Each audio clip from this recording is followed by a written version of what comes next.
Traveler, Paimon. It's been a while. As it happens, there is a letter here for you. One moment. Here. A letter? From who? Dear Diary, I'm Kale. I work as a trainee forest ranger under my master, Tainari. I'm also studying at the academia. I've been getting better and better at reading lately.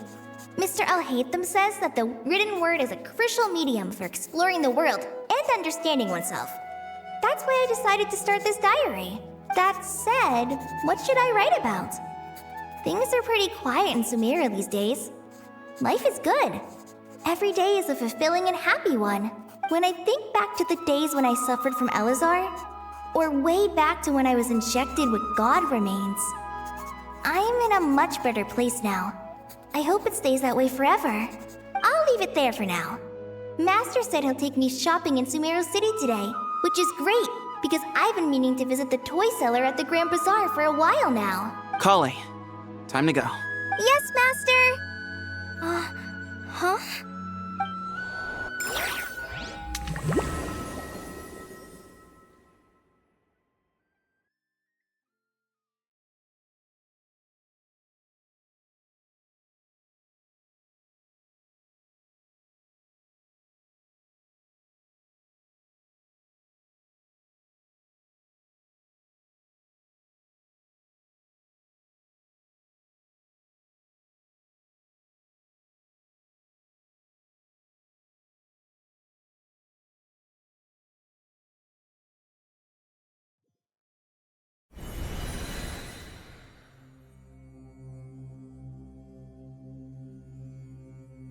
What's wrong, Kale?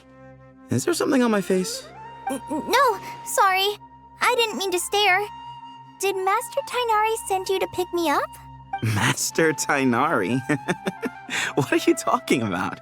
Tainari is the General Mahamatra. He's probably busy arresting criminals in Sumeru City. I mean, if that's what floats your boat, I can introduce you, but... Wait, Master Tainari is the General Mahamatra? But what about Mr. Sino? Sorry? Oh, you mean that guy who just joined the Vahumana Darshan? Rumor has it he's the leader of the Temple of Silence. If that's true, it's pretty impressive. Sounds like you've been getting to know more and more people since you joined the academia. That's great, but don't let your forest ranger duties fall by the wayside, okay? What's going on?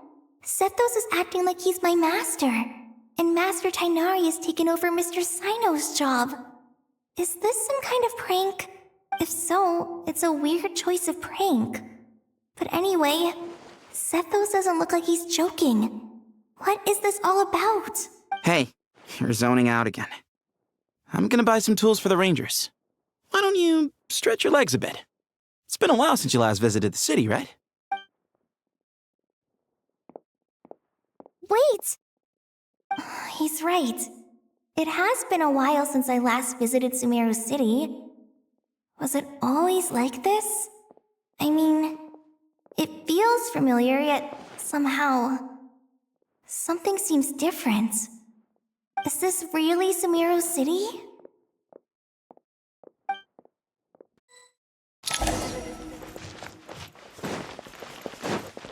Hey, did you see this courage to me? Did you like some fruit? How will I ever save enough money? I heard that Sage disappears. Lord Kabe Bay, did you get a chance to review this month's accounts? Any feedback? You mean the version you sent over a few days ago? Yeah, I took a look when I received it. I was thinking that maybe our profit margin is a little excessive. I visited some of our commercial partners last month. Their earnings are very slim. Are you suggesting that we give up some of our profits for them? Well, since we have more than we need, yes. Making money for its own sake is pointless. Don't worry, I've already planned for it and the numbers look fine. We can adjust the rates starting from next month. Also, about that designer you hired, I've had to revise his proposal 3 times now, but he just doesn't seem to... Let's cut our losses. Pay him his fee and send him on his way. I'd like you to get Layla on this instead.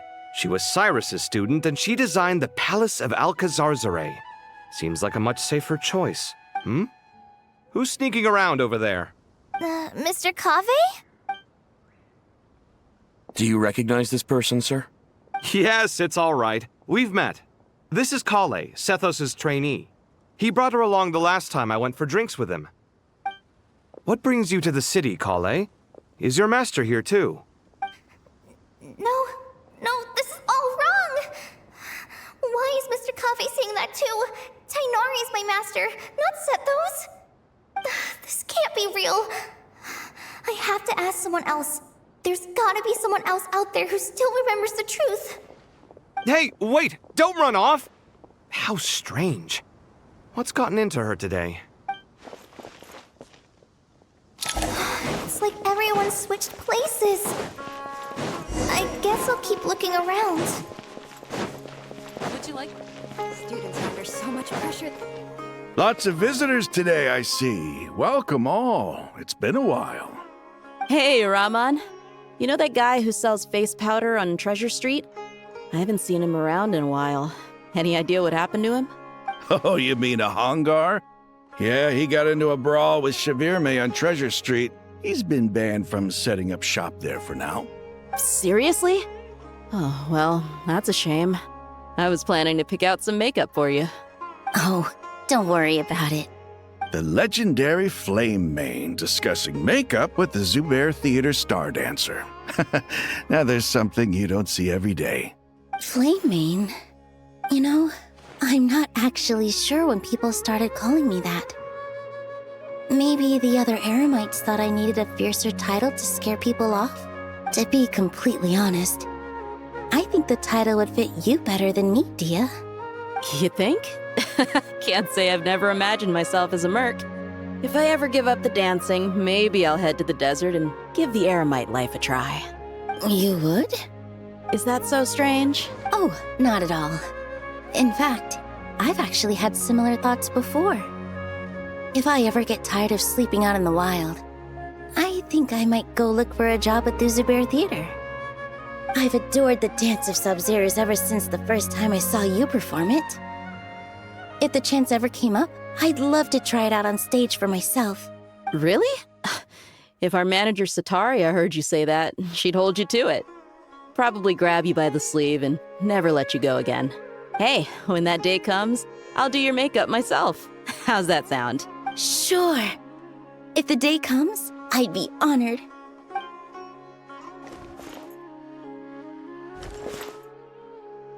Everyone I know, everything I've ever known. Suddenly it's all a jumbled mess. The question is, who's right? Them or me? Oh, my head feels so heavy. I can't think straight.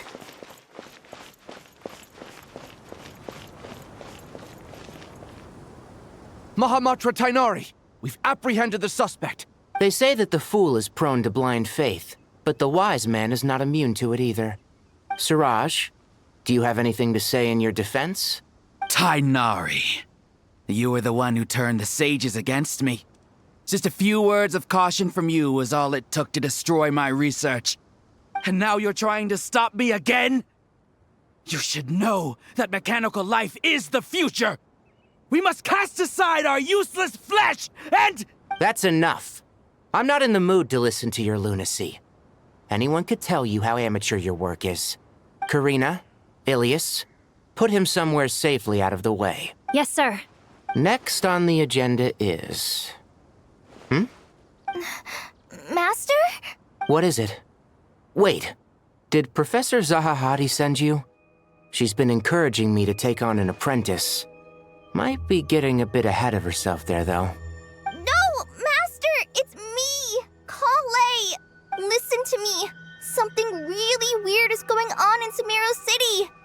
It's like everyone's identities have switched around. You're not the General Mahamatra. You're a Forest Watcher. Just yesterday, we agreed to come to Sumeru City today to go shopping together and... All right, there's no rush. Let's back up a little. Your name is Kale, correct? Although this is our first meeting, you do seem strangely familiar somehow. Is there anything I can help you with? No. Master! What is it?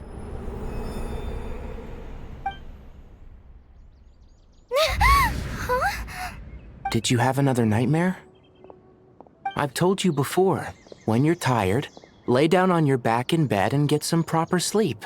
It's much better for you than napping on your front. Poor posture obstructs your breathing, which can lead to all sorts of weird dreams. Now, we're supposed to go shopping in Sumeru City today, remember? Cheer up. I'll take you to Hushang's. I heard he's got some new toys in stock. Go wash your face, take some deep breaths, and when you're ready, we'll head out.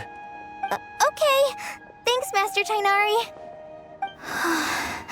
So it was just a dream. And yet, dreams can sometimes be a warning of things that will soon come to pass. Who said that? That dream felt unusually real, didn't it? Here's my suggestion.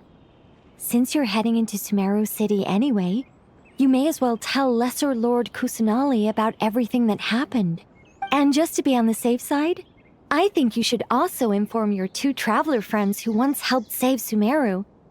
I'd write them a letter if I were you. Time is short. A storm is coming from beyond the bounds of fate.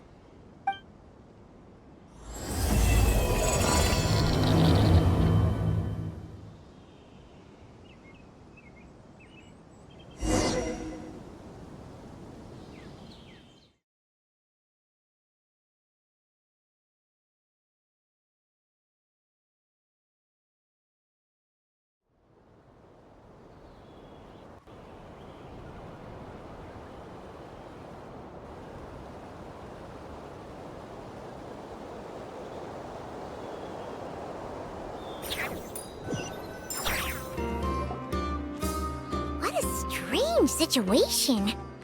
No wonder Kale was in such a rush to write us a letter. Imagine waking up one day to find that everything around you has changed. You might not even recognize Paimon anymore. Oh, that's a scary thought. Let's get to Sumeru and find out what the heck is going on.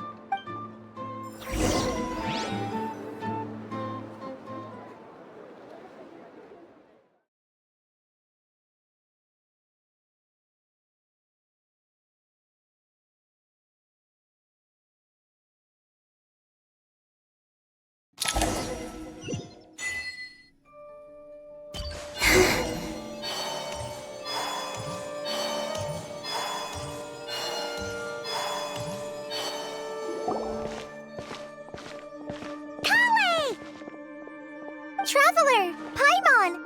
Thank goodness! I'm so glad you made it! Of course! We won't let anything happen to you, Kale. So, what's going on in Sumeru City? Looks like lots of people are moving or something. Yeah, I was just gonna say. After I wrote my letter, Master and I went to Sumeru City and told the Dendro Archon everything that I experienced, from start to finish. She was silent at first. It seemed like she was deep in thought. Then the next day, we got told that she was ordering everyone to leave Sumeru City immediately and move to Caravan Rebot. The entire population of the city has to move? Not just Sumeru City. The evacuation also includes Lokapala Jungle, Avidia Forest, Ashavan Realm, and Ardravi Valley. Basically, everyone living in the rainforest must temporarily relocate to Caravan Rebot. Holy smokes! That's crazy! Yes, it's quite an operation. Even if people only bring the bare essentials, the scale is simply enormous. They've requisitioned almost all the Sumpter Beasts in Sumeru for the task, including the entirety of Dori's Sumpter Beast Park. The Dendro Archon said that what Kale experienced was not a dream, but a warning. After our meeting, she immediately summoned the 6 sages to analyze the situation and discuss countermeasures. They concluded that the events seen in the dream are very likely to become a reality, and that an unknown danger is rapidly approaching. Oh, please keep that to yourself. We don't want to cause widespread panic. The official reason they've given is a large-scale renovation of the rainforest ecosystem. People are skeptical, but there haven't been any major incidents. So far, at least. The Dendro Archon seemed really worried when we spoke to her. She said you can go visit her in the Sanctuary of Surasthana when you arrive. She also said she'd hold out until the very end. Tighnari? Kale? You got a minute? I need a hand here. One moment, I'll be right there. As a forest watcher, I've been tasked with assisting with the relocation work. There's a lot to be done, and they need all the help they can get. This will be the final group of evacuees from Sumeru City. While they're away from home, they'll be heavily reliant on outside help. Thank you for coming in our time of need. As you can see, another crisis is upon us. Excuse me, sorry to trouble you, but could you help an old man find his medicine? It's buried somewhere in my luggage. Where's my mom? Where did she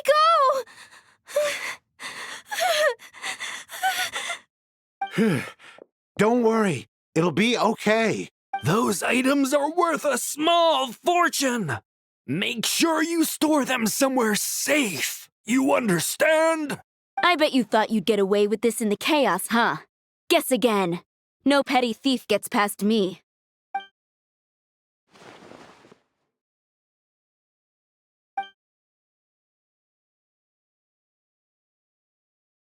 We should go help the evacuees. See you around.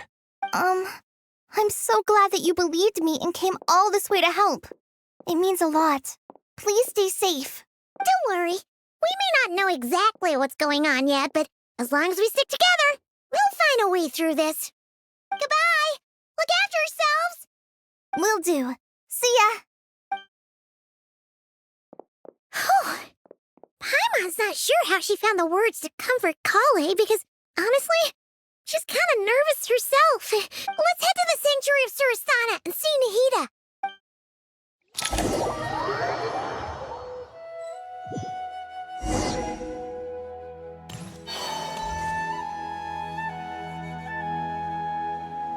Who goes there? No unauthorized access to this place. By order of Mahamatra Sino. Are you blind? It's the Traveler and Paimon. Surely you've seen them before. Huh? Oh, so it is. I'm sorry, I haven't been sleeping well lately. My nerves are a little frayed. The Dendro Archon is in a very vulnerable state at the moment. Mahamatra Sino is concerned that our enemies might choose this moment to strike, so he's ordered us to strengthen our defenses. Just seeing you two again already puts our minds at ease. Please, enter.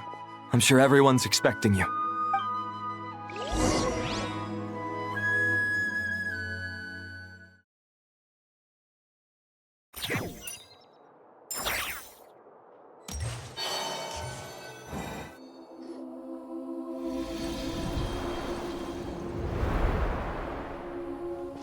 Traveler, Paimon, you made it. Aha! Perfect timing. Reliable helpers like you are just what we need right now. Oh, it's good to see everyone again. Kale gave us a rough idea of what's going on, but we still have a lot of questions. What kind of danger is Sumeru City in exactly? And how come everyone has to move to Caravan Rebot? At this stage, we can't be certain.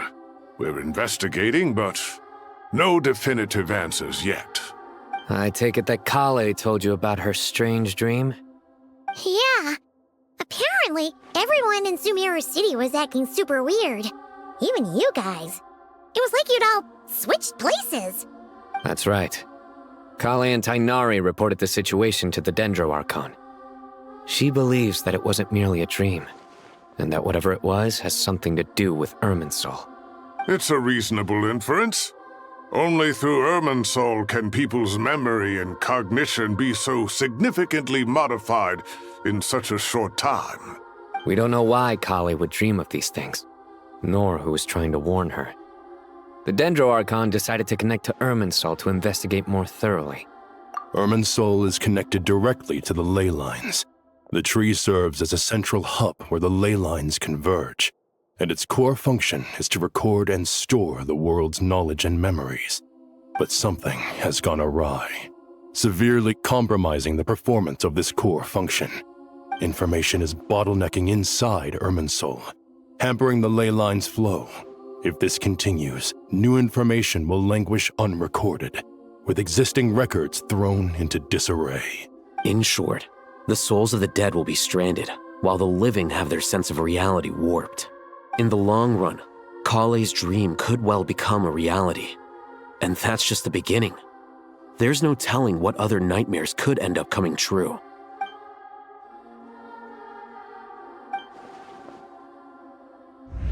I have come this far, to use my death to open the gates of the ley lines to my people.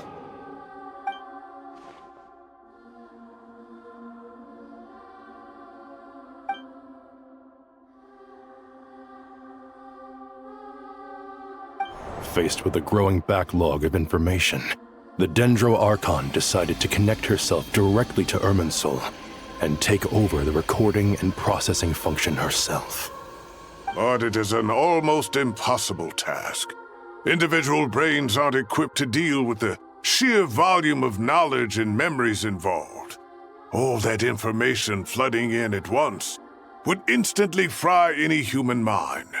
And for a god, even for a god, the suffering must be unimaginable. The Dendro Archon's power originates from Irminsul. Any issue with the tree itself takes a toll on her to begin with.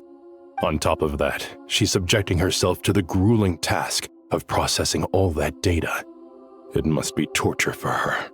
And despite all of this, she is somehow finding the strength to investigate the Irminsul situation from within and send us her findings.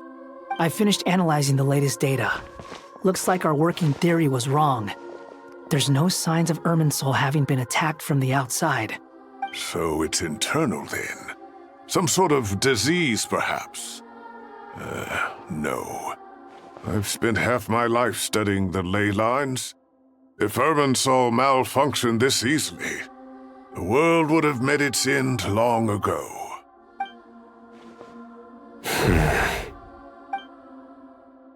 Sino? What is it? Not long ago, I got a tip from the Corps of 30 that a large number of unidentified merchant caravans had recently been spotted entering Sumeru through Beta Harbor. At first, I suspected that they might have something to do with all this, so I sent some people to investigate. But if Irminsul wasn't attacked from the outside...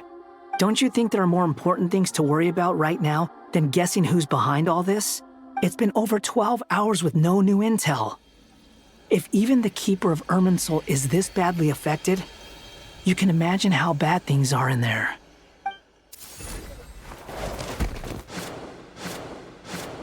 Dendro Archon. Nahida! What's wrong? Her breathing is weak, and her elemental energy levels are dangerously low. Looks like it's time to move to the backup plan. What's the backup plan? Get out of the city and take the Dendro Archon with us. The entrance to Irminsul is directly beneath the sanctuary of Surasthana. That means this is ground zero if anything goes wrong.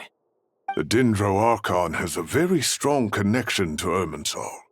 But theoretically, this connection should grow weaker with distance. Under normal circumstances, she could unleash her full power here. But with Irminsul out of control, our first priority is to get her away from here. The situation is critical. There's no time to deliberate. Everyone in agreement? I'll deal with it. I'll also let the Matra and the Corps of 30 know to start evacuating.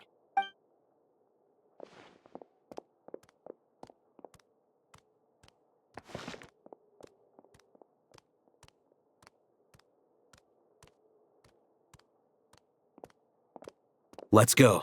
No sense grieving when there's nothing more we can do. Agreed. We'll be back as soon as this is over.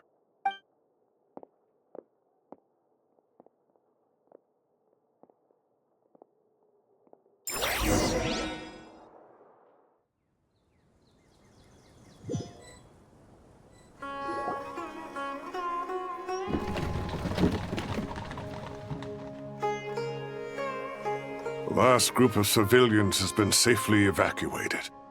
Dendro Archon's carriage will travel with them. Sino and Hat Guy will protect the convoy. With the Dendro Archon in a coma, we've lost our means of investigating the situation. And with Irminsul still deteriorating, we have no choice but to evacuate Sumeru City. Feels as though we're being pushed along by an invisible hand. Stop moaning, Cyrus. We're the teachers here. We should be showing a little more confidence, don't you think? A wise judgment. Let's move out to Caravan Rebot.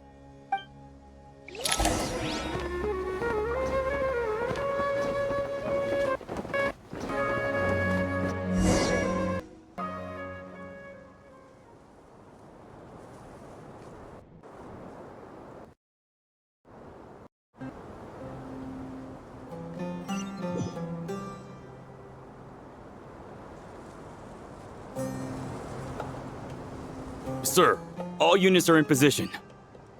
Good. Everything is going to plan. Interfering with Sumeru City is a necessary step, so do not hesitate. The Irminsul situation will not harm you. We need to speed things up here, too. We don't want to keep our client waiting, do we? No, sir. You have my word. Everything will be completed on schedule. They say that fervent ambition attracts the favor of the gods, and with it, a vision. But we appear to be the exception. So, is our ambition not strong enough? Or does it threaten the very foundations of this world?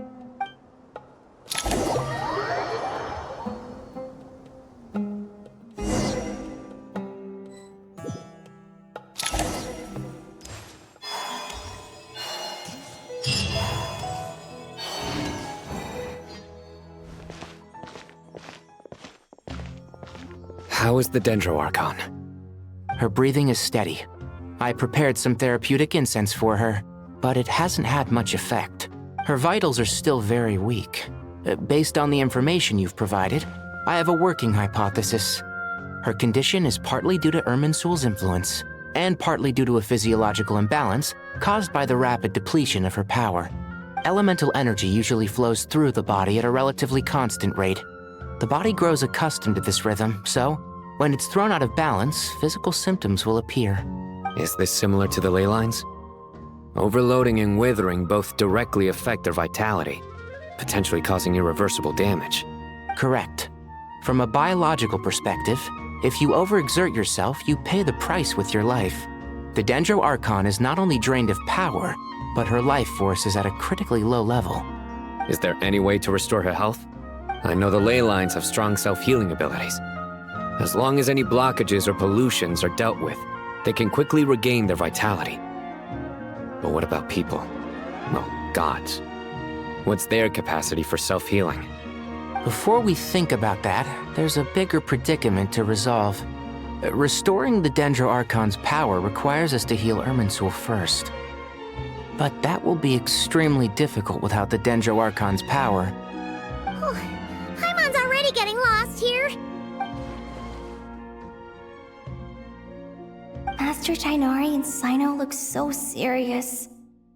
I've not heard Master speak in this tone for a long time. Tighnari. Master Nephis? Sages? Tighnari, haven't seen you in ages.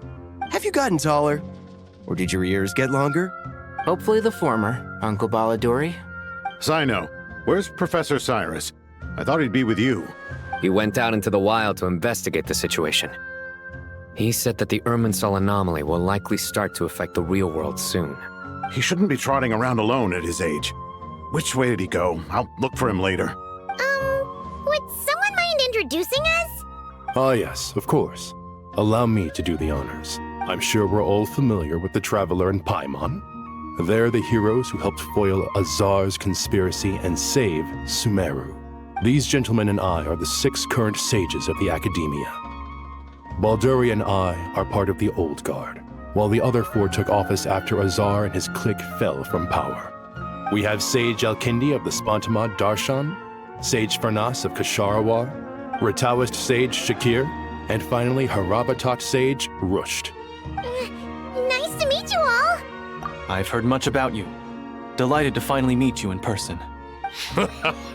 You're younger than I imagined for someone with the power to stand up to fate itself. Thank you for lending your aid to Sumeru once more. Once we're on the other side of this, could we get a photo together? My daughter has a friend named Isak. He's always talking about you two. Of course! No true hero would deny a child their wish. Back to business. So with the Dendro Archon currently in a coma, the people have taken temporary refuge at Caravan Rebot. But they cannot stay here forever. We need to come up with a plan as soon as possible. Fernas, any thoughts? Well, firstly, having reviewed the data, I'm inclined to agree with your assessment. This doesn't look like an attack on Irminsul from the outside. Rather, it resembles a malfunctioning machine. Calculations going haywire and sparks flying. That being said, before we consider how to fix it, we need to understand precisely what has gone wrong. Furthermore, we somehow need to ascertain this without relying on the Dendro Archon's power. We have no direct access to Irminsul. However, we might be able to gather the information we need from the ley lines. Study the branches to learn about the trunk, in other words. Wait, is that what Cyrus is up to? No wonder he ran off to research in the wild. Curse always one step ahead of me, isn't he? I heard that while in the sanctuary of Surasthana, the Dendro Archon had to serve as the central information hub herself. This is a clear sign the situation within Irminsul might be far worse than we can imagine. Irminsul is vital, not just to the safety of Sumeru, but to all of Teyvat. We must be the ones to bear responsibility for this world. To be on the safe side, I think we need to consider some backup plans. Are you saying we should consider a scenario in which Irminsul is completely destroyed? I'm merely pointing out that the possibility exists. You have a valid point. But until worst comes to worst, I believe we should focus our efforts on resolving the Irminsul anomaly and helping it recover. Kale, I understand that you were the first to foresee this crisis. If it's all right, I'd like to talk with you about it in more detail. Of course. But even I don't know how I came to have that dream. If there are no signs of external damage, could it be a stress fracture? Metals tend to suffer from this issue with long-term use. And Irminsul has existed for centuries, after all. It's possible, but surely a stress fracture would be more likely to cause a complete shutdown rather than chaos. Sages, General Mahamatra, sorry to interrupt, but something has come up. What happened? Some citizens didn't believe that Sumeru City was really in any danger. They slipped away and hid during the relocation, intending to return home. How many people are we talking? About a dozen. Sakura found them while on patrol, but they appeared to be suffering from psychosis. For whatever reason, they were trying to kill each other. By the time we arrived, there were only 2 survivors. One was unconscious from their injuries. The other tried to attack us, but was subdued. Where did this happen? Near Yasna Monument. That's not far from Caravan Rebot. Master. I know. The Irminsul anomaly is beginning to have effects in the world. I didn't expect it to spread to Yasna Monument so soon. It almost feels like we're being chased relentlessly, with no time to catch our breath. Sir Cyrus said the same thing. He sent me back to report in, while he continues investigating. I'll go join him.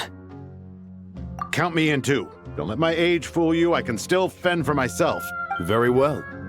Meanwhile, the rest of us will continue discussing our next steps. Get back soon. Take care of yourselves. It's getting dangerous out there.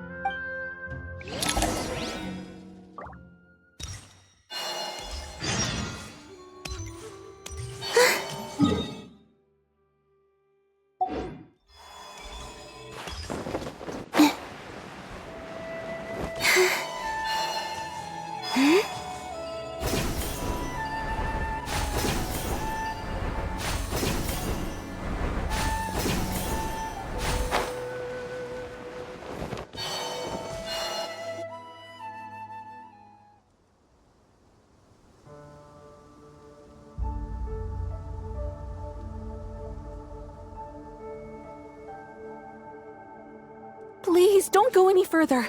As you get closer to Sumeru City, there's no knowing what dangers you might encounter. So this is our mentally disturbed man? I'm going to gut you all!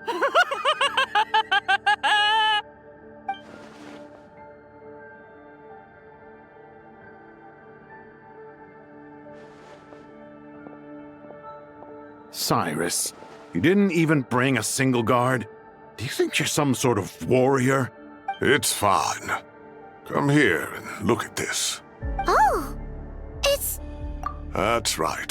Flowers that bloom from openings in the ley lines, indicating some sort of anomaly. I don't believe I've ever seen a color like this before. Did you discover it nearby? Not just here.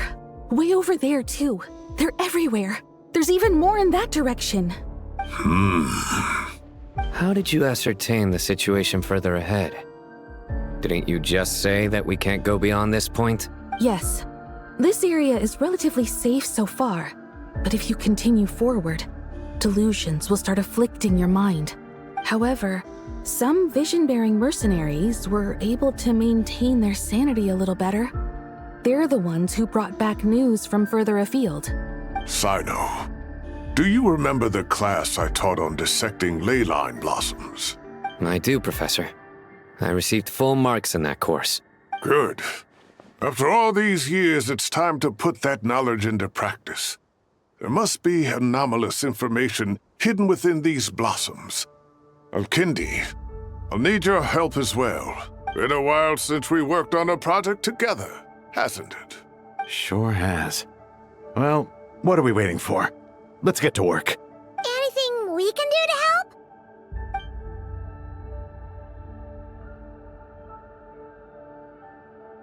Will you need my help? All right, well, don't go too far. There's too many unknowns at this stage. Let's regroup at Caravan Rebot later. Don't worry if you don't show up. I'll come and find you.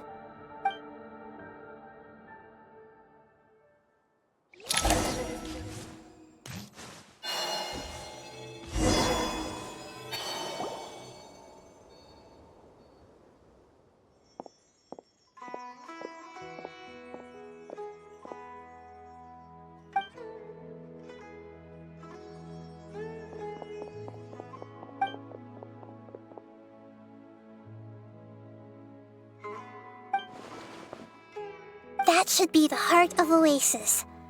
All we need to do is light it with the fire seed, and it'll restore a pep with elemental power. The damage it suffered internally will also slowly begin to heal.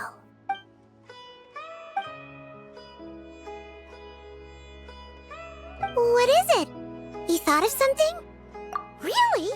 Then let's get back and tell the others!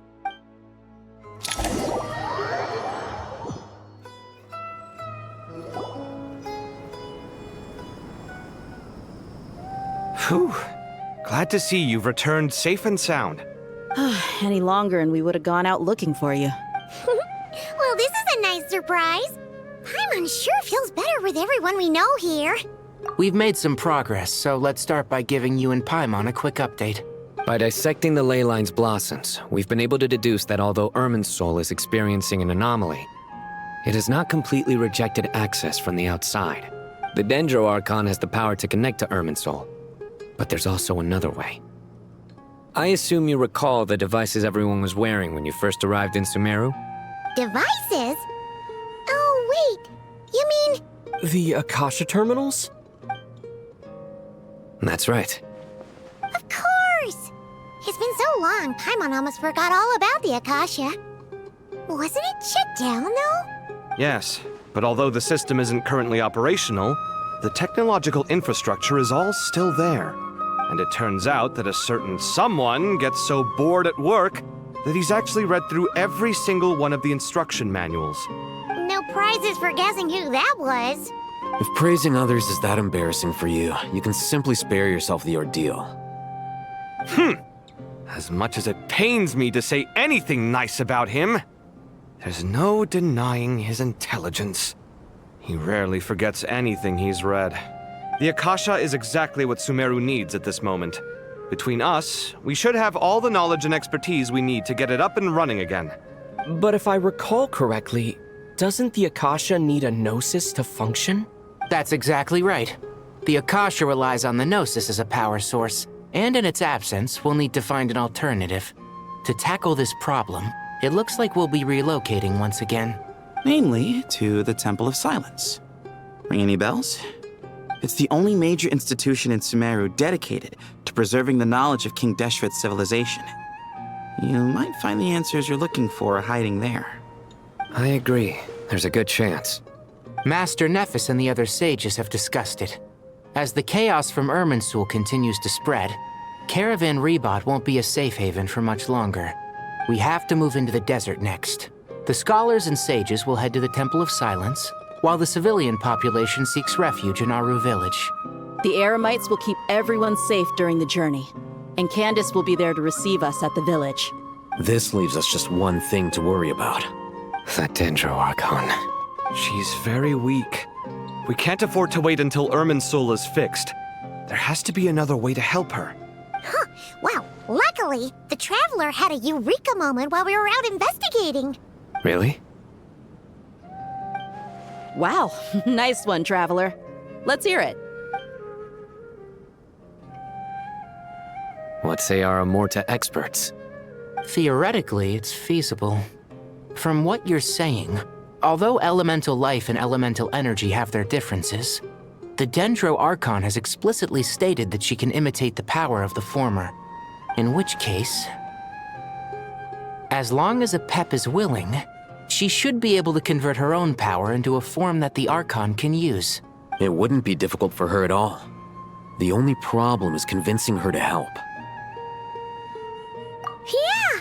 Even though she wasn't exactly friendly the last time we met, she didn't refuse to talk with us. When she realizes the danger that Nahida is in, surely she won't turn a blind eye to it. Well, hopefully not. Either way, we're not exactly spoiled for choice here. Hey, it's better than having no options at all. I agree. Without Irminsul's aid, the legendary Dendro Dragon Apep may well be the only living thing in Sumeru who can help our Archon recover her power. There's no time to lose. I'll bring this proposal to Master right away. If he and the other sages agree, we'll split into 3 teams. The academics will go to the Temple of Silence to look for a solution to the Akasha problem. The Eremites will escort the civilians safely to Aru village, and the Traveler and Paimon will take the Dendro Archon to see Apep. There's still a long road ahead, and no knowing if we'll make it. But at least we have a direction now. I'll take it over floundering around in confusion. If there are no objections, then let's proceed. But before we adjourn, I would like to leave you all with some parting words. No matter the distance between us, there will always be an invisible force tying us together. May the bonds forged in the past shine bright like stars and open a new path before our feet. Huh. Is that from King of Invocations? No. This one's from King of Invocations, the sequel. What's the difference? The sequel's much cooler. Couldn't agree more. Well, it was very apropos. Once this is all over, I'll give everyone a copy of King of Invocations and the sequel to show my gratitude. Come on, let's get moving.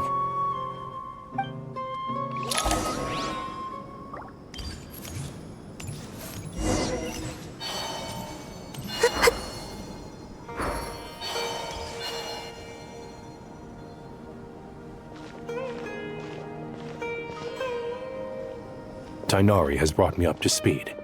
I approve of your plan of action. But we can't proceed with everything right away. The people need to rest. For many of them, this will be their first time in the desert, so we'll need to find additional personnel to help escort them. You two, please go on ahead with the Dendro Archon. Let's rendezvous at the Temple of Silence later. No problem. We got this. Words can't express my gratitude, so let me just say, I hope everything goes smoothly for all of us. Goodbye for now. All right, let's get going. If Paimon remembers correctly, the last time we saw Apep was in... Traveler, Paimon. Could I borrow you guys for a moment? It'll only take a second. Kale, what's the matter? Well, the thing is, Master Tainari once told me, after you raise a problem, you should think about how to resolve it. But ever since I had that dream, I feel like I haven't been of any help at all. I tried my best to keep up with the conversation, but there was so much new information, I couldn't take it all in. So, I just wanted to ask, do you have any tips for me there? Paimon knows exactly how you feel. But fear not, everything you need to know is right here in Paimon's notes. Sumeru chapter. It's got tons of info about all the things we've seen and heard on our adventures. Some parts are a little simplified, but hopefully it all makes sense. You see? Being the greatest guide in Tibet isn't just a fancy title. It takes a lot of hard work. Paimon doesn't always understand the things you're talking about with other people. Whenever that happens, she notes down the confusing parts and goes over them in her own time. This is perfect. Could I borrow it? Sure. Matter of fact, you can keep it if you want. Paimon has another copy. The spare copy was originally meant for the traveler. Paimon used to worry that one day he might not need a guide anymore, so she wanted to have a gift for him, in case we ever parted ways. But it doesn't seem so necessary nowadays. We have so many more places to see together. One copy will be enough for both of us. Thank you so much. But still, these are your treasured memories. I think I'll make my own copy and then return the original to you. Anyway, that was all. I won't keep you any longer. Have a safe trip. See you again soon. See ya! Alright, time to bring the Hida to see a Pep. Let's hope that old grouch is in a negotiating mood. Okay.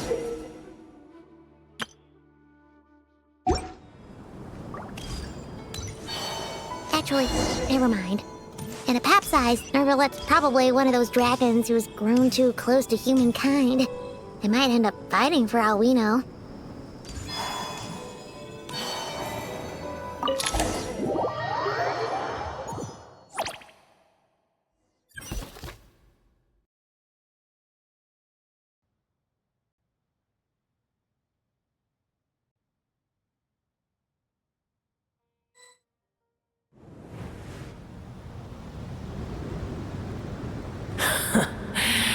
I had a feeling your kind might come calling. The ley lines are in disarray. Something has gone wrong with Irminsul, yes. Even from a great distance away, I can sense that Sumeru is headed for destruction. You who took our home from us, prepare to watch as your own world is plunged into oblivion. Oh, how the cycle of history comes to a poetic conclusion. This isn't a joke, Pep. Nahida's in grave danger. Can you please help her? Is she now? Then do explain. For what reason should I lend Booer my assistance? Apep, if you truly despise gods and humans so much, well, after the great humiliation of being helped by a god in the past, shouldn't you be jumping at this chance to balance the scales? Now that is a compelling reason. When El Ahmar plotted against me and I was tortured by forbidden knowledge, it was Booer who saved me from agony. And though I regard with shame the pity of my enemies, to receive aid without repaying it would likewise tarnish a dragon's dignity. Oh, tiny Booer, puny humans. Just this once I shall deign to show you the true power of dragonkind. Whoa! It's happening again! We're gonna get sucked in!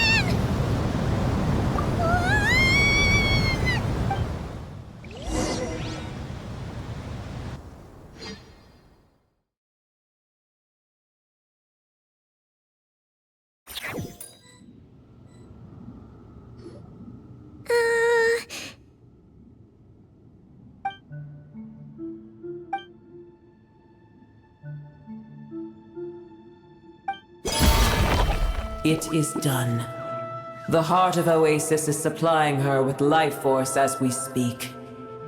It shall not be long before she recovers. But I should warn you, Booer's existence is closely intertwined with Irminsul. Unless the issues plaguing it are resolved, she will never completely recover her former strength. Oh, thank you. Spare me your words of gratitude. You may also spare me your feigned concern. A dragon's sovereign's power is far greater than you can imagine. While I was indeed weakened when the heart of Oasis ran dry, providing Tiny Booer with a morsel of my life force shall have little consequence for me. Oh, good to hear.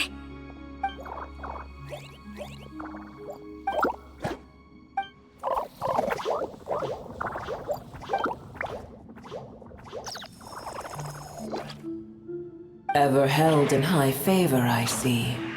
Oh, well, you know. The compliment was sincere. Simply accept it.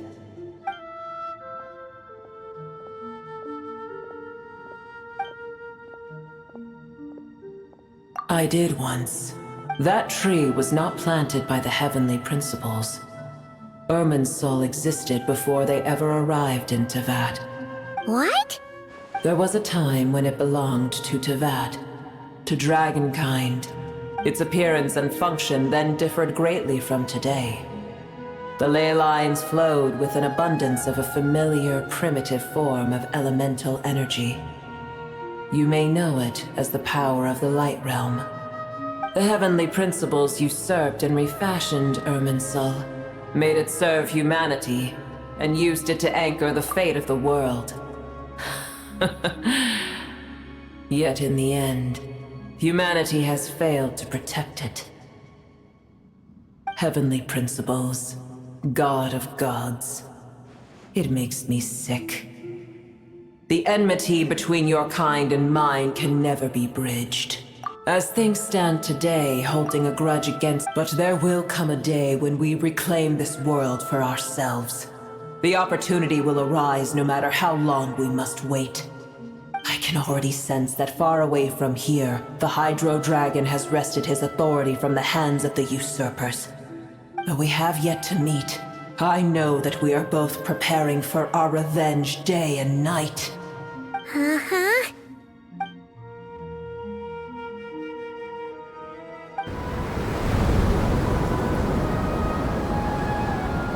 I hear a great disturbance out there. Huh? What is it? Sandstorms come. The Jinn. I see. Another calamity approaches. You both seem restless. Let us part ways here. Booer is safe with me. Once she has recovered, I shall return her to your side. Oh, thanks again. Take care, all right? I told you already I have no need of your feigned concern.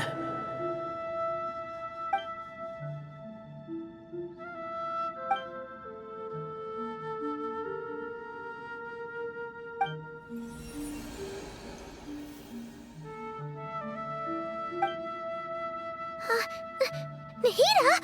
You're awake! Are you okay? Cease your interrogation.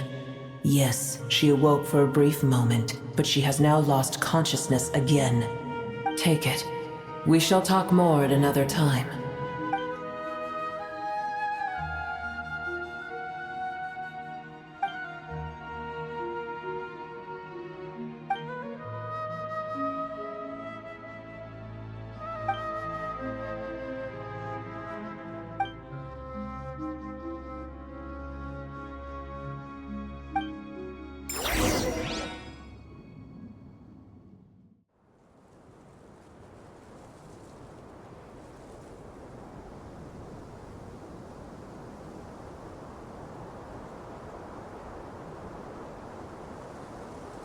Where the heck are we? Did you just dump us in the middle of nowhere? Wait.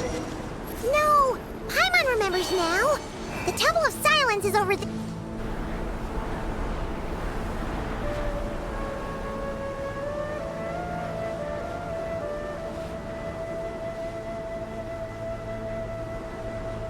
There's no need for everyone to stay here.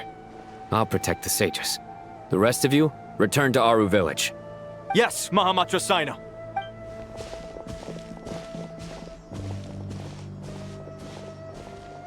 Sino! What's going on? You're back.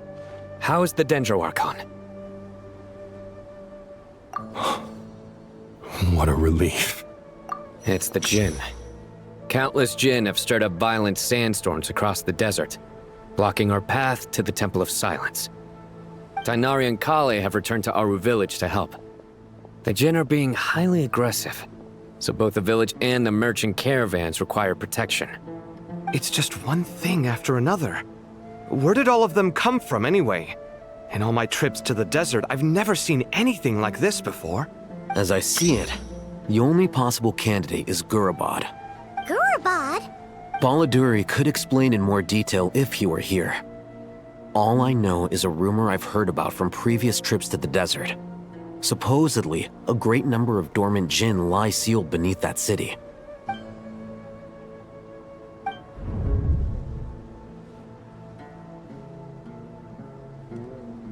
Gurabad is, for me, a fated land.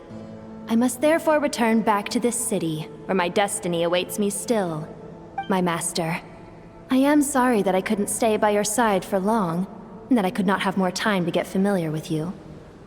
Lilipar. Yeah. We once said goodbye to a friend there. Well, maybe not a friend exactly, but someone we met on the road anyway. She was a strange bottle. If we can find a way to wake her up, maybe she can help solve the situation in Gurabad. Well, be careful. You may find there's more than just the Jinn to worry about. You mean, there are other dangers in Gurabad? It's a sensible assumption to make. The moment we arrived in Caravan Rebod, the Irminsul anomaly started spreading in that direction. Now we've moved to the desert, and suddenly we're plagued by Jinn and sandstorms. To call it a coincidence would be a stretch. Don't worry, we've gotten a lot stronger since our last stint in Sumeru. Ah! When did they show up? It appears the monsters native to the desert have been stirred by the Jinn's activity.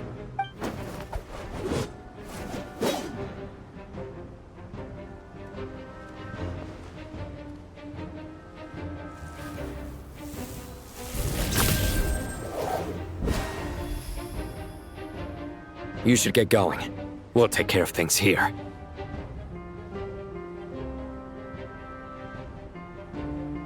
You too. Don't do anything too risky. You got it?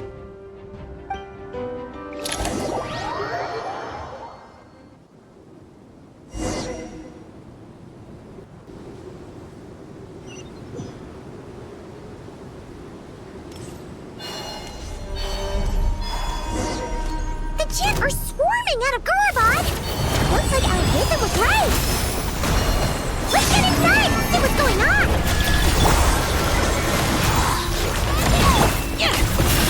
Ooh! Attack! That's the way! Hey there!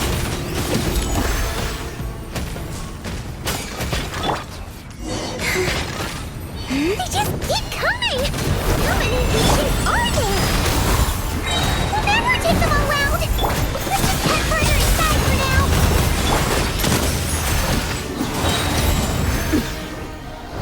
Watch out! Haha! Target spotted! All units at the ready. Chili! They must be using this place as a stronghold! Are they the ones behind all this?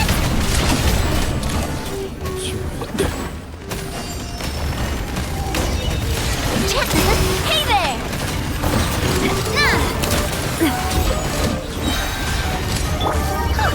Fighting Jinn with one hand and Spittoon with the other?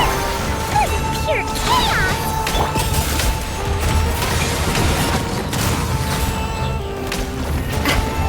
Ooh, a proper send-off from the Stina with love.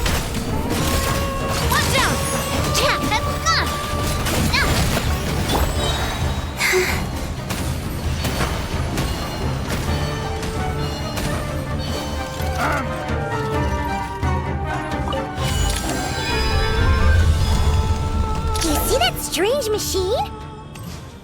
Paimon has a sneaking suspicion that that's the thing wrecking Gurabad and setting all those dangerous Jinn free! The target has reached the core zone. Requesting...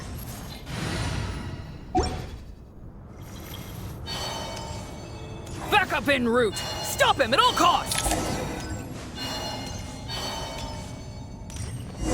Careful! They're back again! You're not scrubs of color! Scatter! Let's coming at ya! Attack! That's the way! Watch out! Sack! Sack! Nice one, Traveler! Let's keep going! I never leave empty-handed! Hey there! Ha! Hey, coming at ya! Attack! That's the lift. Hey there!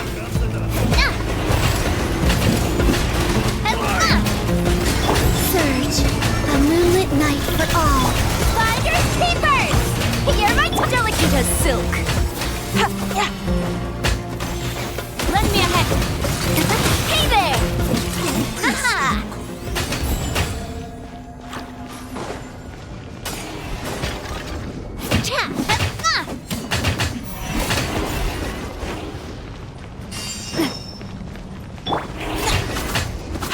This hunted gem's gone kaput! Now we can finally...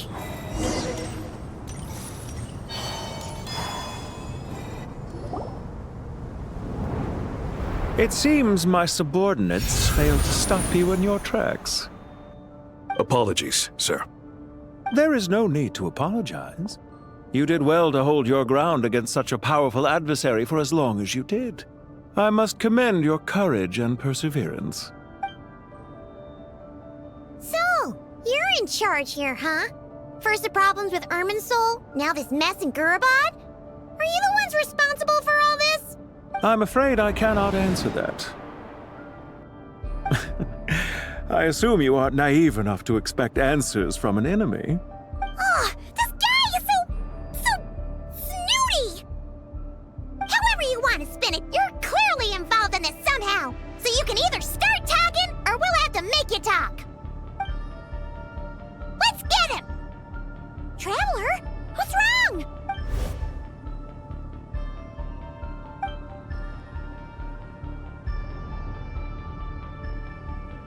You're remarkably calm.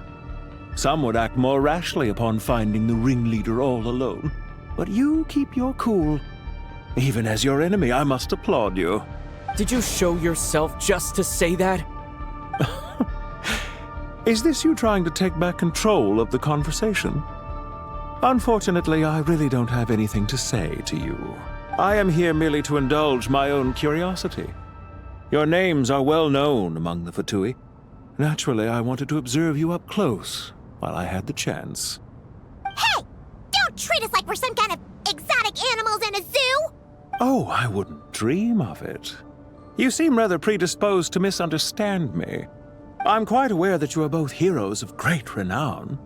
You have resolved crises in many nations and won countless allies along the way. I've been following your adventures with great admiration. My only regret is that the trajectory of your journey conflicts with our goals. What do you mean, admiration? Sorry, but that sounds pretty weird coming from you. I don't see why. We may happen to occupy opposing sides, but there is no cause for deep-seated enmity between us. To respect one's enemy is to respect oneself. Well, now that you're observing us up close, what do you see? I've observed as keenly as I can. Yet, while I endeavor to understand, your true strength remains a mystery to me. Violence is not my area of expertise either, so, you see, I would much rather converse with you like this than determine a victor with the edge of a blade. Besides, I've heard that even 3 moons in the sky fail to eclipse your brilliance. I know better than to bite off more than I can chew. 3 moons? So you have a connection with the Harbinger, the Doctor. Well deduced. Our commander, Dottore, died in Nodcry, but there are things that do not end with his departure. We must... Look at me. I almost divulged more than I should have. What are you after?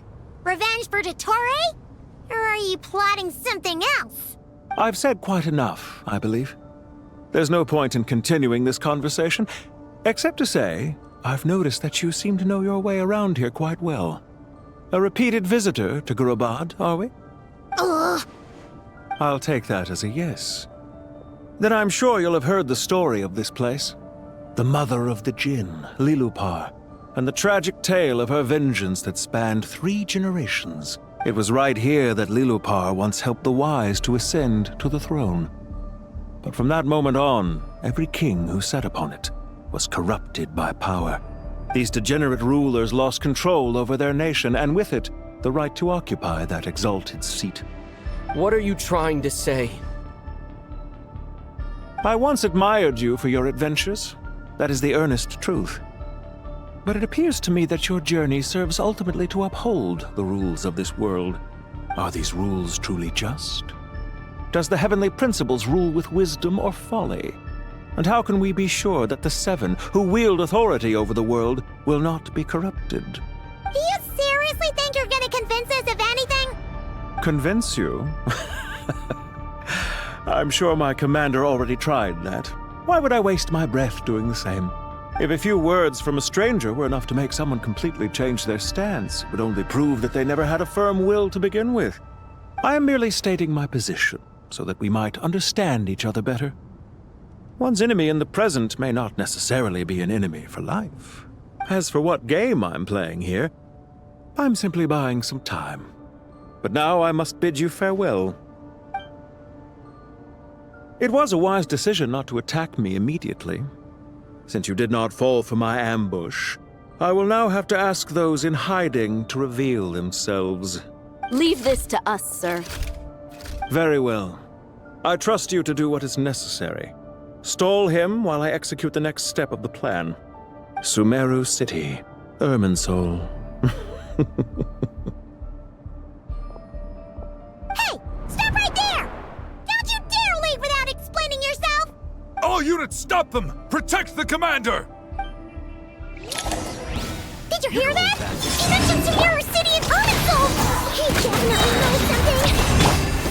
We can't let him get away! Get rid of these pesky soldiers! Quick! Rear guard to the front! Don't let them through!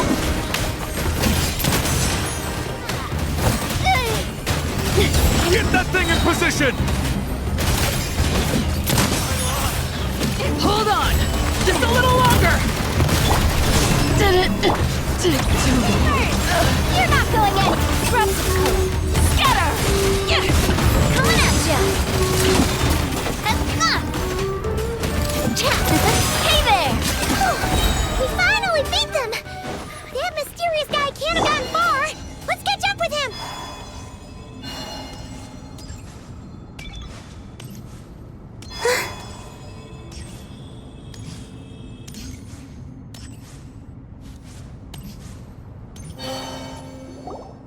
Found him! Over here! You're very persistent.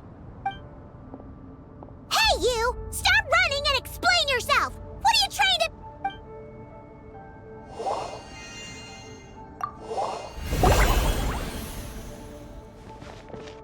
What's this? Relax.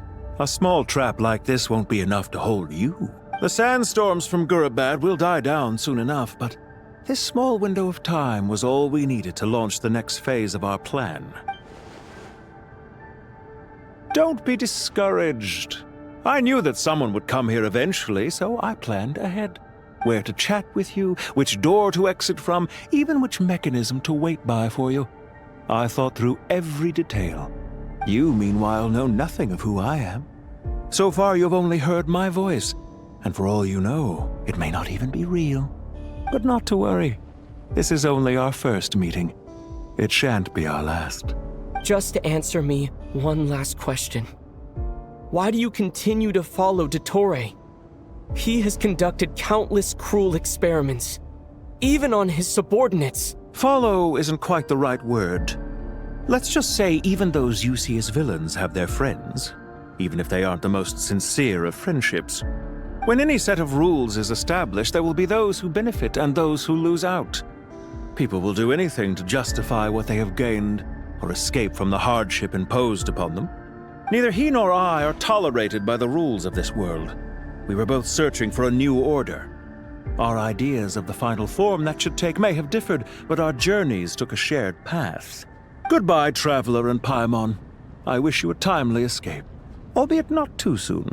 I will need a little more time to prepare, after all. Hey! Come back! Wait, this dark wall. We've seen these on our adventures before. It swallows people up! I'm sorry. She shouldn't have jumped the gun! Oh, okay. He may have fooled us this time, but we'll get it back!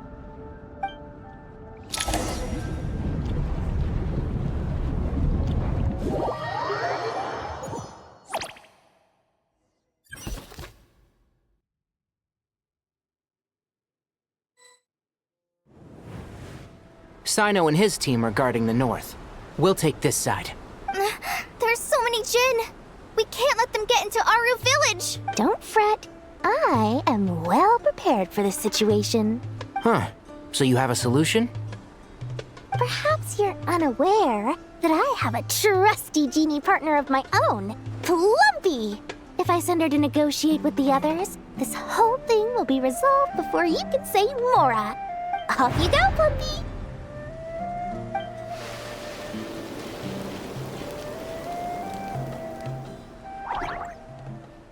Come on, what's the holdup? 5,000 Mora. 20,000 Mora. 100,000 Mora. Final offer. Ah, so she's a hired partner.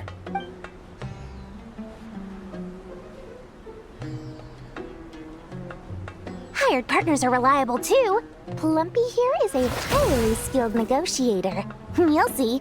Just a few words from her and...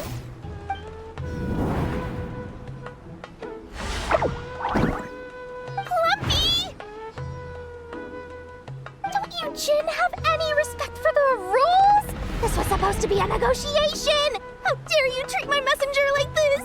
You wanna play rough? You can play at that game!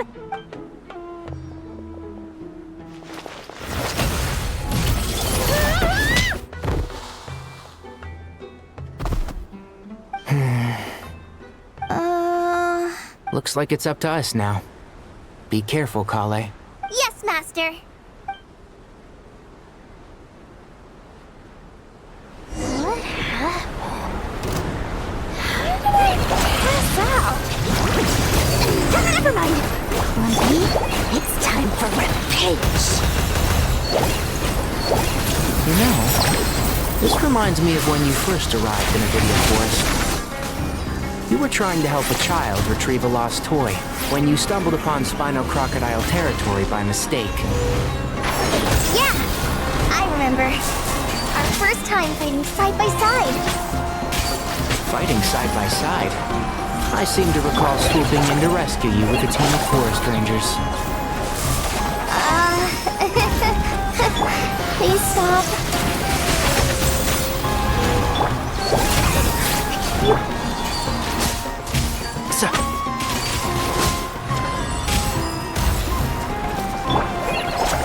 Right this off the side! What's that?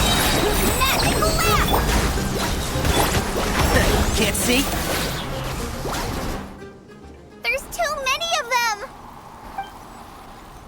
I can't believe I used 12 rare items in one battle! Ugh. I shudder to think how this is going to affect this month's accounts.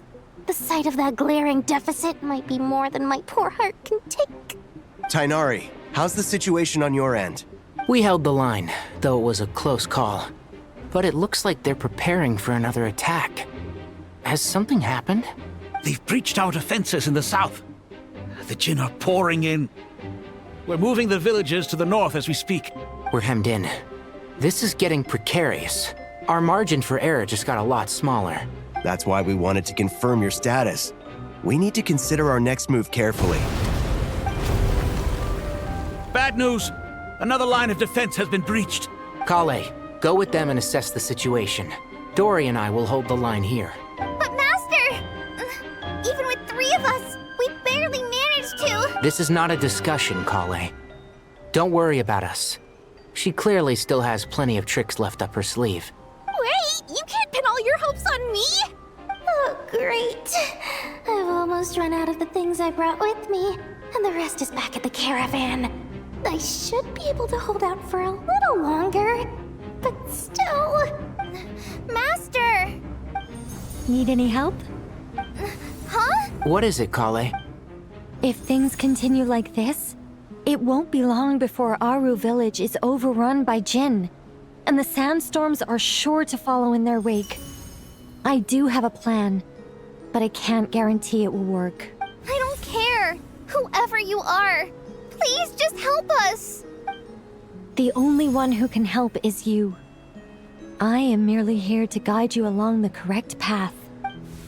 I am a spirit created at the beginning. I am a flickering illusion.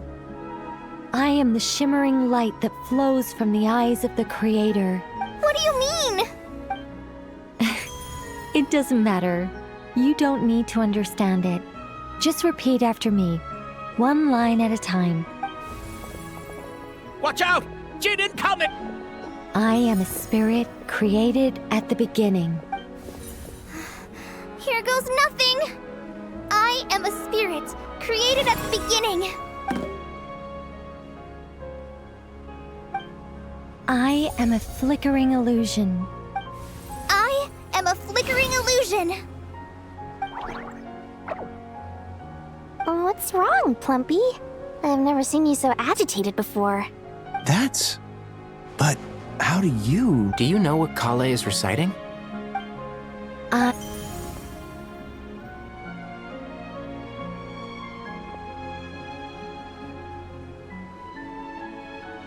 I am the shimmering light that flows from the eyes of the Creator!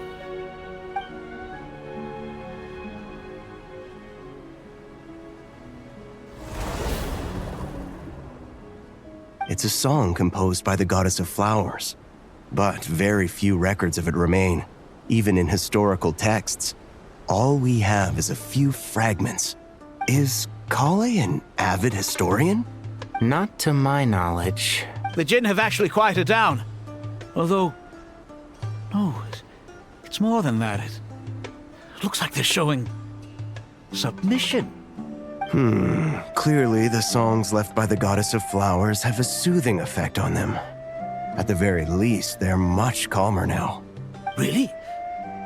Let me try. I am a spirit created at the beginning. Don't stay away! I'll stop! I'll stop! It seems like the song only works when Kale recites it. But why? Kale.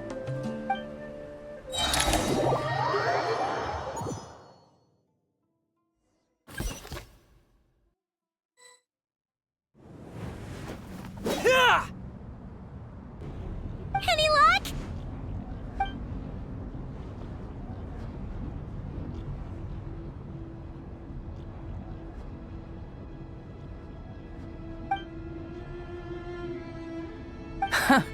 When I heard that loud rumbling in the distance, I thought the shifting sands had bust open the gates to some ancient treasure vault.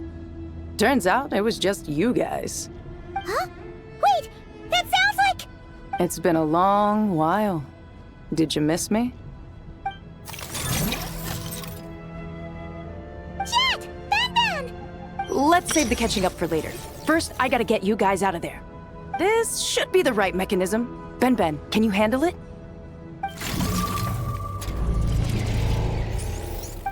There we go. Come on, let's leave this place.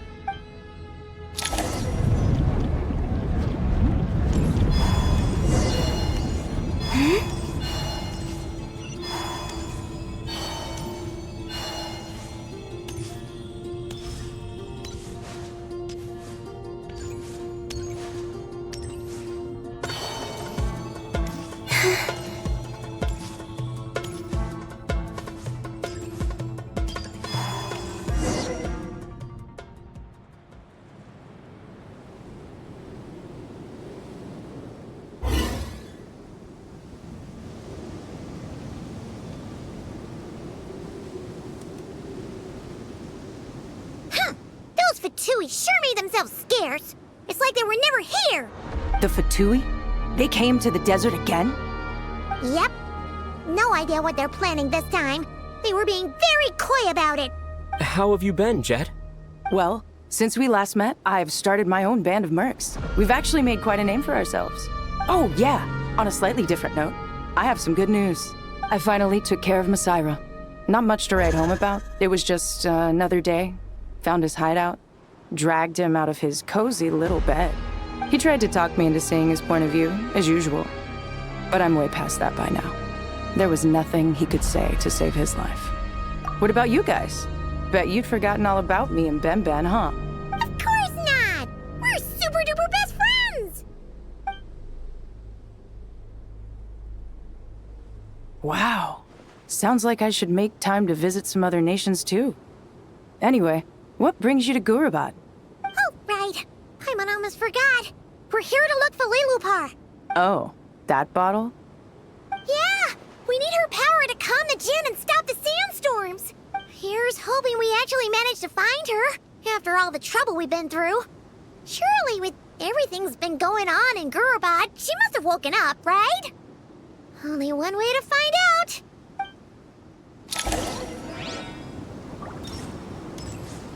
Yep.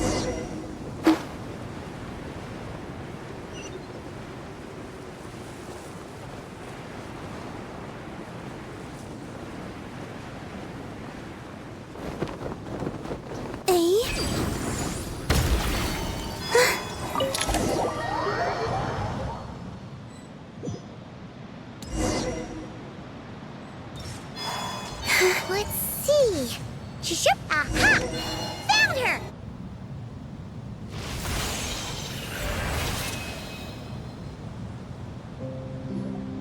Lilupar! What a long dream that was.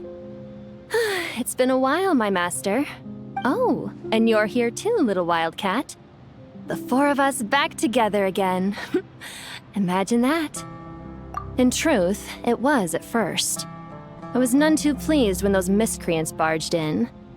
But it did give me the chance to reunite with you, dear master, so I shall overlook their folly.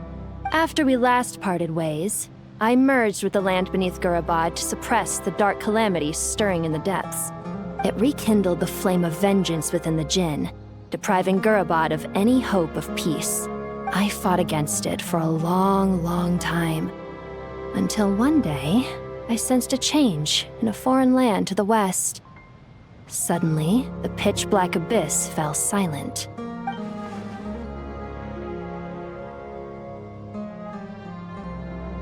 Once satisfied that that dark power could no longer bewitch the Jinn, I too fell into a deep slumber, from which I have only now awoken. Why have you returned to Gurabad, my master? And why is my sand-swept homeland in disarray once more? Well, basically, Sumeru's in danger and a lot of our friends are affected. Some bad guys messed around with Irminsul and now they've released the Jinn in here. We managed to chase off the culprits, but we have no idea how to seal this place back up and stop the sandstorms. Child's play. I shall quell the Jinn and scatter the storms. Thank you, Lilupar. No need to thank me, my master. I have granted many wishes in my time, and this was the most trivial of them all.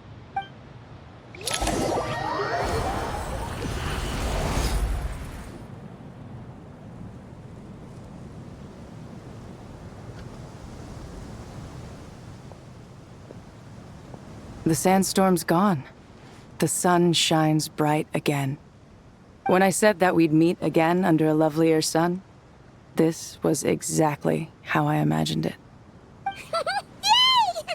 Although, honestly, Paimon would love to hang out with you more, even if the weather sucked. Well, there shouldn't be any more Jinn breaking out, right? Are we okay to head back? Sounds good. You can introduce us to your other friends. Another adventure begins. Lovely. The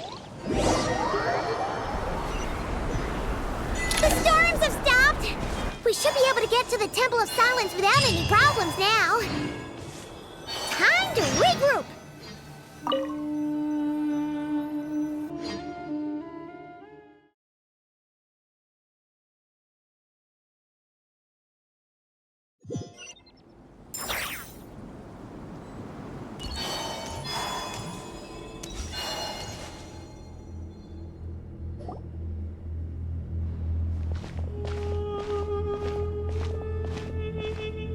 So, this is the Temple of Silence.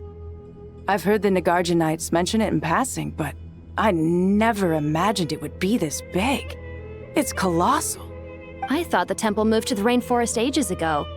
When did they scamper back into the desert? I don't know. This plan sounds a little too risky for my liking. Even in King Deshret's day, this was experimental technology. We have no idea what could happen if we activate it. Well, unless you know of another viable alternative for the Akasha terminal, I'm afraid this is our only option.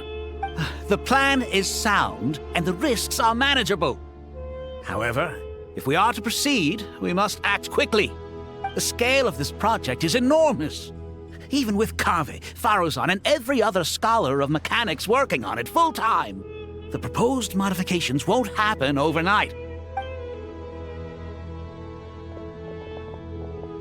You're back. Everything all right? And who are they? Friends of yours? Pretty much everyone in the Temple of Silence is. This guy's Kave, and the one next to him is Alhaitham. Hello, I'm Jet, and this is Lilupar. Oh, a famous name from the history books. Pleased to meet you. A friend of a friend is a friend of mine, as they say. Who's they? Huh? Do people not say that? Not in the desert. Friends you can trust, but friends of friends? Gotta keep an eye on them. Still, I do trust the Traveler's judgment. I'm sure you're good people. The sandstorms have calmed down. I take it the Gurabad problem is resolved? What did you find?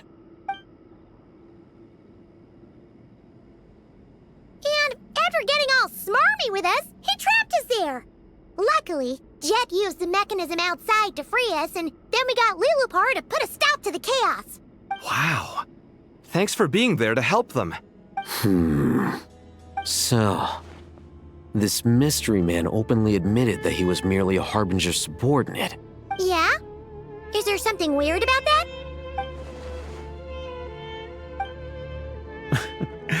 I assume you aren't naive enough to expect answers from an enemy. Well deduced. Our commander, Dottore, died in Nordkrai.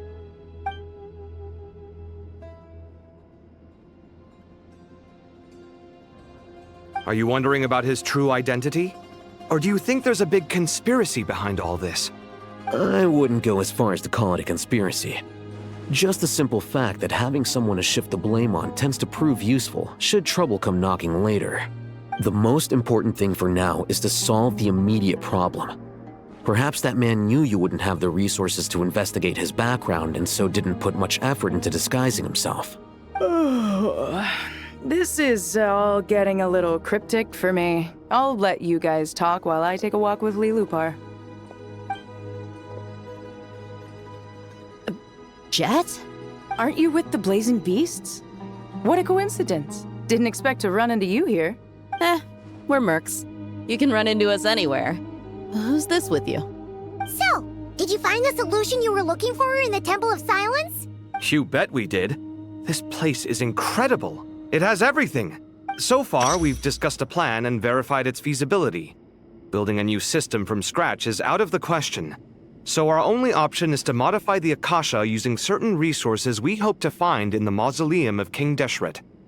According to certain sources in the Temple of Silence, there is a core device in King Deshret's mausoleum known as Aru. Little is known about this device in academic circles, which suggests it was hidden quite effectively. If these sources prove correct, the energy contained within Aru may be sufficient to power our Akasha renovation plan. However, this raises difficult questions regarding technological integration. The sages are still debating it. Yeah, but I'm sure they'll reach a compromise once they've argued it out. The people of the rainforest are always cautious when it comes to desert technology. But times of crisis like this leave us with little choice. Wait, Paimon has a question. Is this the same Aru we've heard of before? It's sealed off, right? Some sort of prison where the Goat King, Ibis King, and Crocodile King are locked up. Well remembered. Yes, that's exactly right. According to our records, Aru was the most brilliant creation King Deshret ever conceived of. built by divine and mortal artisans working together. It was a miraculous accomplishment, and it lies hidden deep within the king's mausoleum to this day. That being said, what Aru actually does and why it was built, those are deep secrets we are not privy to. Until recently, I wouldn't have been optimistic that the place even exists. The only reason I'm inclined to believe it now is because we heard it from the Ibis King Thoth himself at his temple. The tale of how the 3 retainers of Al-Akhmar were imprisoned in Aru. Paimon totally gets that. When Paimon first heard about it, she thought it sounded pretty unbelievable too. Do you guys still remember that? The Ibis King told us they were trapped in Aru and that they had to answer 3 questions to get out. I think I remember. What causes our rise and fall? What obliterates love and hate? And what determines truth and falsehood? Those were the 3 questions, right? Yeah. If only Nefer were here. She's dealt with the Ibis King before, so she might know more. Oh, Nefer is a friend we met in Notcry. Notcry? Funny. She showed up here earlier. Huh? Yeah. Had another lady with her, too. Both said they knew you. They contacted the sages, claiming they might be able to offer some assistance. Really? They came here to help out? Yes, really. It was just before you got back. One of them said she's made Nodcry her home. If she's the person you were talking about, then... Looks like betting on Aru was the right choice. See? They're right over there. Nicole! Nefer! Why, hello! We're here to help.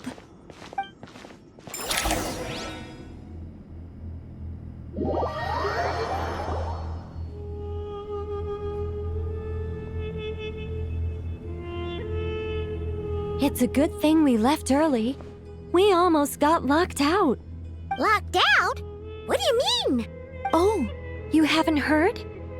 An invisible barrier has appeared around Sumeru's borders, cutting off all travel in and out. No one can leave and no one can enter. Sumeru has become a lonely island. Are the Fatui behind this too? Actually, no. This has nothing to do with them. I suspect it's a defense mechanism within Irminsul itself. Irminsul is the source of Tevat's ley lines after all, and Sumeru is the nation closest to it. I imagine this function was put in place to seal the entire region off in the event of serious damage, preventing the disaster from spreading to the rest of Tevat. It may have been implemented long ago. But doesn't that mean that the people here won't be able to escape to other nations if the anomaly keeps spreading? Currently, that does appear to be the case, which is precisely why I am here. This is a critical moment for the world, and Sumeru is the eye of the storm. Paimon's surprised you managed to convince her to come back to Sumeru. Indeed. Even for someone of my wisdom and eloquence, this tested my skills to the limit. And why should it concern me that Sumeru's in trouble? Surely you don't think I still have feelings for that place? Judging by your tone, I suppose you don't. Sounds like you don't know much about my past.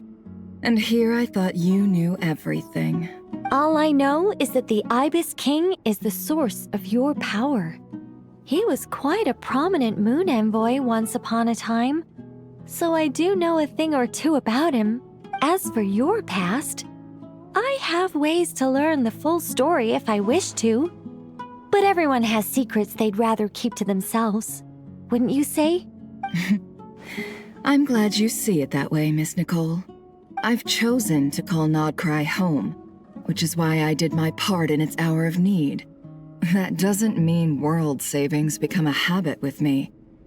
I have no particular desire to play hero in Sumeru, thank you. I understand. Human emotions do not appear and disappear without cause.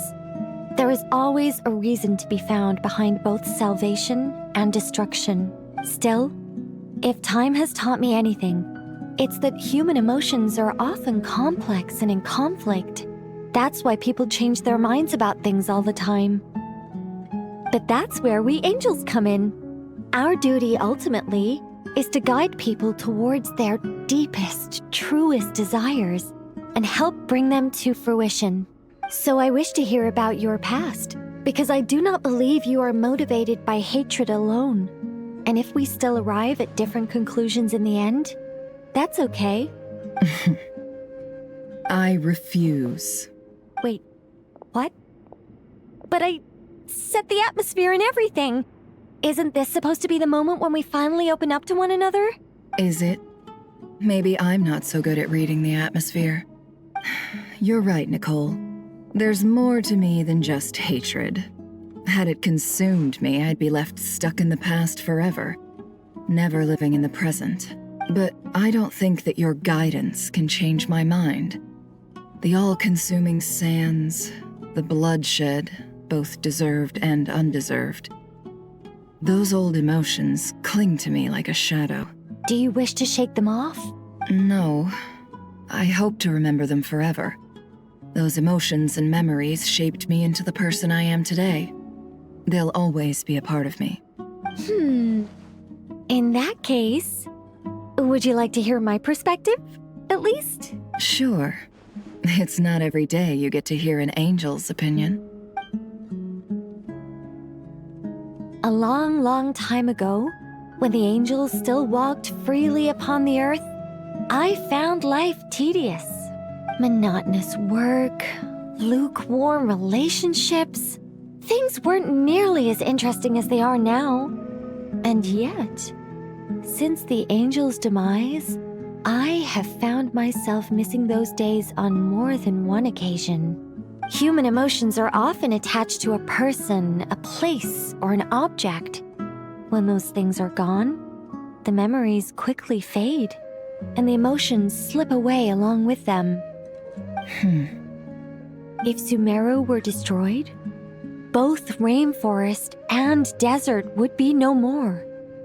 With the object of your hatred wiped from existence, it would not take long for the memories buried deep in your heart to slowly fade.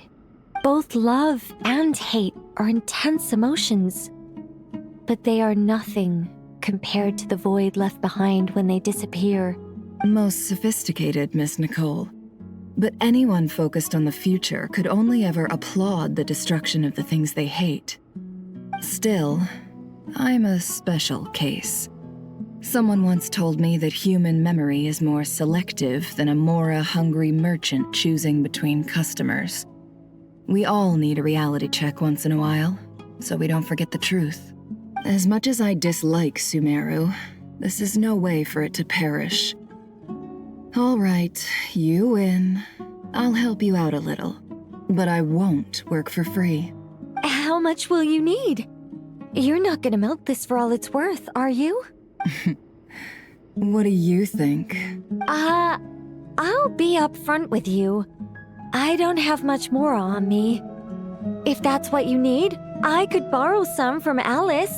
Or perhaps I could pay in sculptures. The ones I carve are actually worth quite a lot.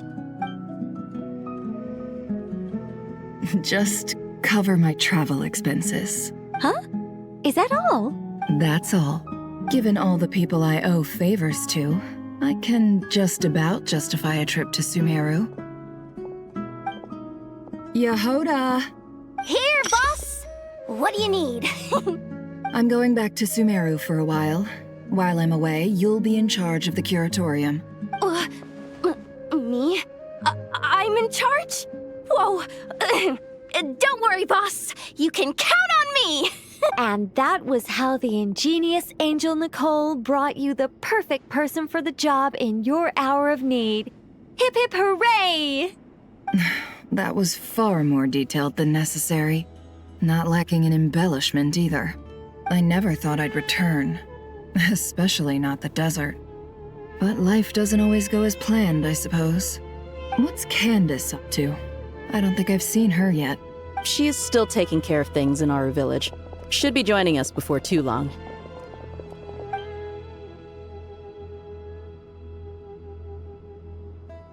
Oh, and sorry. Hope we're not interrupting anything. We have some good news, though. We're planning to go to the mausoleum of King Deshret to look for the legendary Aru. then use it to try and restore the Akasha system. According to records in the Temple of Silence, the mausoleum houses something called Aru's Chute, which can be used to establish connection with Aru. We still have some time before we leave, so there's no rush. By the way, who are these two new faces? Just call me Nefer. I'm based in Nodcry. Did I hear you mention Aru? Correct. Well, I happen to have a connection with one of the 3 retainers imprisoned inside, the Ibis King. I'm here to get things done, so if you don't mind, I think I should come with you. That sounds perfect. Miss Nefer, are you from the desert by any chance? Why do you ask? I don't know. There's a familiar air about you. Plus, you mentioned Candace. Sorry, I don't mean to pry. It was just a random thought. I'm Dia, an Eremite mercenary. My work usually keeps me out in the desert.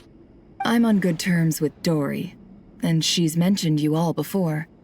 It's nice to finally put faces to the names. However, my associate here is probably less well acquainted with you. Why don't you all introduce yourselves? Actually, I'm a little better acquainted than you might think. Huh. Are my eyes playing tricks on me? It looked like you spoke without moving your mouth. Ventriloquism. I have heard tell of it before. What is it, Kale? It's you! You're the voice who's been speaking in my head, aren't you? You encouraged me to report my dreams to the General Archon, and got me to recite that magic prayer. Mm-hmm. I have many titles, but let's go with the most pertinent one. I am Nicole Rain, an angel who has lived since ancient times. An angel? Sounds like a big deal, but, what exactly is an angel? Oh, Well, we're a rather long-living race of beings. Not gods, technically, but we can still tell you a lot of stories from ancient history. Yep, and she's also an amazing sculptor. You could say she's a real creative type. Well, ma'am, if both the Traveler and Paimon give you rave reviews, you must be pretty impressive. Oh, please don't call me ma'am. I find it so awkward when people get too formal with me. Just relax and be yourselves. No need to be nervous. Miss Nicole, if it's okay, could I ask you a few questions? Yes, you may. I can see your heart is filled with confusion, and you are desperate for answers. I also know which questions you want to ask me. Why did you dream of Sumeru City in disarray? Why did those verses soothe the Jinn only when recited by you? I can guide you to the truth, but it involves a personal secret of yours. I'd prefer to speak with you alone, if possible.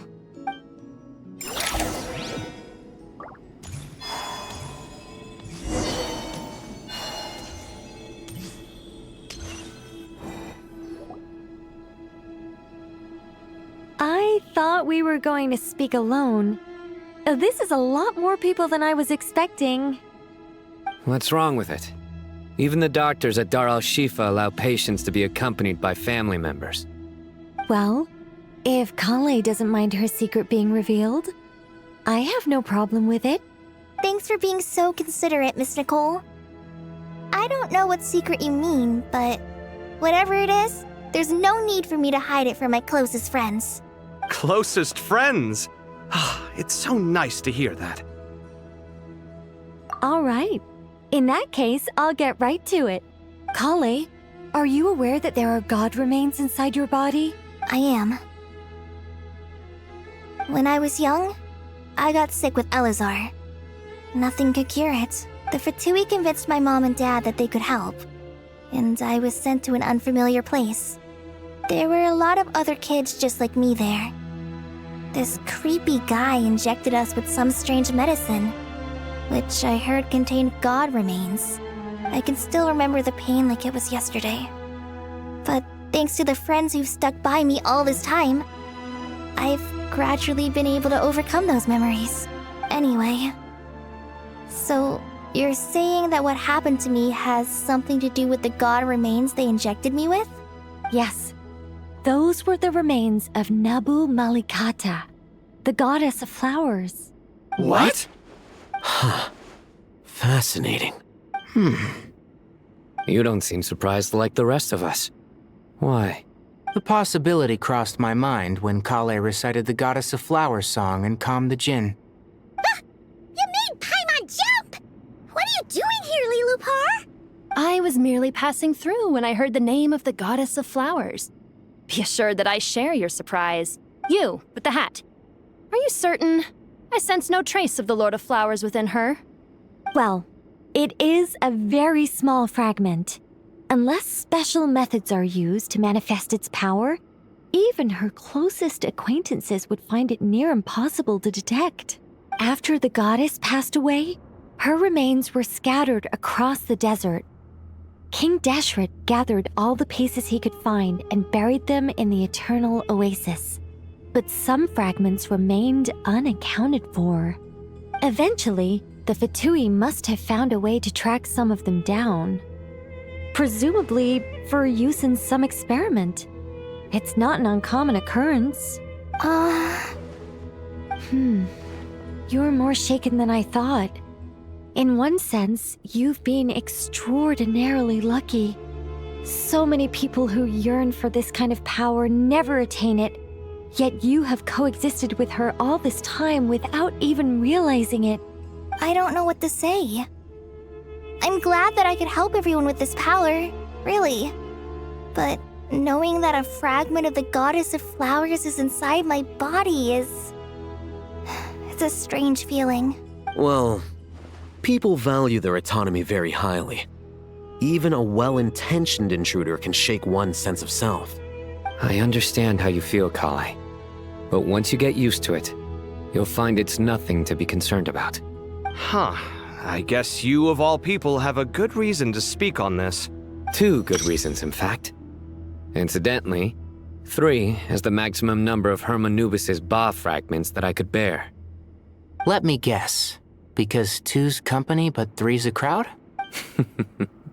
Thanks for helping to explain the joke, Tainari. Not my intention. Goddess preserve me. I should take my leave. This boy in his wolf's head hat speaks much too differently from the Hermanubis I remember.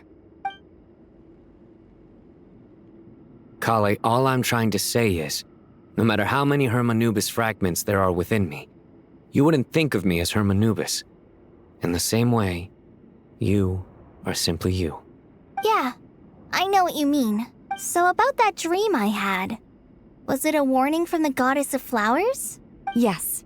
Just like me, she was an angel created by the primordial humans, born with the instinct to guide living beings. Though her body and soul have perished, her essence retains its natural instincts. Even her smallest remaining fragments would do their utmost to send you that warning.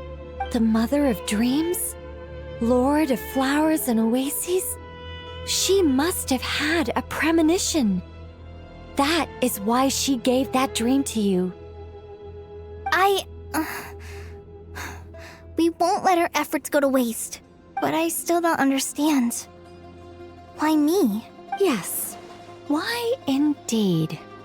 You weren't the only one injected with god remains, but only in you have her fragments persisted.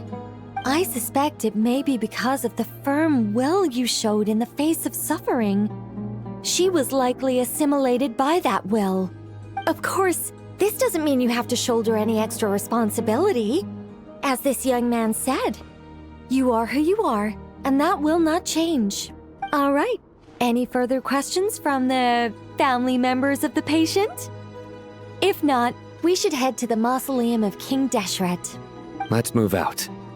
Time to put our plan into action. We all hope it'll work. But will we really be able to open Aru?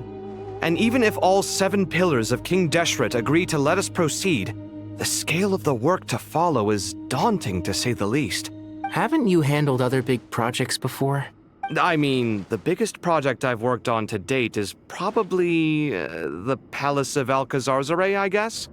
But this is orders of magnitude beyond that. It's a total nightmare. Look on the bright side. At least this time you're actually here when Sumeru needs you most. You won't have to come asking me for details after the fact. Mock me all you want. But now that I'm here, things will be resolved far more quickly and smoothly than last time. Kave's self-doubt disappeared in an instant. Like magic. Well, this confidence is most gladdening. Now, go and pack your things. We'll head to the mausoleum as soon as you're ready.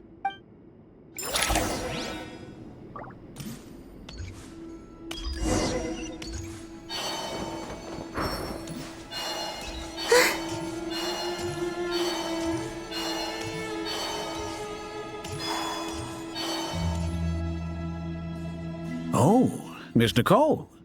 I heard you're a very talented sculptor. Is that true? Oh, I don't know. I wouldn't want to blow my own trumpet. Honestly, even though Ksharoar is best known for its focus on mechanics, plenty of Ksharoar scholars are quite serious about sculpting as a hobby. So if they rate your work, that's enough for us. We just have to take a look. Who's we? Myself and a few other scholars. Kashif, Daneshvar, come take a look. Oh, well, if you insist, I suppose there's no harm in showing you.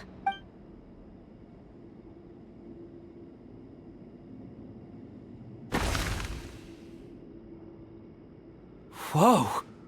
Where did that come from? Look at the level of detail. It's so lifelike. The squirrel descends from the heavens like a champion, and the earth trembles beneath its feet. What do you think? Striking, isn't it? Kaveh? Kaveh, come here for a sec. Oh, and Madame Faruzan, didn't you used to study in our darshan?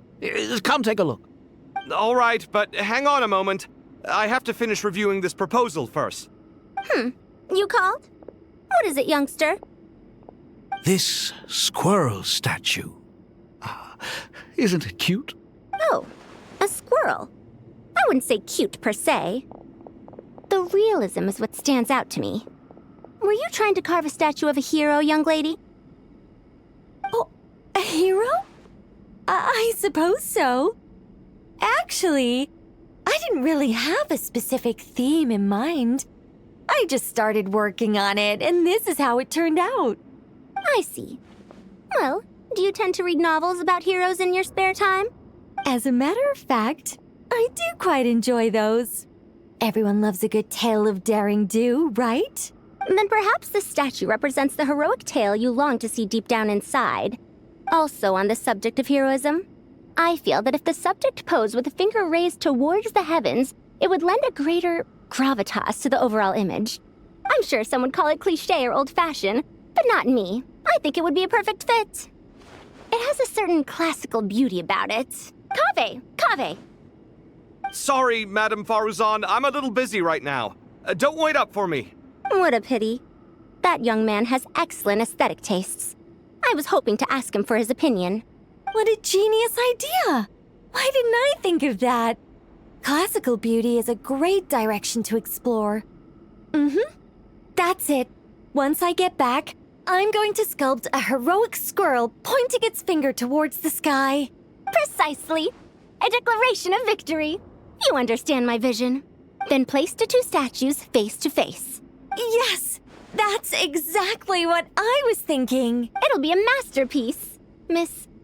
I'm sorry. I didn't catch your name. Just call me Nicole. Madame Faruzan? Was it? What? Oh, no. That wouldn't be right. Why ever not? Madam is a state of mind cultivated from within. Anyone may call me Madam if they so desire. My dear Miss Nicole, once we make it through these trying times, should we have the pleasure of meeting again, I shall look forward to seeing your new work. In this day of age, it's rare to find people with an appreciation for classical aesthetics. Meeting you was truly a pleasant surprise. Honestly, I feel the same way. It's been a long time since I met anyone interested in this style of statue. Clearly, they don't call you Madam for nothing. Also, I have to say, you're a very good judge of character. Because when I think about it, I really am someone who likes stories about heroes. That must be why I've quietly kept watch over generation after generation of them. Sorry, keeping watch over heroes? What exactly do you do for a living? Oh, never mind that. Let's not tell Madame Faruzan about Miss Nicole's true identity for now. Good idea. Let's limit the conversation to aesthetics.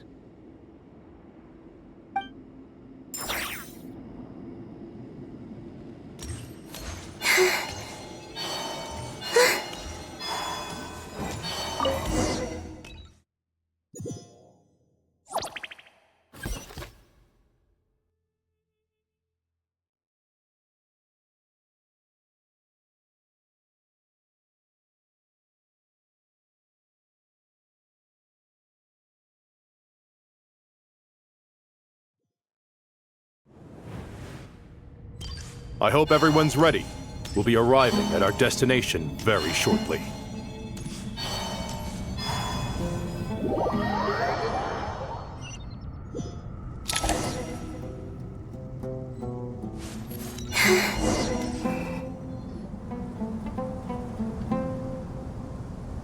Why, we've not seen so many visitors ever, really.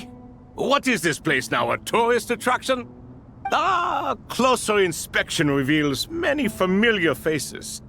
To what do we dusty old fellows owe the honor? Surely you're not just here to chat. You surmise correctly. We are here to carry out a rather enormous project.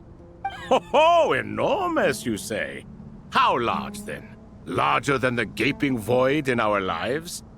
Why, you've even put a smile on Goatee and Crocco's faces. All this activity is making for quite the special day.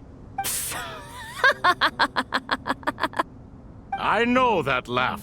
Lilipar? What on earth are you doing here? Oh, this is hilarious. Turns out good things really do come to those who wait. As long as you stay alive long enough. When did you three get locked up in here? And still you act all high and mighty, putting on a show for the younglings. Truly hysterical. Why, you? Yes, I know. No need to shout. You're right, Lilipar. Goatee, Crocco, and I all have the same problem. But didn't King Deshret seal you away? How did you break free, and how did you get in here? Who knows? Perhaps you can ask my master one day, should you ever get the chance. Behold, the executioners of old. Some have turned into fragments residing in human bodies, and others are imprisoned eternally, leaving not a single shard behind. It's almost tragic, watching lowly prisoners like you act all self-important. Curiosity gnaws at you, doesn't it? Your interest in the outside world threatens to burst you at the seams. I'm starting to take a liking to this magic bottle lady. Time is of the essence. Let's get down to business. We come to you, O three ancient lords, to request your assistance on behalf of the Academia. If we can help you regain your freedom, then please consider lending us your aid. As for precisely what we need your help with, it's a long story. So, to demonstrate our sincerity, we are prepared to first resolve the problems that plague the three of you.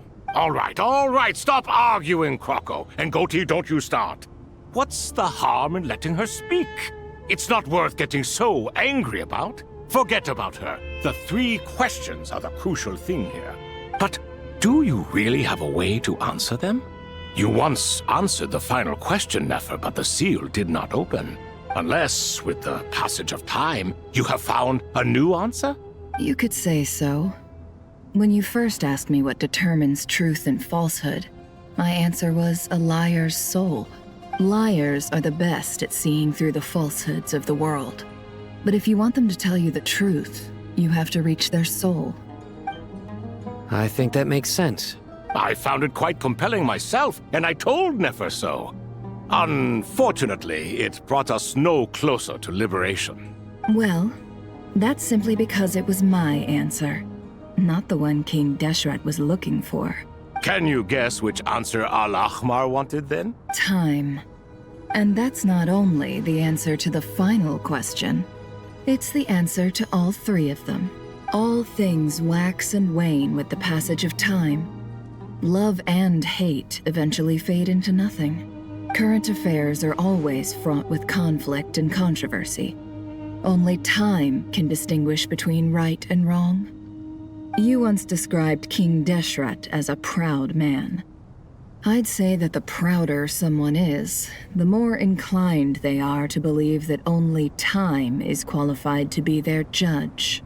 Time. Well. Indeed. Perhaps in building Aru, our king was in fact attempting to reverse time, to bring love and hate, right and wrong, the rise and fall of all things back to their point of origin.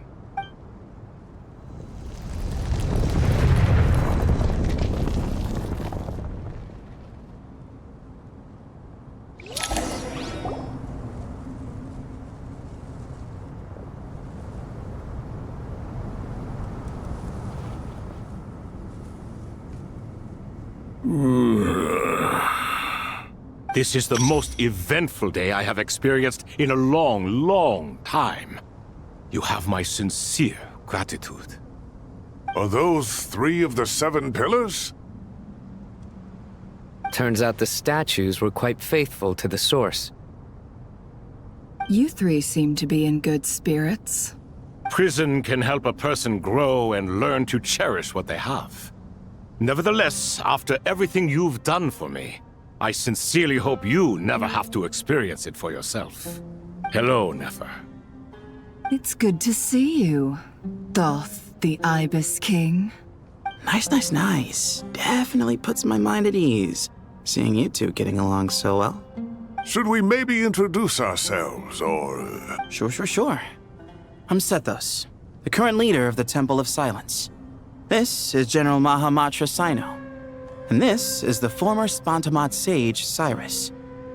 But I'm guessing none of that means a whole lot to you. Everything is equally new to us, in truth. We've been gone from this mortal world for longer than you can imagine. Let's hold off on the introductions for now. We can always ask Nefer about you later. It'll give me something to talk about with my chosen disciple. You're like a helpless parrot. Gods and people of yore are not necessarily welcome in today's world. Self-awareness is one of my finest qualities. I thought I ought to share its fruits with you 2. Is that so? Well, I think we'll take it in stride, just as we did with the 3 questions. Let's not forget, it was my persistence that won you both your freedom. Fair point. I have to applaud your persistence. And I must praise you for your wisdom. Now, state your wishes, young ones. I'm sorry? Why, your tremendous accomplishments deserve a reward, do they not? You must let us do something for you in return. General Mahamatra, what do you think? I won't beat around the bush. Sumeru is facing a crisis the likes of which have never been seen before. And we need your help. Every calamity throughout the ages has been connected to us in one way or another, whether we were its cause or consequence. Whatever is wrong with Irminsul, it severely affected the Dendro Archon. She fell into a coma and is currently receiving treatment from the Dendro Dragon. The Dendro Dragon? I'm sorry, the Dendro Dragon is helping to heal the Dendro Archon?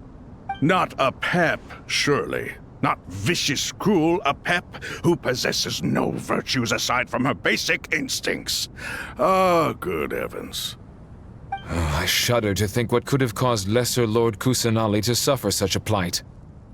Still, why would the Dendro Dragon lend you her aid? She has always held nothing but contempt for the Archons.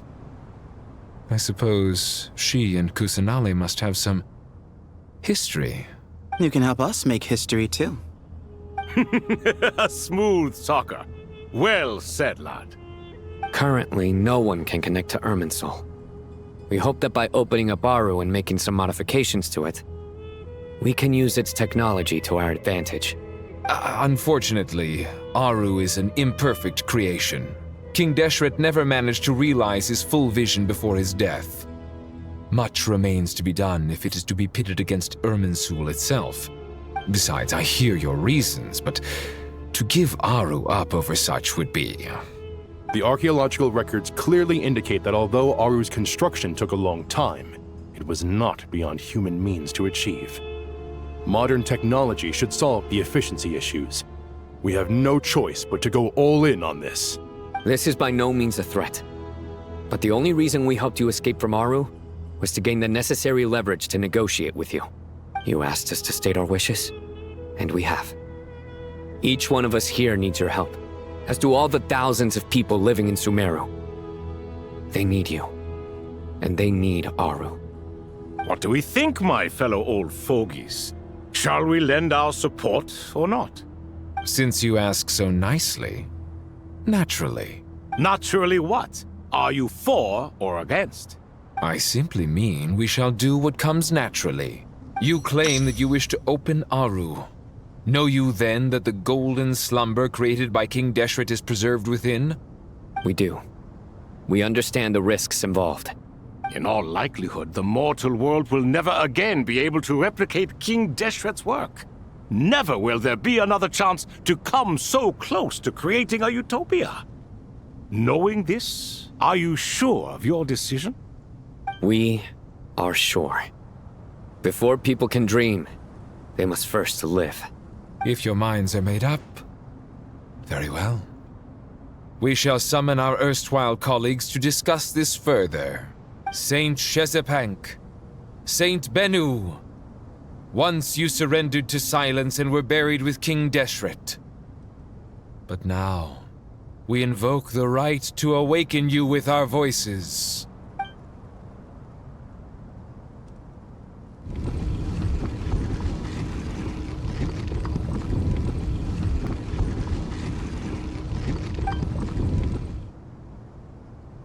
Saint Bennu, responding to your call. 3 kings detected. Initiating autonomous will. Saint Shezbank, responding to your call. 3 kings detected. Initiating autonomous will. Ah, Lord Herreshoff. What a long time it has been. I trust you are keeping well. Then your trust in my well-being has long outlived your physical body. You have always opened with that same phrase, in life, death, and now even beyond. Al-Akhmar is long gone. What is the reason for this meeting? You're awake? Good. We are voting on whether to give the people of present-day Sumeru access to Aru and permit them to perform technological renovations. You have the right to support or oppose the motion. Aru is the pride of Al-Akhmar.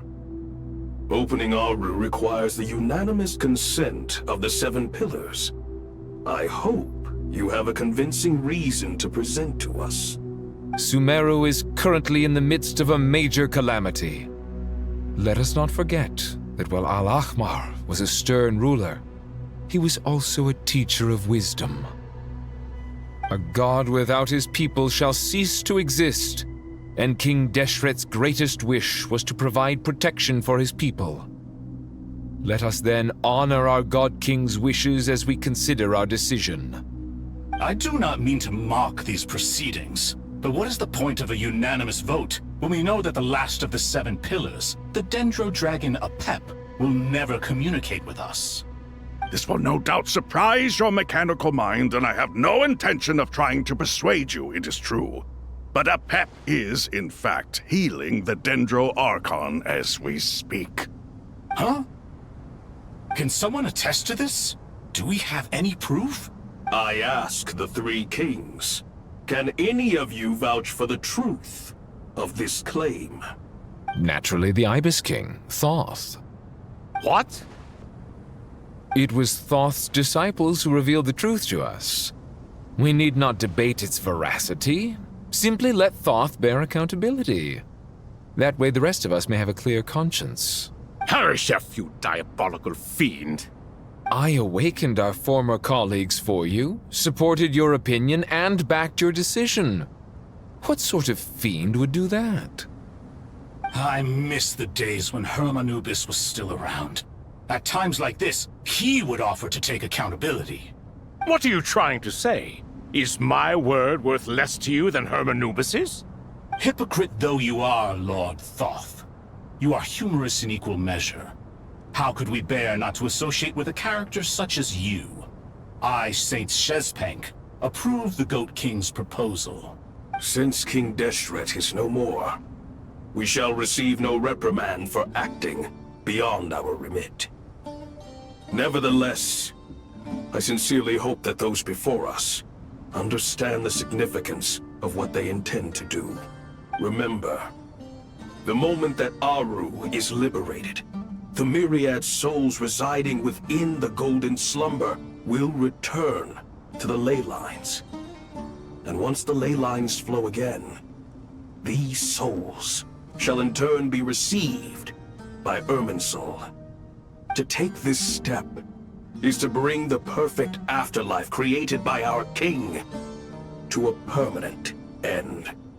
We understand that well, and we have decided to proceed regardless. Furthermore, the contemporary human perspective would contend that confining souls in this way is no act of benevolence. The deceased have a right to rest in peace. King Deshret's creation is clearly a place of rest and peace. It is just that many do not see it this way. But no matter. Saint Binu approves. Hermanubis' representative and the Dendro Dragon Apep made their choice ahead of time, while the Goat King, Ibis King, and Crocodile King have also granted permission to liberate Aru. By the grace of His Majesty, guided by his wisdom and will, let the gates of Aru be reopened.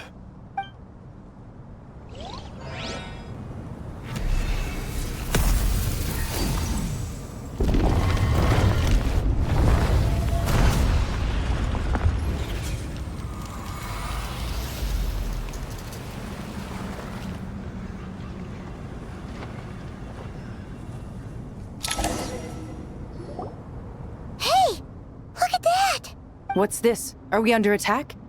No. Wait, it's... Here you are. Through the sands of time. I see you. Father. Father, is it really you? It's Jet's father, Jibriel! That's right! He entered the Golden Slumber, didn't he? I smell blood and sand on you. You've grown. Strong as a wild beast, and without shedding a tear. You have to leave, don't you? Please, just answer me this. What should I do for you? This meeting is a blessing from the gods. My soul, once imprisoned along with that of Semail, is finally free. I am truly grateful for the chance to see you again. That the dead should meet the living is itself a miracle. One brief, precious moment is enough. Enough to set my heart at ease. Do not weep for me, Jet. I know you will accomplish many great things in your life. You will go further and climb higher than I ever did. All I ask is that you take good care of yourself.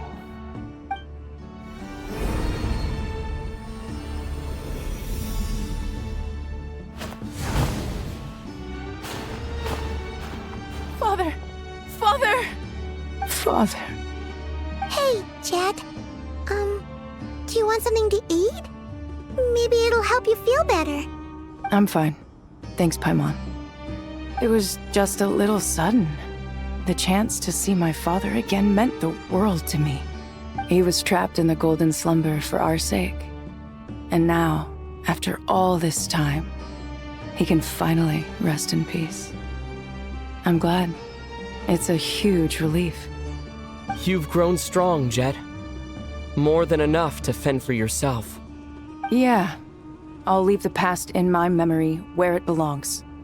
My family, the good times and the bad. Goodbye, Father.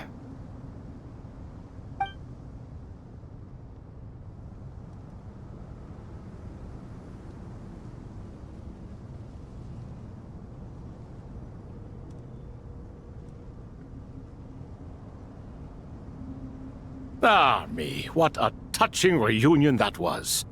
It seems we did a good deed today. We three retainers, once imprisoned for our iniquity, are surely the least qualified to judge whether this deed is good or bad. Either way, Aru is open. Now you have your opportunity, and with it, whatever trouble may ensue. Although Aru was created by a god, human craftsmanship was nevertheless required to build the gate that connects it to this world. Perhaps the relationship between gods and humanity follows a similar principle. As for your proposed renovations, we cannot determine which functions to keep or discard. Proceed as you see fit, but please entrust the task to your most accomplished scholars, or Bennu will be most displeased. It matters not. The Ibis King shall be accountable if any problems arise. Ibis, you chose to take on disciples, and so it follows that you must accept the risks of associating with humans. If I'd known you'd be like this, I would have locked all of you away in Aru, never to leave again for all eternity. All of us? What does this have to do with me? Vilify me no further. Scholars, since you have liberated Aru, allow me to present you with a gift. Using Aru's power, we shall install a defense mechanism at our king's mausoleum. You must be guarded even against Irminsul itself. This shall afford you some convenience, unseen and unheard. From this moment forth, none may by sight or hearing perceive anything said or done within the mausoleum. Amazing. And all this is achieved just with the power of Aru? With technology from the heavens, the possibilities are endless. Just because King Deshret did not use it for this purpose does not mean that it cannot be done. So, marvel away. This is the reward you have earned. All right. Well, that resolves the issue of confidentiality. What about the technical side? Do we have the manpower? Why, yes. I've already contacted them. They'll be here soon.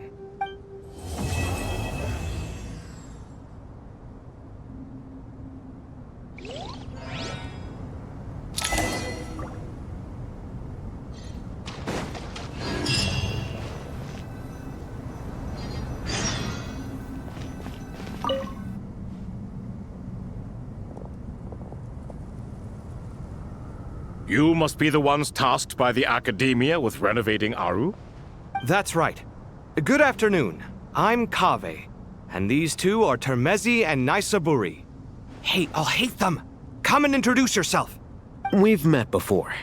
This is Thoth, the Ibis King, and everyone knows these two. Afternoon, gentlemen.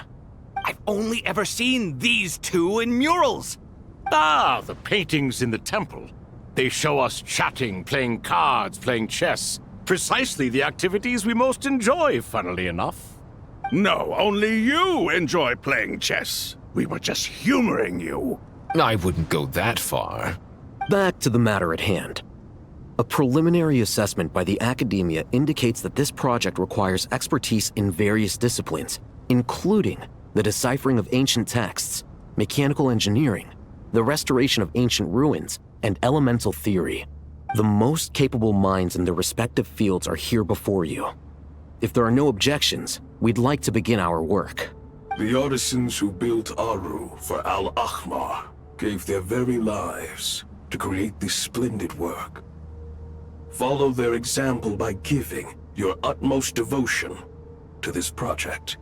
I didn't know that. We'll do our best, of course, but we certainly won't be sacrificing our lives. Such brazen words. Humans these days are a far cry from their ancestors. What little respect you show for King Deshret. No, that's not what he meant. Please, don't mind him. He shares your sentiments, just not your, penchant for hyperbole. Assuming that's what you were going for? I just think it's important to manage expectations. Forgive my lack of courtesy, but we simply can't sacrifice our lives to the gods on completion of the project like people in the legends of old. Here's a first draft of the project proposal for your perusal. Please let us know if you have any requests. Normally, I'd have made it look a lot more visually appealing, but we were really pressed for time on this occasion. I hope you'll forgive me if it's a little rough around the edges. Naturally.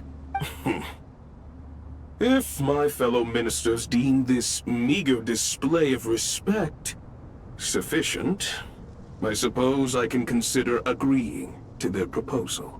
Why are you so preoccupied with the ostentatious displays of respect to Al-Ahmar? We should be trying to make things easy for them. You never know. We might have to rely on these young people to look after us in our old age. Exactly. This is Aru's mainframe. Be reminded to use it with great caution. We certainly will. Thank you for your assistance. You may attempt to lay out punishment should you so desire, though I'm afraid it would be futile. You and I both know that certain components of Aru can only be operated by humans. King Deshret always believed in humanity. Still, the reason that Aru's modules are designed that way is not so much because he trusted them, but more because he was wary of you. Is that true? No wonder human artisans helped to build Aru then. He actually required human assistance to create his greatest work. Naturally. Have you noticed that the Goat King keeps giving superficial responses? It's like he's just going through the motions and leaving the real debate to his colleagues. He understands the art of perfunctory speech. That's what earned him his position as the Minister of Ministers. It seems the rumors about King Deshret being a poor judge of character are baseless after all. Excuse me for being blunt, but it sounds suspiciously like you're putting yourself on a pedestal and mocking me. You're mistaken. And while there's nothing strictly wrong with making every conversation about yourself, it's not exactly a positive tendency either. You? Whatever. I knew it'd be like this working with you. All right, let me past. I need to look at this console. It's your job to activate it after all. Let's begin. Everyone, please proceed with the external checks and preparations as per the procedures outlined in the engineering plan.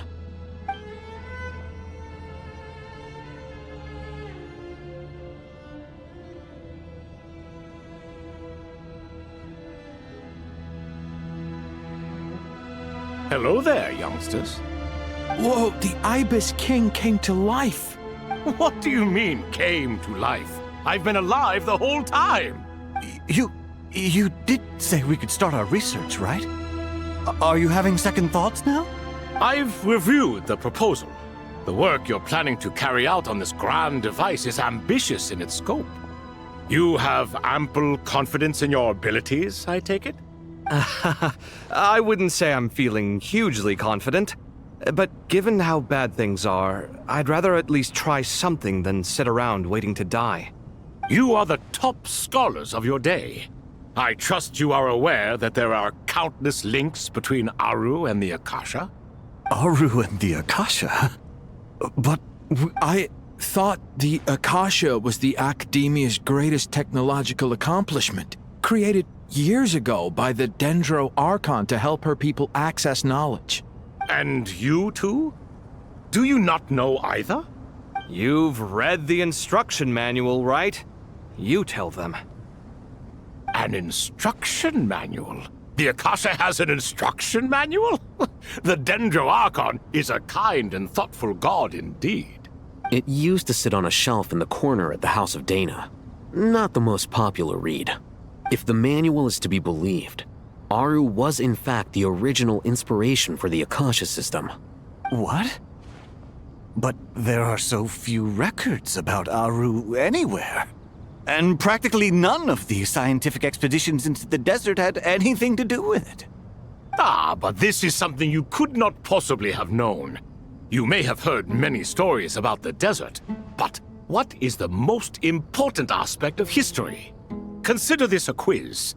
Anyone from Vahumana present? I'm from Vahumana. It's, well, veracity.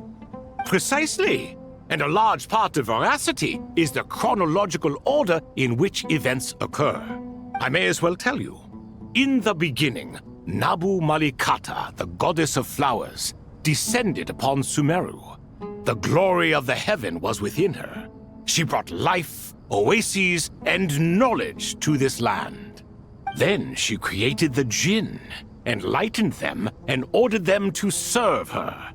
2 other gods also walked upon this land where wisdom flowed in abundance, and the 3 met beneath the great green trees.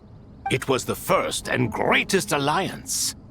We should speak with reverence of this covenant between the 3, which transcended both time and life.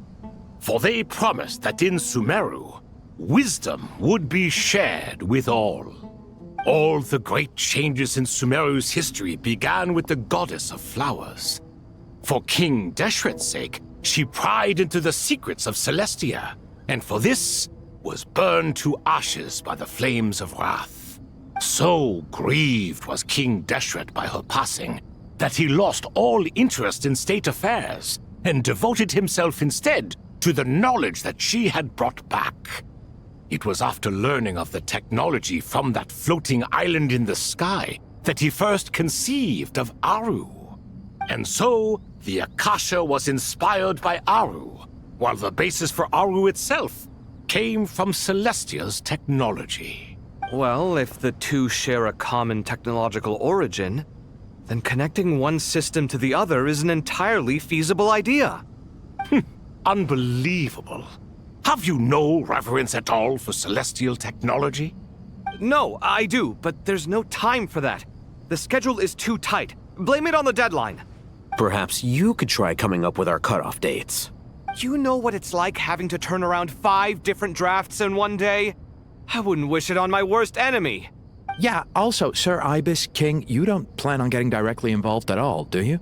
Yes, well, you strike us more as having come to give a popular science lecture. Or, wait, does this count as more of a first-hand witness statement? Neither. Anyway, this sounds like far too much work for me. Still, if Aru is so powerful, why didn't King Deshret use it for more ambitious ends? Because it was never fully completed. King Deshret had grand plans, but he perished before they could come to fruition. In the beginning, his wish was to create something that could rival the very world itself.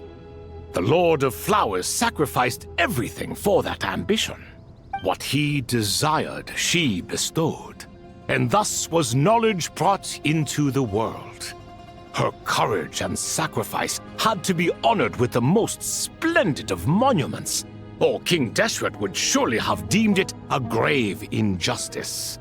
And that monument, built from knowledge and technology, etched with a sacrificial and courageous love, even in its unfinished form, it deserves to be treasured. At that time, King Deshret said the following to the Lord of Dendro. Since we share an eternal covenant, I shall never be your enemy. Hence, the fruit of wisdom from the heavens is not to be devoured. Remember, it is not that I lack the power to become the enemy of wisdom. Yet you and she have taught me much and shown me kindness. For this, I cherish you both. In the end, Aru was only used to store a portion of the souls. It was but a primitive form of the masterwork the king had envisaged. His final hope for Aru was to return to the past, when she yet lived. So the point you're making is, King Deshret was both powerful and ambitious, and he only ceased his imperious ways out of affection for the goddess of flowers and the Dendro Archon. You could see this as an act of mercy, but you could also see it as the sentiments that lay between these three gods placing constraints on him. This was, after all, the foundation of the alliance between them. This explains why Aru was both a prison and a monument, and why the answer to the three questions was time. You have to be careful who you get involved with, or you invite all manner of misfortune. This is as true for gods as it is for humans. Love is the same. It is both a prison and a monument. All right, let us pause the story here for now. Seeing as you've been so diligent, I'll offer a little help. Who's in charge again? Is it you two? Ah, yes, me and him. Now then, close your eyes. Wisdom hides in the space between the tangible and the intangible. It is to convey the incommunicable through the simplest of mediums. By the power of King Deshret, I shall grant you a glimpse into the unseen secrets that lie at the threshold of existence.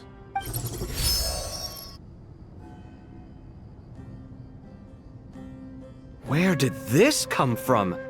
Is it a new mechanism? It looks more like some form of externalized information. You've rendered it visible? Just as the Akasha allows you to access a greater range of knowledge, the power of our king permits one to perceive ingenuities that do not belong to this world.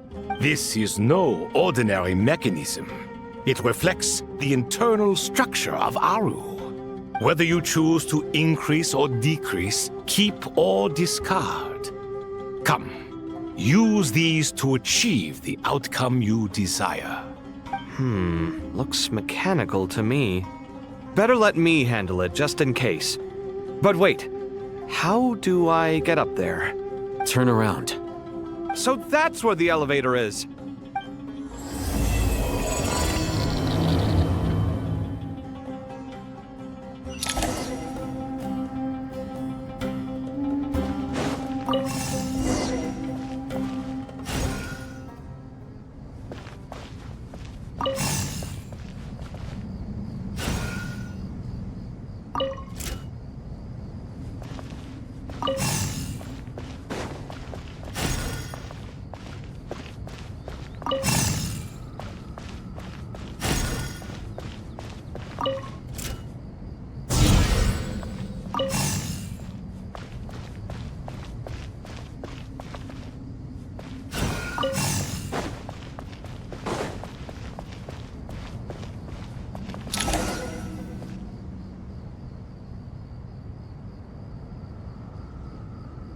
Obelisks were used to record important information in the ancient desert civilization. Hey, Al-Haytham, there's some writing here I'll need you to decipher. I've sent it to your screen. Do you see it? Got it. It's a little blurry, but I should manage. Take a look and tell me what it says. Oh, and I'll send any other similar text directly to you from now on. Let's start with this one.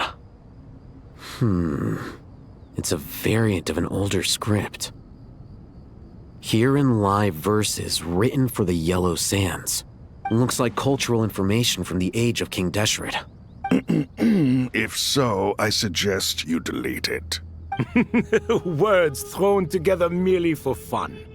I had no idea Aru kept a record of this. Well, as long as you're certain that this is strictly private information, that's fine.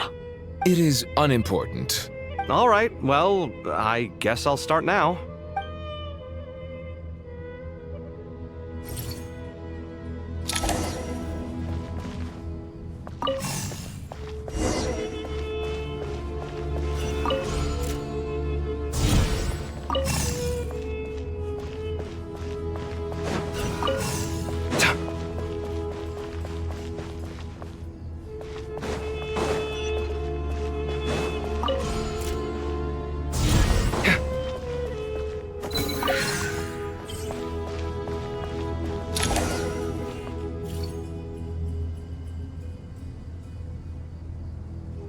Found some more. Sending them over to you now.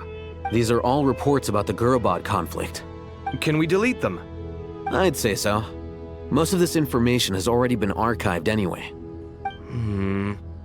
What if there are details in there that Vahumana missed? What are we supposed to do if they come after us in the future? They'll just have to live with it. If we don't resolve these issues now, there won't even be an academia in the future, let alone a Vahumana Darshan. Yeah, you're right. Okay, done. There's some other similar monuments nearby. I'll check them out.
Another monument. Hold on.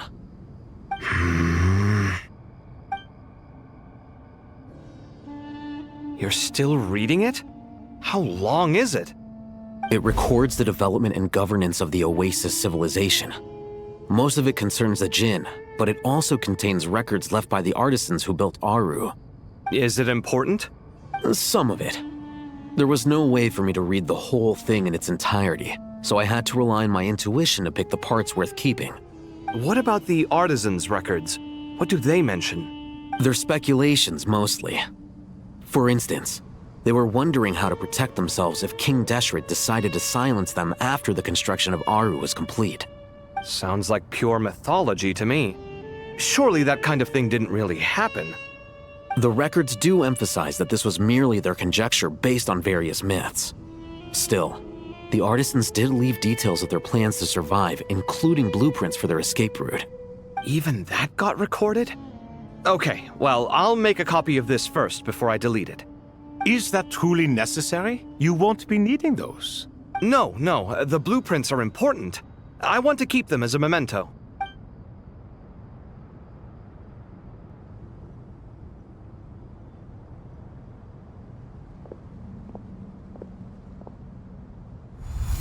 I think that should just about do it.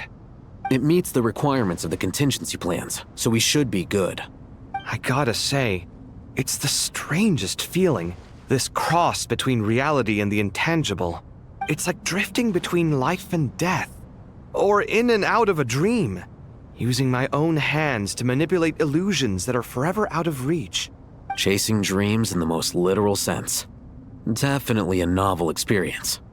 What happens if my spirit just floats away? That won't happen. Anyway, I wouldn't celebrate just yet if I were you. There's likely to be a phase 2 of this project. All right. I'd better keep my wits about me then.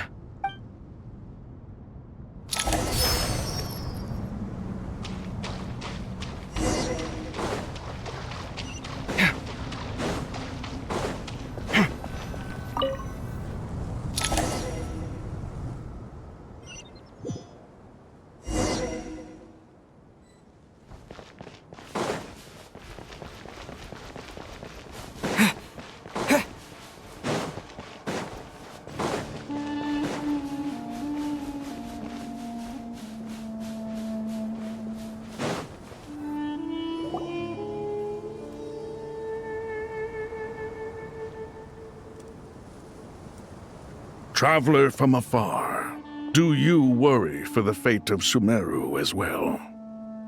Whoa! It's Sobek the Crocodile King! Greetings, Crocodile King. Please be at ease. I'm just here to chat with you about Lesser Lord Kusanali. Sounds like you really care about her. Yes, Although, to be exact, it is a mixture of both concern and curiosity that I feel. Speaking of Nahida, Paimon was wondering how she's doing. Wait a moment. What is it? I tried calling out to Apep, but there was no response. This can only mean that she is focusing all her energy on taking care of Lesser Lord Kusanali. All the gods who served King Deshret seemed super surprised to hear that Apep agreed to help Nahida. Guessing she made a bad impression on you or something.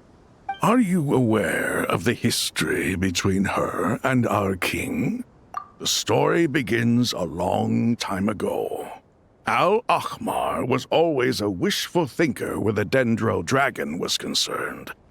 Without consulting her, he decided to list her among the 7 pillars and declared his own power to be far superior to hers.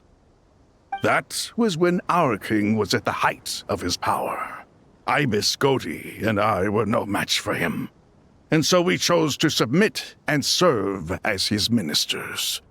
But not Apep. No, she never thought much of him. To Apep, Al-Ahmar's pride and sense of superiority were nothing but ignorance and hubris. In fact, they fought numerous times, but usually the battle ended in a draw. In the end, King Deshret coveted the power of Celestia, only to end up corrupted by knowledge. His final act was to trick the dragon into swallowing him whole, leaving her to bear the torment of his sins. The Dendro dragon stands for the glory of a bygone era. She hated Al-Ahmar and what he represented. All the gods, all the power they wielded.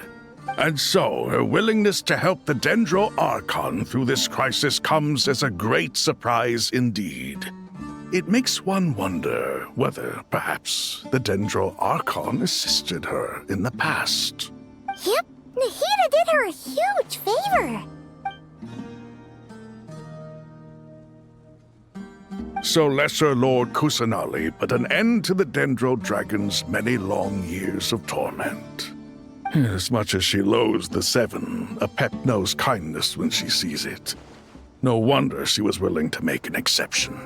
Yeah, that's the sense we got from dealing with her, too. She is not incapable of coexisting with other living things. Rather, she actively chooses to avoid coexistence. And this despite the fact that she symbolizes life itself. How ironic. All of this being said, I wouldn't expect too much from her if I were you. Nothing will change her hatred towards humanity and gods. We'll keep that in mind. Anyway, how much longer do you think Nahida needs to stay with Apep? For all we know, the Fatui might still be in the desert. Just to be on the safe side, why don't we grab anyone who isn't busy right now and go look for her? I'm alright, Paimon. Huh? Was that Nahida's voice? It seems the treatment was effective. Since when do my deeds require your evaluation? Here will do just fine. I had no intention of taking you any further. One ought not expect greater generosity than they have earned. You always hide your kindness away like an oasis within a sandstorm. Only those who make it through the swirling winds can know just how beautiful that oasis is, and how much hope it brings. You dare appraise my being?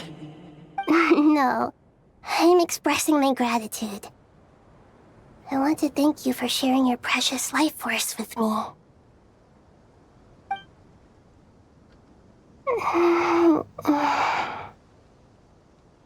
Awake already?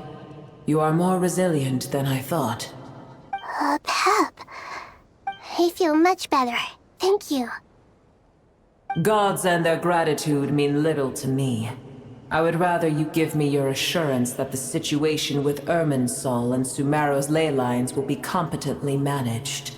If I suffer any ill effects from the ley lines, you, as the god of this land, will be held responsible. And you would not enjoy being held to account by me. I understand what you require, but I would assume this task even if you did not demand it. Sumeru is my responsibility. I must resume my duties as soon as possible. A farcical notion. God of Sumeru, I hope you realize how unextraordinary your strength is. And yet, maybe it is precisely what defines me. A god of wisdom is not meant to rule by force. Then hold steady. We go forth. Well, I'll be.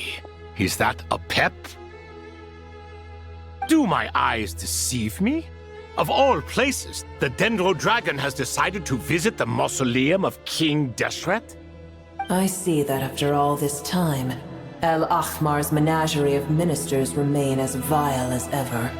It's a pleasure, Dendro Dragon. Had you arrived but a little sooner, you might have attended a meeting of the Seven Pillars. What a nauseating thought. You are not the first insects I have had the displeasure of dealing with today. A swarm of them tugged on my tail on my way over. Goodness knows what hovels they crawled from. Why do all the creatures of this world remain so lowly after all this time? What did you do with them? I cast them away. What would you have me do? Keep them as trinkets? Boer, this is where we shall part ways. To be clear, I do not wish to see you or anyone else here ever again, unless absolutely necessary. Then I wish you peace as you return to your dwelling place. It matters not to me. Simply refrain from bothering me again. A force to be reckoned with. At times like this, I feel glad that she has no interest in any of this. Hold on, just hold on, okay? We're almost there. We made it! Huh? Wait, that voice! It's... Uh-oh, I'm gonna fall!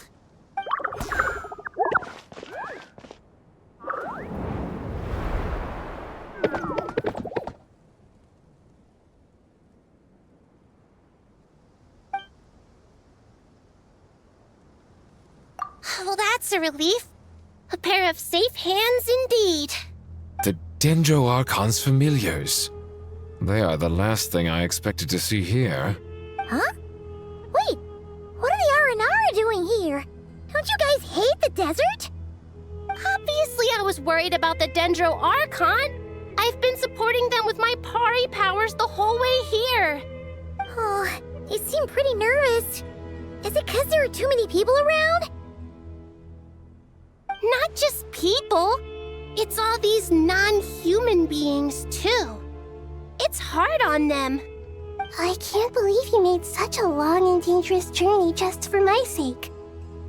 I appreciate your support so much. Thank you all. I'll have to ask everyone to wait while I help our new arrival settle in. Once I'm done, I'll gather everyone to discuss our next steps. Traveler, Paimon, shall we find a place for our friends to stay? Awesome! Let's go! Well, first I have some questions.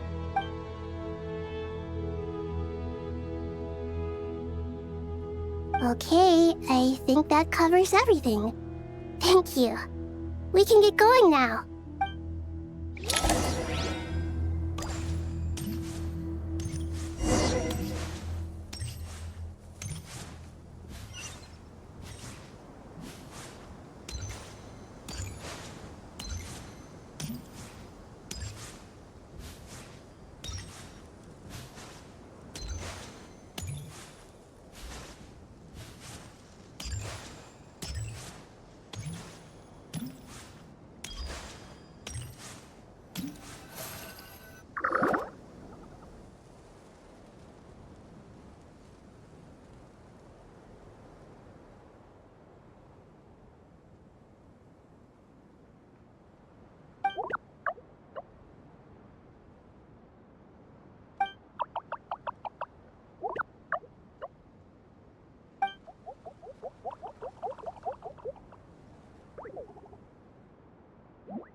everyone. It's only us.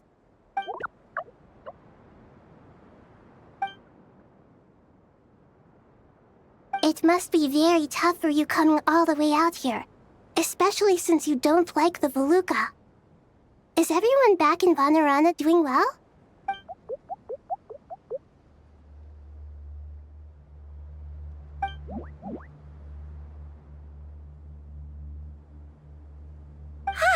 Everyone's here. Good. Are you okay? You look like you were about to pass out back there. Then you're forgetting who I am. Don't underestimate me. Oh, excuse me! Are you comparing me to Paimon? I suppose everyone is gathered here because of me. As we can see, the situation is critical, and everyone is very busy with their various tasks, so...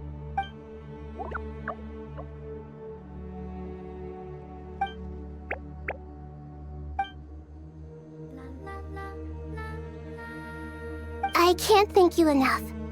Right now, we're focused on restructuring Aru, processing excess information, and helping restore everyone's confidence.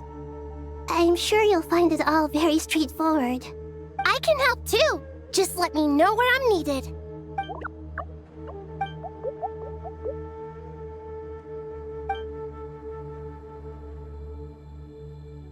Up to no good?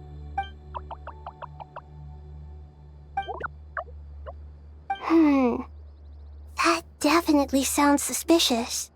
Traveler, Paimon, I have other work to attend to here that needs to take priority. Could I trouble you to investigate the situation Arabalika spoke of? No problem. Leave it to us. Thank you. I'm counting on you. There's one other thing. If you are to work alongside the people of Sumeru, you will need to make yourselves visible to them. Is that acceptable to everyone?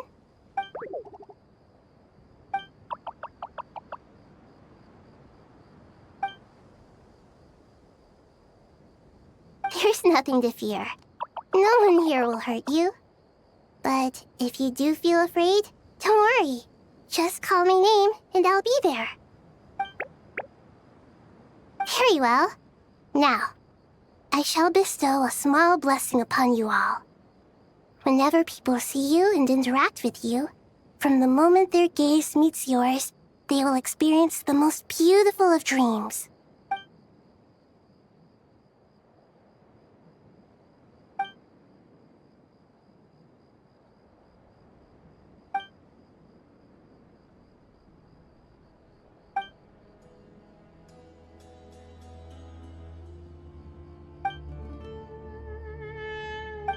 Do not fear. We will face it together. This too shall pass.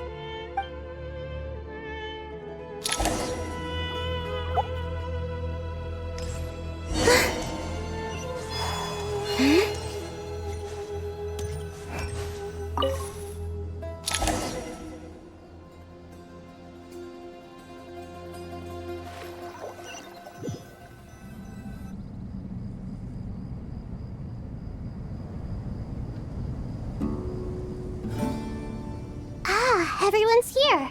Wonderful. Dendro Archon, you're back. Are you recovering all right? You mustn't push yourself too hard. I'm doing very well. Thank you for your concern. I see. Using the power of Aru to reboot the Akasha and gain access to Irminsul. It's a sound plan, although... I regret to be the bearer of bad news, but with the state that Irminsul is currently in, it's impossible to access via traditional means. Even the Akasha won't change that.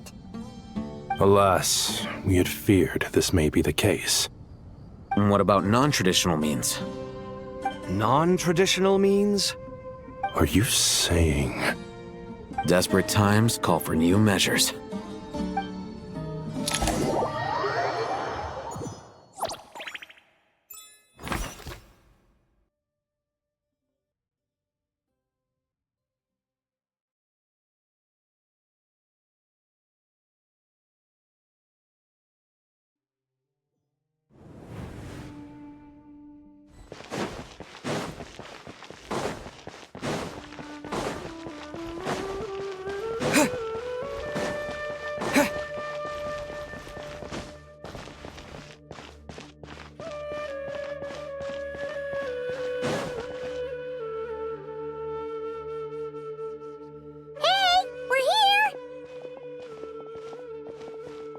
Ah, it's you.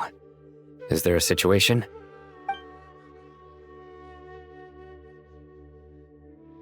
The Aranara have good intuition when it comes to people. In other words, there may well be a traitor among us.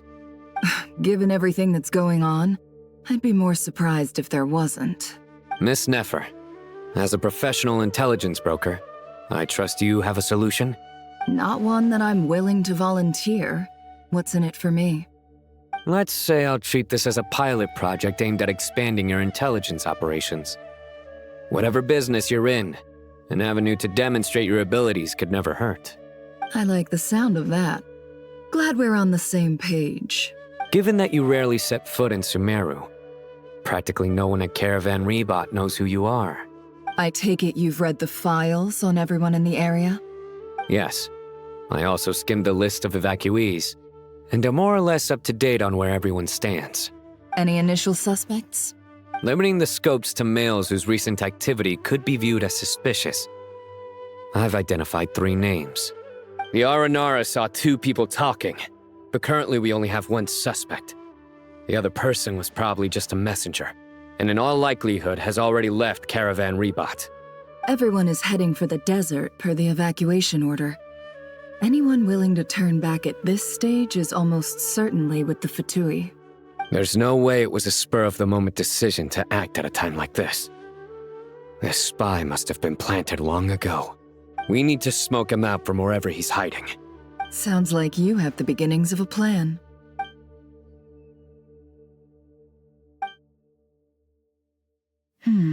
I see. Your suspicions are well-founded. I'd be watching him too if I were you. So far, we still lack solid evidence that he's been bribed. He hasn't made any recent purchases that would indicate he came into some cash. Then let's get closer to him to confirm before we make our move. I can handle it. I'm not based in Sumeru, so barely anyone at Caravan Rebot knows who I am. And you're certain you've never encountered this person in Nodcry? I'm certain. Besides, it's extremely rare for me to have had any direct contact with Sumeru mercenaries besides Jet. There's no way he could have seen my face before. Sino, stay out of sight and wait for my signal. If he raises any red flags, I'll bring him toward the main road. Understood. I'll take it from there. Excellent. Well, it's a pleasure working with you.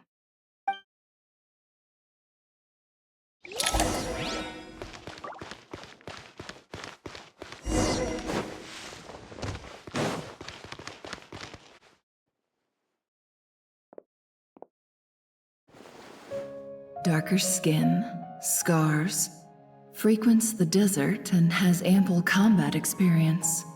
Nothing unusual about how he dresses or acts. What's that he's looking at? A coin. Interesting. Could that be how his contact paid him? Conveniently discreet for someone trying to hide any unexplained income. And yet it could be highly valuable. Sorry to bother you. Has everyone here already left? I don't suppose you happen to see a lady wearing a hat? Ma'am, what are you doing in Caravan Rebot all by yourself? The main group evacuated some time ago. Didn't you pass them on the road? My friend and I lost some of our cargo along the way. I didn't want to miss out on potential business, so I told her to go on ahead and meet the client while I retraced our steps. I didn't think it would be so late by the time I found it. And then there was a terrible sandstorm. I guess I must have taken a wrong turn, because I didn't see any large groups on my way here. Forgive me for asking, but just to be on the safe side, could you describe this friend of yours? Sure. She has blonde hair, and she was wearing a hat and a white dress. You'd definitely know if you'd seen her. Yes, I think that does ring a bell. My apologies. During this exceptional time, the Corps of 30 are under orders to be extra cautious when dealing with unknown people, whoever they might be. I understand. Well, sir, is there anything else you need to know? If not, I'd better try and catch up with them. Hey, wait! They left a good while ago now. You'll never catch up with them on your own. Why don't I give you a ride? I'm here to collect the last few people anyway. We have plenty of carts, so one more won't be a problem. That would be amazing. Traveling with a group will be much safer. I'll have to pay you for your trouble. Hey, let's not worry about the money for now. Wait here a moment. Once I'm done packing up, I'll take you to join the rest of the group. All right, thanks. Let me know if you need a hand carrying anything. No need for that. I'm strong enough for both of us. Okay. Well, I wish there was some way I could repay you. Guess it's my lucky day, running into someone who knows what they're doing here. You might have just saved my life, you know? You're not wrong there. I mean, what kind of cargo is so important that it's worth risking your life to get back? I hope for your sake that it's priceless. Actually, I suppose I can tell you, since you've been such a big help. But be sure to keep it to yourself or we could both be in big trouble. Oh, really? Sounds mysterious. We're in the antiques business. You understand? Some of our goods aren't acquired through the most legitimate means. We have to be very discreet when we're selling them. That's why I had to go looking for the missing cargo alone. Ah, no wonder. Well, ma'am, in that case, it turns out that maybe there is something you could do for me.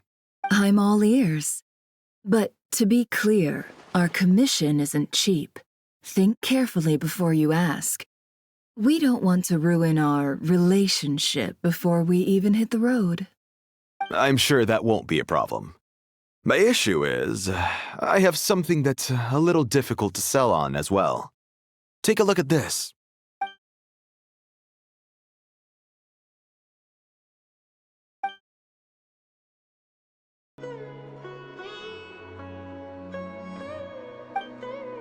Pure gold. That's quite something. How'd you come across it? Dig it out of some ancient tomb? If you look hard enough, there are many treasures to be found in the mausoleum of King Deshret. It has no distinct Snezhnayan markings. That'll be why he's going with that story.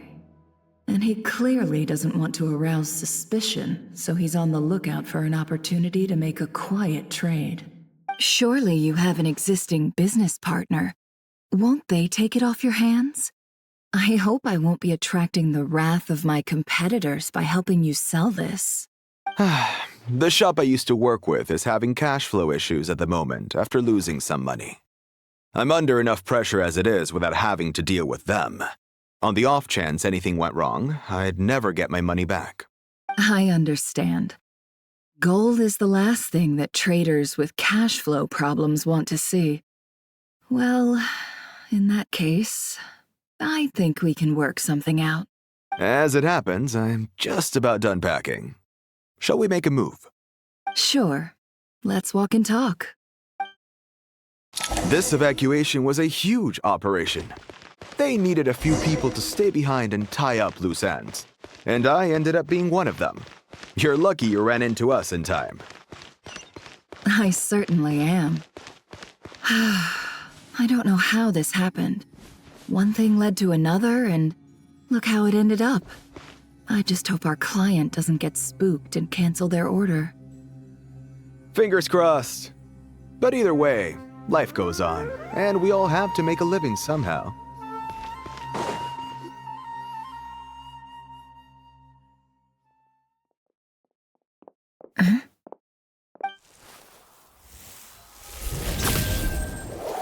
Hands where I can see them. General Mahamatra! No, wait! What are you doing? This is the coin? Good. Sadly, you won't have the chance to spend it. Nicely done. Looks like Sumeru's Matra are a well-oiled machine nowadays. Unmarked gold coins are quite difficult to trace. Thanks to you, we have secured the evidence. Here's what's gonna happen.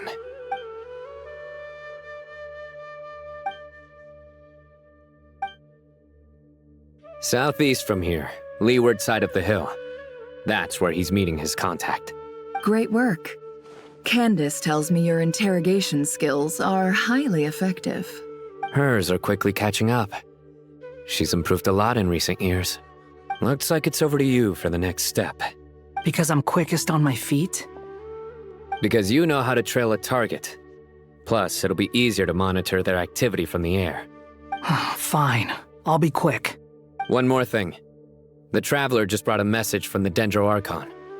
Once you're done with this, we're to meet up at the mausoleum of King Deshret. Got it. Will do. Are you sure you'll be okay on your own? Gee, I don't know. Maybe you should come with me. Okay. Then Paimon's coming with you. Really? You do know this is a stealth operation, right? Meaning, you have to be quiet? Paimon, are you sure about this? Well, Paimon at least wants to give it a shot. Like everyone says, if you never try, you'll never know. Besides, being the best guide into that has to count for something. This should be a piece of cake. Fine. Join me if you want. But be warned. If anything goes wrong, I'll have to gag you and shove you into a bush. No need! Paimon will be super careful. Promise! Good. Then what are we waiting for? Let's go. Ah! Coming!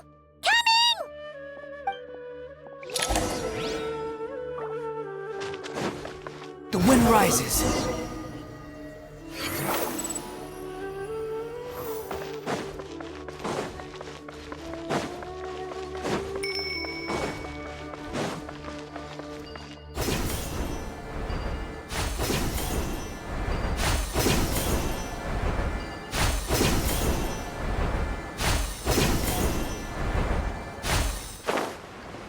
Squall and fury.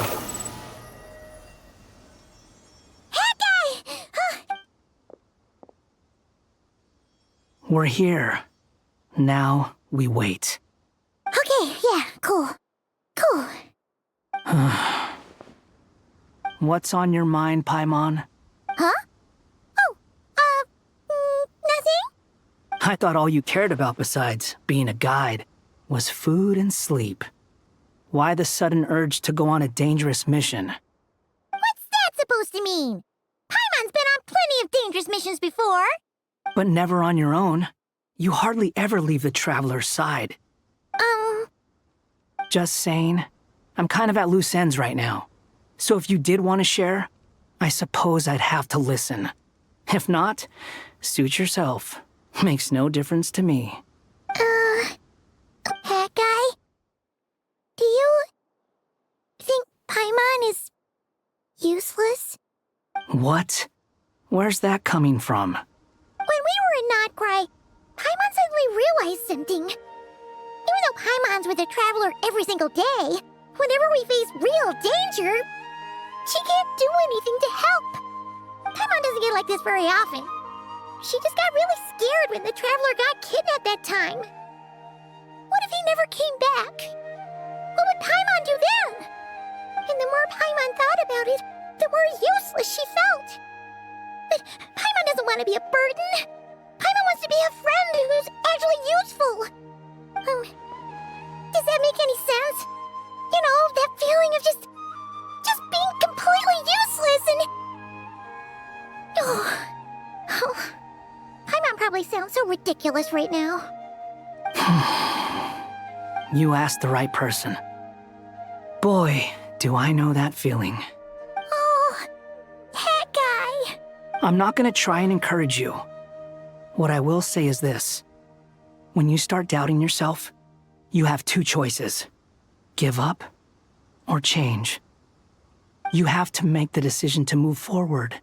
Otherwise, no amount of consultation from other people is gonna help you. So ask yourself, what do you want? To get stronger? To learn more? Whatever it is, go do it. You won't have any regrets if you can at least say that you tried. Oh. All right. Something's not right. Shouldn't they be here by now? Paimon, is it just me? Or is it a little too quiet around here? Should Paimon take a look? We'll give it another hour.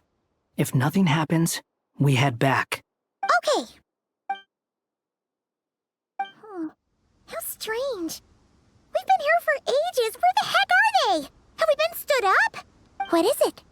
Did you think of something? Something feels off about this whole situation, but I can't quite explain why. We know for sure that the guy Sinocot had something set up, yet somehow his contact is a no-show. So, either the handler got caught, or, more likely, they decided to cut our guy loose. But how would they know to do that? Wouldn't they at least send someone here to check things out? That's the problem. They couldn't possibly know what's happening here. Unless... This feels all too familiar. Come on, let's head back.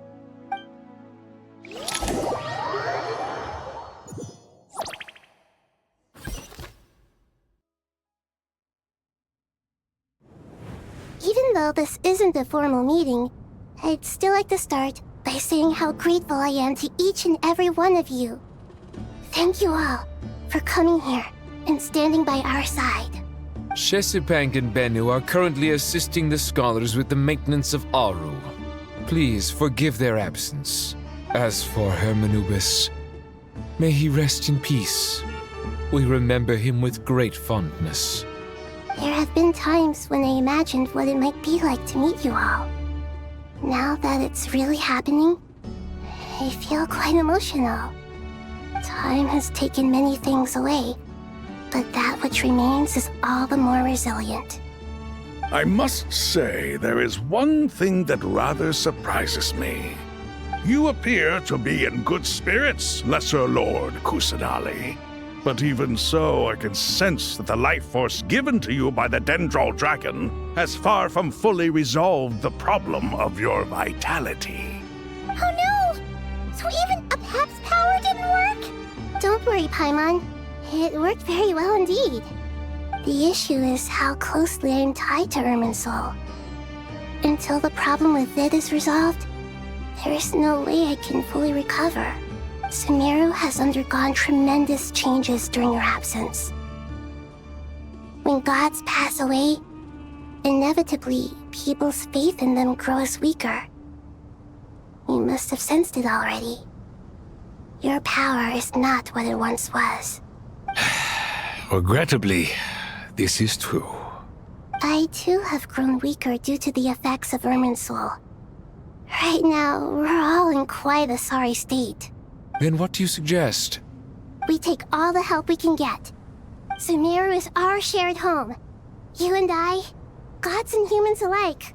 We must unite all our strength in this moment. Though Al-Ahmar is no longer with us, the alliance between the three gods remains in force. Regardless, as subjects of our king, we have a responsibility to support Sumeru through this catastrophe. Not to mention that it was the people of Sumeru who released us from this prison of Aru. Times have changed, and the people of today possess greater wisdom than those of the past. You really know how to give a rousing speech, Goti. Now then, let us learn more about your plan. The brightest minds of the Sumeru Academia are busy opening and renovating Aru. They claim it has something to do with Irminsul? Correct. Irminsul has existed in Teyvat since the very beginning. But during the Age of the Dragons, it did not possess the significance it holds today. After the Heavenly Principles arrived, the power of the Light Realm was divided into elemental energy, and Irminsul was refashioned as a device that records and preserves all information. Since then, everything in this world has been inextricably linked to it. As the Dendro Archon, I have a duty to protect Irminsul. To Sumeru, it is both a national treasure and undeniably a major threat. Teyvat has seen many upheavals in the last few years. The most recent of these was a major crisis in Nodcry, which forced Sumeru to be even more vigilant than usual. I made sure to monitor all the pathways through which an outsider could potentially transmit themselves into Irminsul. But despite my efforts, a major problem still arose within. I still believe that someone has actively invaded Irminsul. But rather than taking any of the pathways I referred to, the intruder chose instead to utilize the most direct route. And the only one that cannot be protected against, by entering Irminsul through death. I see what you mean. You cannot simply stop all deceased souls from returning to the ley lines because of a potential invasion that could occur at any time. That's right.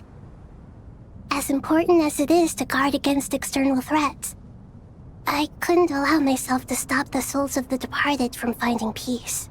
Please, understand how difficult this predicament was for the Dendro Archon.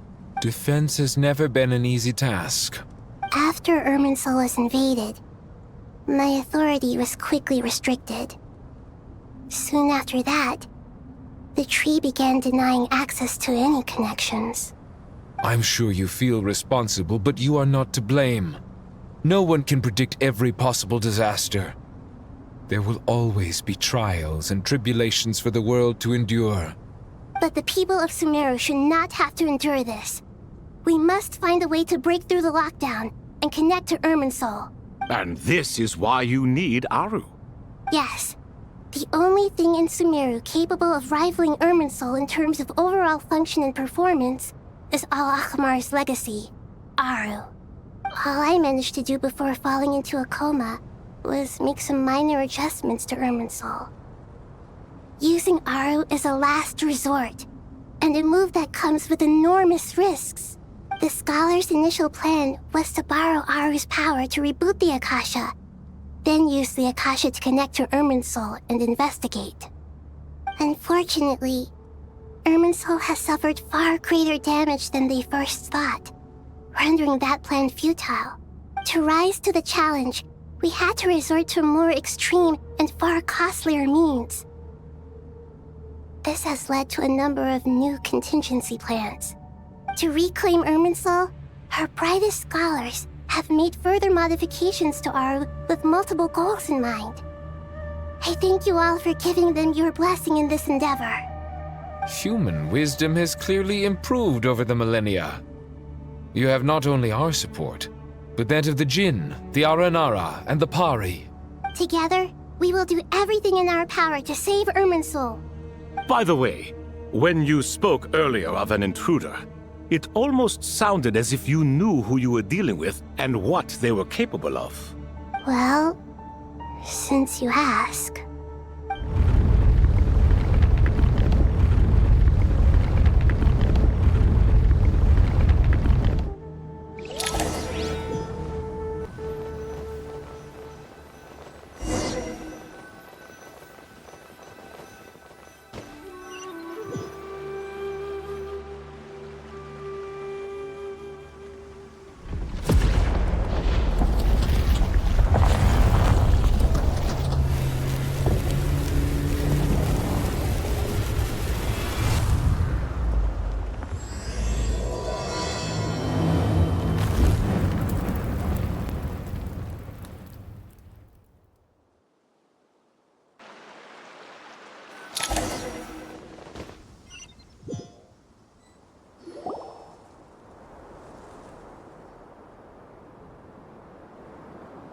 Master Tainari! What is that? Is this Irminsul? How did this happen? What's going on inside? Luckily, we managed to evacuate everyone. What in the world was that? That was terrifying! Oh my. I understand now, Dendro Archon. You make yourself quite clear indeed. Not once over the millennia has Irminsul been so terribly afflicted as this. Please continue, Dendro Archon. Irminsul's root system is what comprises the ley lines. In the past, it has always been hidden away, going unseen by the general populace. But now, an evil intruder is making it reveal itself. It has become a tree of unbridled greed. A clear sign that a deranged experiment has advanced to a new stage. blasphemy. From where I stand, an experiment in the name of blasphemy sounds rather improper. But if we are to honor Dottore's will, this is what we must do. The birth of this tree proves to me beyond doubt that this incident is connected to him. But to explain the situation in full, there is someone I need to tell you about.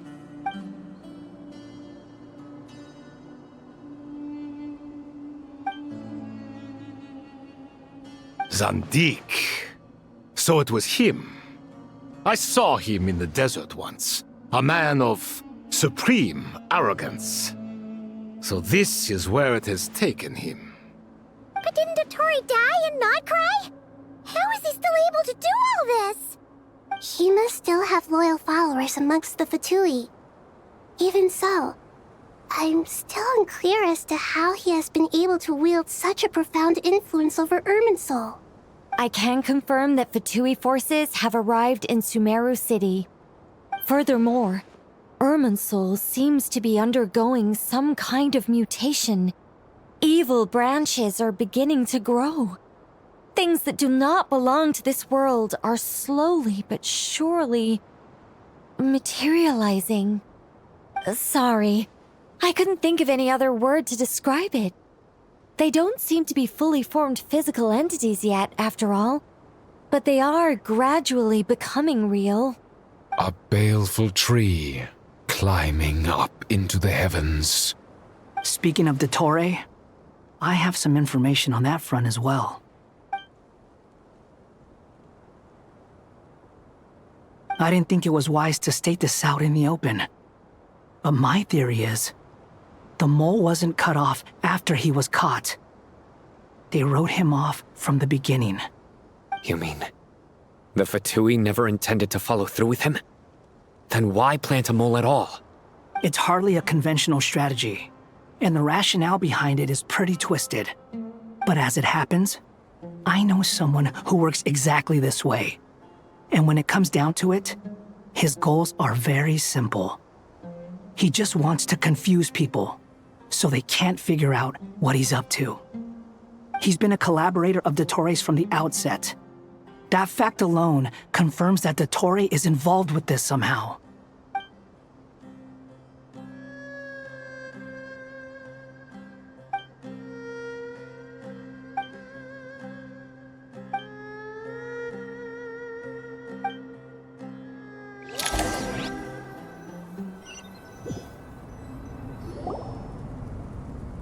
There is still much to be done. Everyone, please remember our core strategy. As per the discussions, the following groups must act immediately.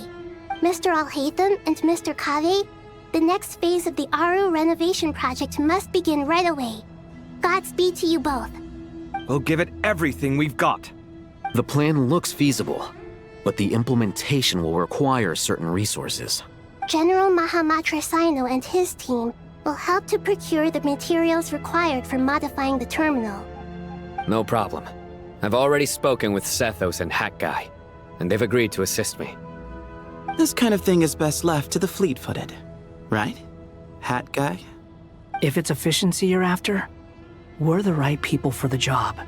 Following up on the elemental energy amplifier we discussed, Ms. Dory, I assume you're the one most familiar with the status of this project. Aside from the Dendro Archon, of course.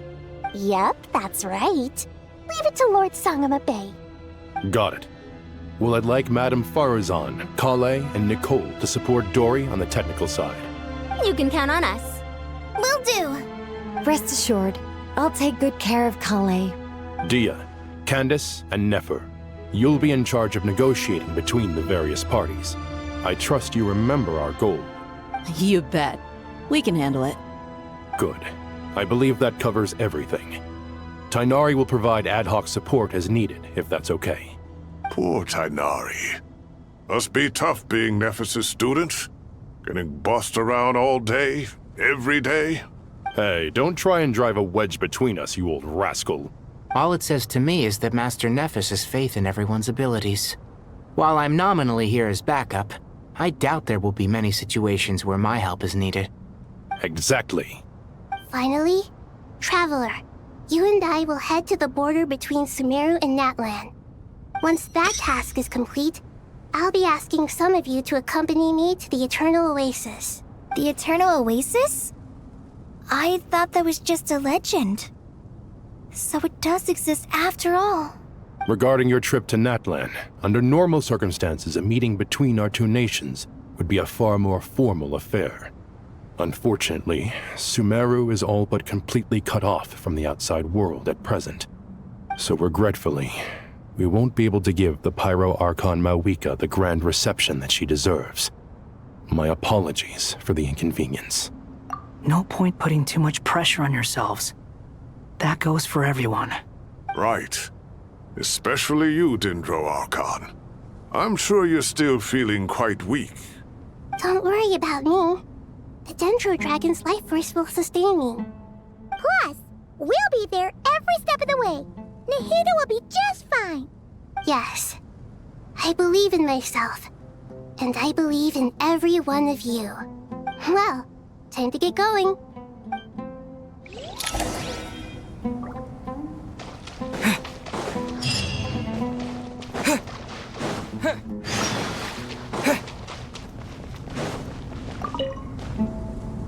To what extent we can implement the final plan depends on how successfully the Akasha can be modified and configured. And to make sure the configuration works, Aru will also need some further optimization. Yeah, no surprises there. Once we roll this out, any Sumeru citizens who already have Akasha terminals can simply continue to use their existing devices. This still leaves us with a significant equipment shortage, though. Many groups of people were never issued Akasha terminals, including mercenaries, the desert folk, and many others. We'll need a supply of rare materials for the renovation of Aru and the production of new terminals. Right now, the best place to source these locally is from the primal constructs within King Deshret's mausoleum. Time is not on our side here. It's gonna be a race against the clock. The Aru merge and renovation project will have to be carried out by you two.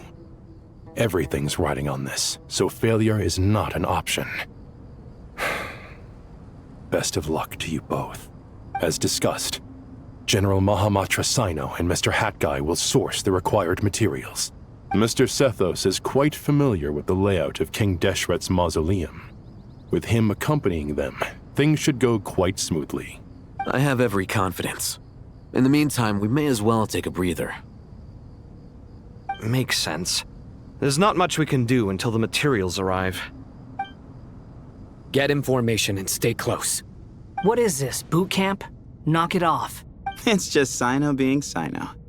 You know what he's like. Everyone clear on our mission objective. Look at the excess primal constructs, dismantle them, and extract the required materials. And King Deshret's 7 pillars agreed to this? If they're just sitting there doing nothing, we might as well put them to use. Thoth's words, not mine.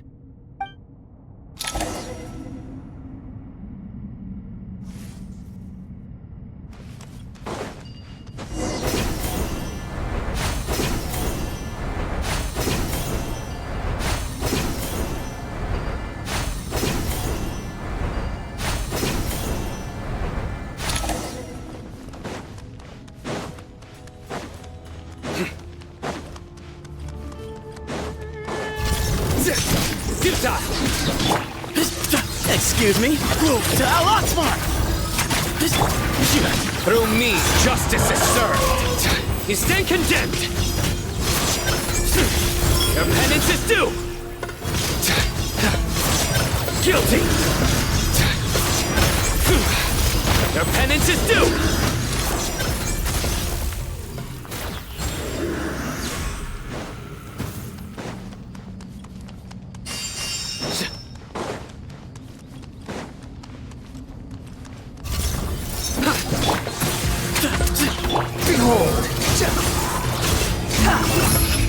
Know your place.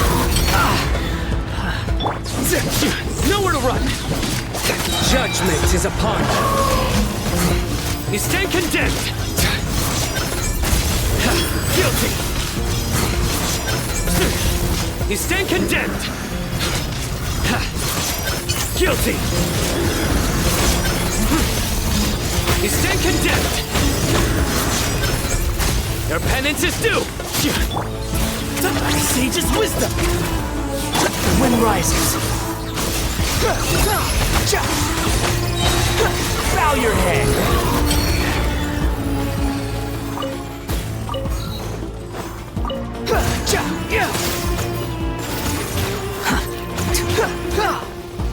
Give me some space. Surrender! Through me, justice is served! You stand condemned!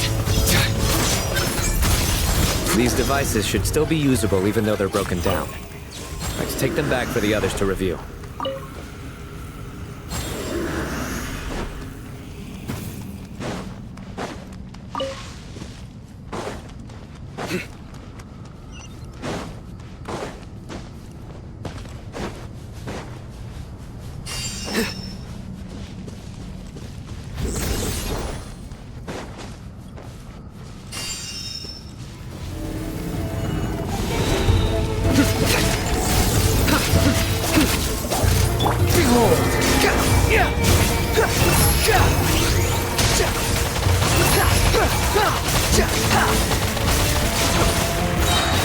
Wretched vermin!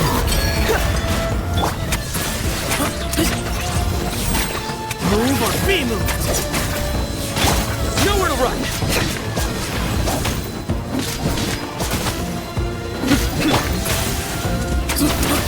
Squall and fury!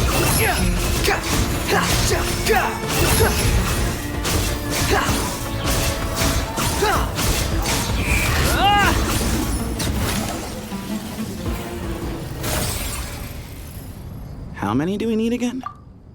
Enough to make an Akasha terminal for everyone who doesn't own one. I remember you telling me how revolutionary these Akasha terminals were. You've used one before, right? The Academia declared the Akasha to be the most powerful and comprehensive wisdom dissemination system in history. That should give you an idea of how powerful it is. Certainly sounds impressive. Neither Hat Guy nor I have ever had an Akasha terminal. Well, if it all goes to plan, that's about to change.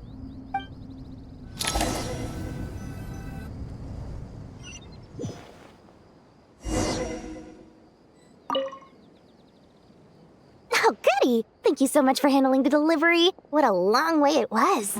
You've really outdone yourselves. I'm well aware what a bumpy, dangerous journey it must have been.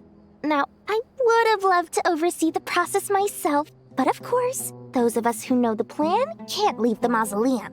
Oh, trust me, I'm patting myself on the back for my assembly work here.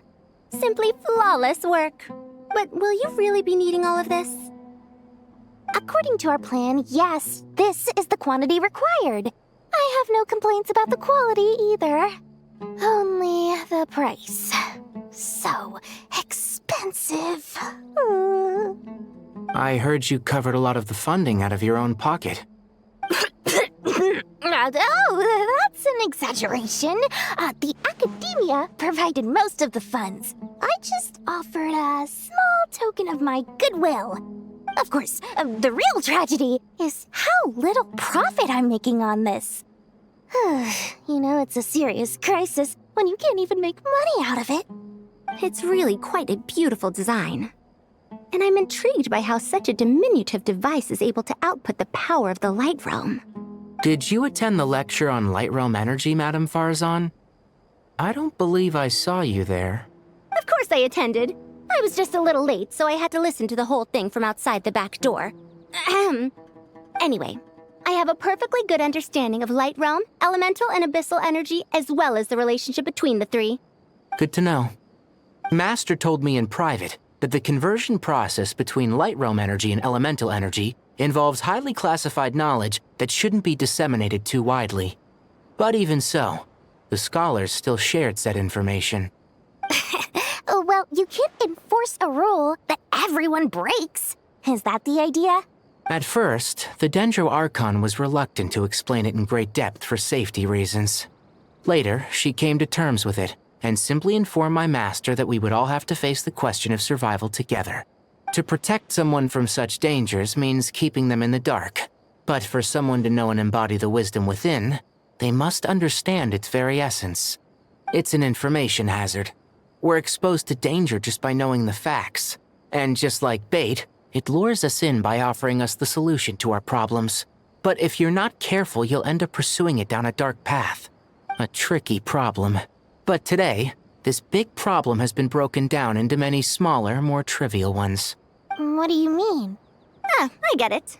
For instance, you and I share secret knowledge, while she and I take on the risks of life, death, and fate. Something like that? Hey, what? That is not what I call a trivial problem. Well, as they often say in Vahumana, an event that is monumental to the individual is negligible in the grand scheme of history. Generally, the fate of the individual is an insignificant affair. Being from Amorta, where the subject of our research tends to be a lot more personal, I have to disagree. It's hard to dismiss the individual as insignificant. In other words, the big problem of survival has been broken down into many small, interconnected factors, and each one of us represents one of those factors. When the same secret is shared with a group of people, the same fate binds them together. Most people would find this unimaginable, but to us scholars, this is the path that has always beckoned to us. Sharing knowledge is a good way to fight against fate. I will always believe in that. All right, I think that's everything. Thanks a lot. But don't go anywhere just yet. I'll still be needing you to calibrate the equipment.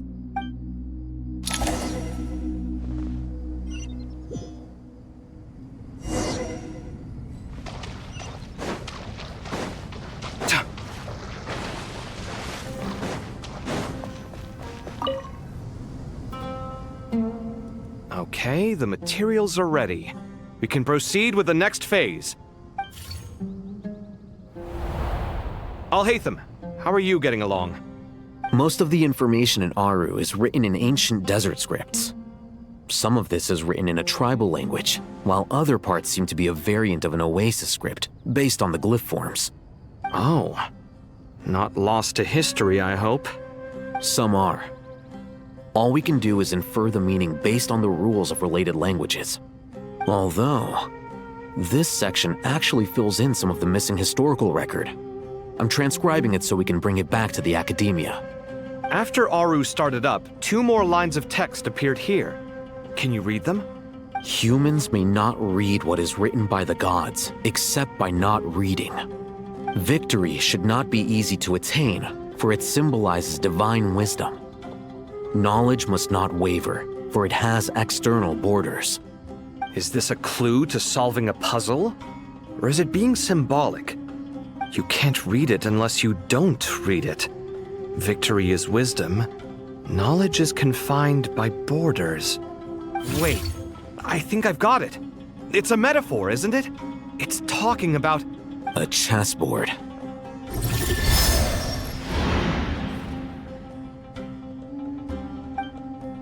You were right.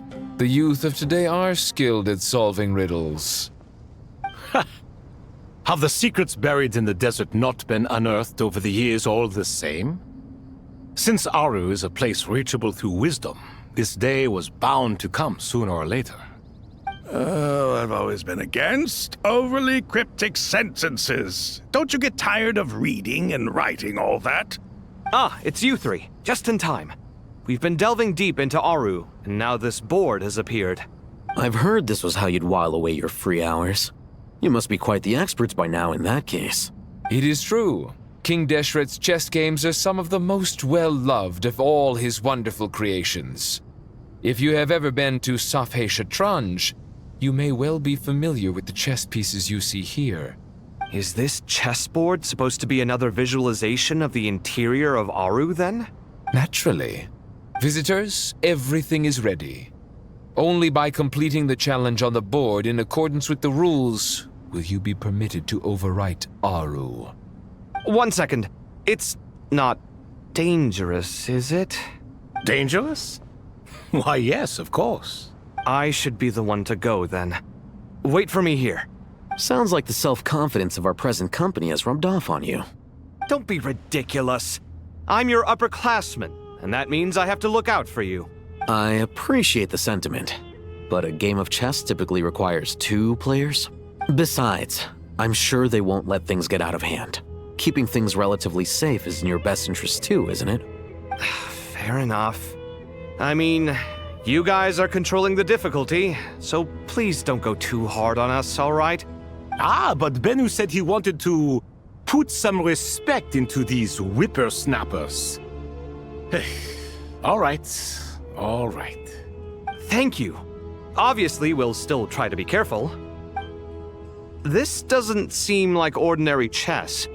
Is the goal to defeat the opponent?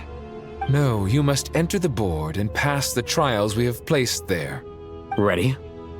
Let's do it.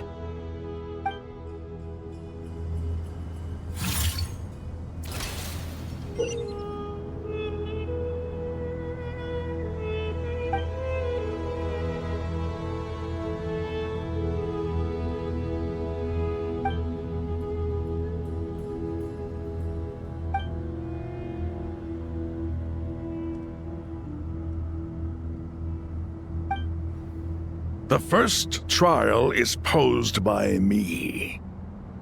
I don't think this is gonna stop us. Ah, but the key to this game lies in working together. Otherwise, you will be deemed to have broken the rules. Looks like it's up to me. Marak, can you open it? King Deshret's favorite primal construct. Living on in suitcase form, of all things. Amusing. Ho-ho! Excellent work.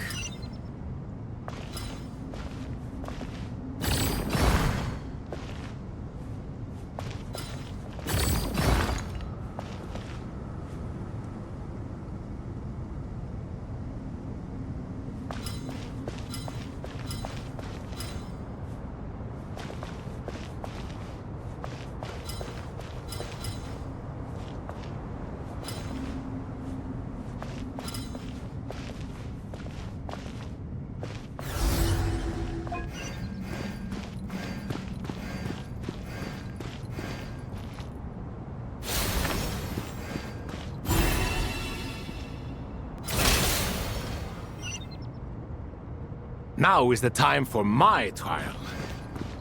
Now, don't be nervous. I'll make it nice and easy for you. Really? Thanks in advance. We appreciate it.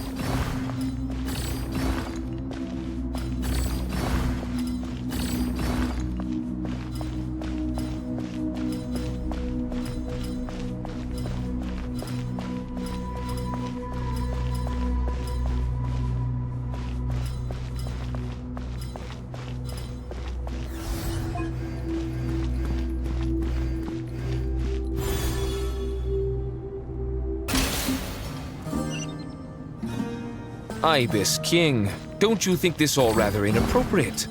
You may as well be handing them victory on a silver platter. Do not expect me to follow your lead. Ha! Suit yourself.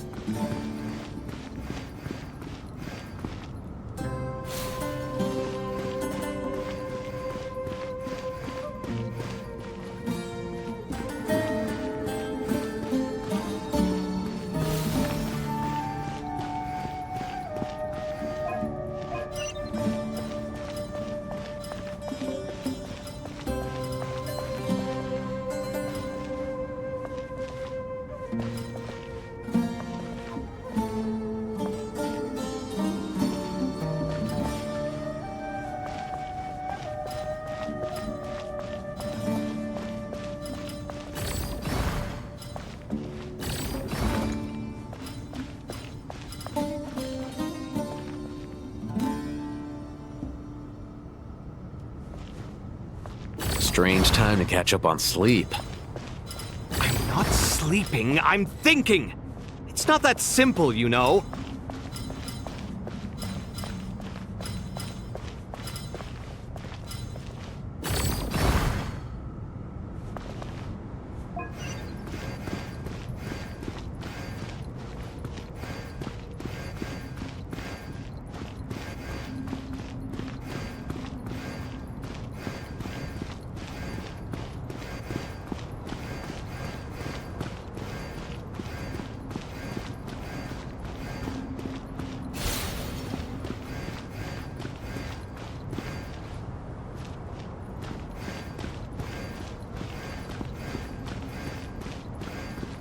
Alhaitham, what are you thinking? If you don't want to wait, you're free to leave. I never wanted to wait in the first place! Chessboard gave me no choice. If you say so.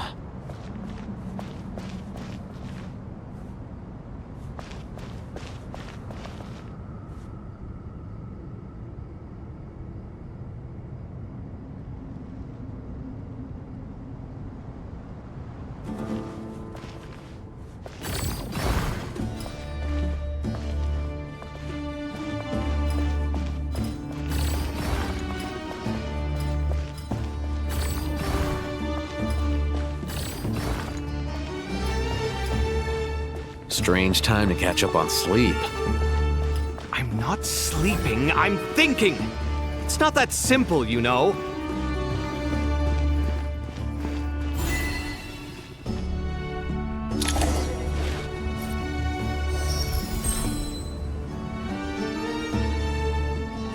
Done. Finally. It's over. But seriously, that was incredible! Standing on the chessboard felt completely different from standing on solid ground.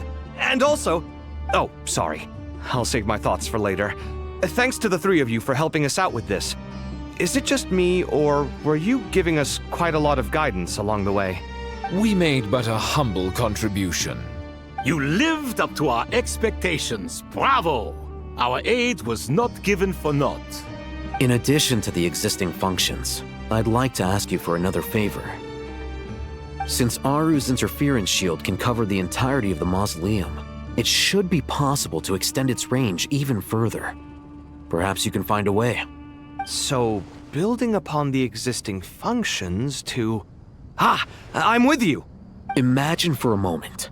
What would the ideal outcome look like if this function were compatible with the devices? I agree. This is the best solution possible. Please, everyone, we beg you to help us. Me, oh my! Well, since you ask so very nicely, I suppose... Goti? Kroko? What do you say? Naturally. Time to go! Let's go find Nahida!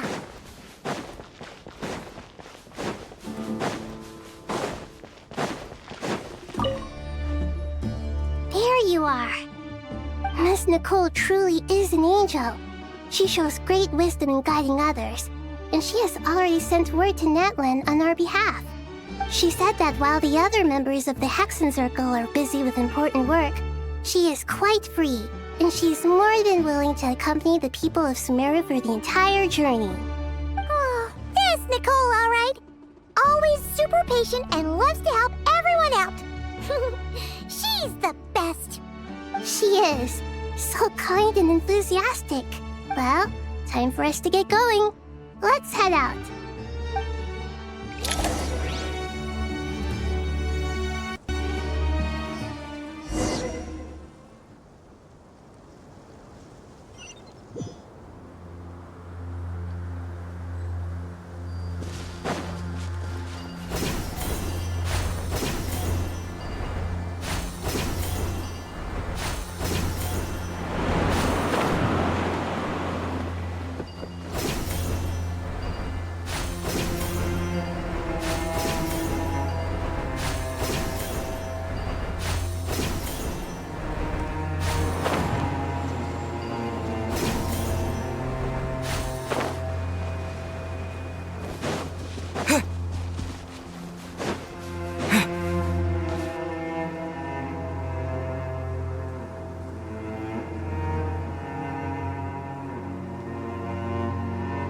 This should be one of the closest places to Natlan in all of Sumeru. There's the barrier Nicole and Nefer mentioned. It completely cuts this nation off from the others. But why? Why separate you from the rest of the world now, specifically? And if I'm not mistaken, Irminsul was polluted once before, wasn't it?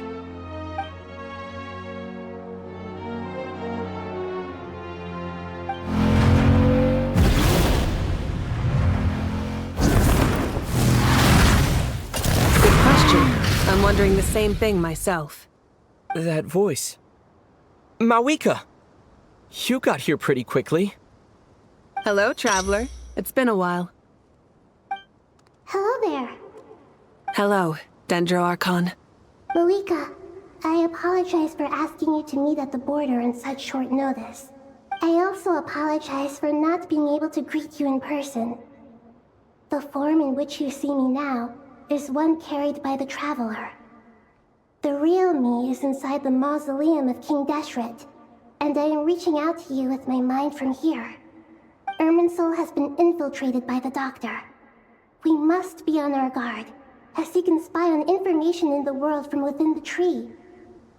Fortunately, there is no record of the Traveler in Irminsul, and you are still within Natlan's borders. My records will be preserved in the Night Kingdom, rather than the ley lines. As long as the Night Kingdom remains disconnected from the ley line cycle, the Doctor has no way of knowing my movements. Exactly.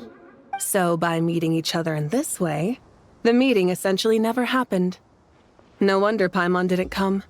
You were concerned that her activity would be recorded by Irminsul. The Natlanese have heard about the situation in Sumeru. With the borders sealed off, merchants have been forced to stop their shipments. It's pretty serious, and you're the ones bearing the brunt of it. I'd like to address the question you raised at the beginning. I can offer a brief explanation, although it will sound rather cruel. I don't reach this conclusion gladly, but Irminsul predates the Heavenly Principles. It existed long ago, when the dragons of Natlan were at the height of their power. So even when the people of Sumeru became ill because of pollution, it was not a critical issue from the perspective of Irminsul itself. As long as it continues to function normally, the barrier will not be activated. But this time, the Doctor's invasion has directly affected the tree. That is what caused the barrier to deploy. The Heavenly Principles established a rule that when Irminsul is plunged into grave danger, a portion of power will be reserved to isolate Sumeru. That way, even if Sumeru is destroyed, the outside world at least has some time to catch its breath. We'd certainly need it. The Heavenly Principles created almost everything that exists in Teyvat today. To them, preserving the existence of the world and its inhabitants takes priority over protecting Sumeru. Meaning, protecting Sumeru now falls to you. Yes. My own power may be limited, especially compared to yours. But that doesn't mean that we're just gonna sit around and wait for the end. If necessary, I will utilize any and every means at my disposal. Nicole of the Hexen Circle didn't say exactly what this meeting was about, but after hearing everything you've said so far, I think I can guess where this is going. That's right. Nahida and I discussed it at length. We both know how presumptuous this is, but... You need the Pyronosis, don't you? Yes, you guessed correctly. Originally, I only intended to borrow it, but the situation is far graver than I foresaw. So instead, what I ask of you is to please give the Pyronosis to Sumeru. Why do you sound so nervous? There's no need to be shy. Surely a gnosis is pretty important to a god. I guess, but it's not as if losing it would suddenly render us powerless. But I'm sure you don't need me to tell you that. With all the nations you've traveled to, and all the gods you've met, you must have realized that by now. As far as I'm concerned, a gnosis is basically an elemental energy enhancer. But I don't usually use it. You know me. I like to think I'm pretty strong without it. Yeah, not about to dispute that. So you see, you don't need to sweat it. Here, take the Pyronosis. Huh? Just like that? Uh-huh, just like that. To tell the truth, I've always toyed with the idea of giving it to someone who needs it more than I do. I know you accompanied Nahida here to try and increase the chance of success. It's a good thing you did, because your involvement is one of the main reasons you've managed to persuade me. Are you sure about this? Handing over your Gnosis just because of me? I won't try to quantify it, but trust me, handing over the Gnosis to Tumaini is far from the craziest idea I could think of. Besides, even if you hadn't come here personally, I think I still would have agreed to Nahida's request. Irminsul doesn't just affect Sumeru. It impacts all of Teyvat. I know all too well how difficult it can be to protect the things you care about. So logically, morally, or however you want to cut it, helping you is the right thing to do. You don't need to tell me the specifics of your plan. Where the Gnosis is involved, the tighter the secrecy, the higher your chances of success. Malika, my heartfelt thanks go to you and the people of Naplan. Don't mention it. But now for the hard part. How do I actually give it to you? The Irminsul barrier is right in the way. I have an idea.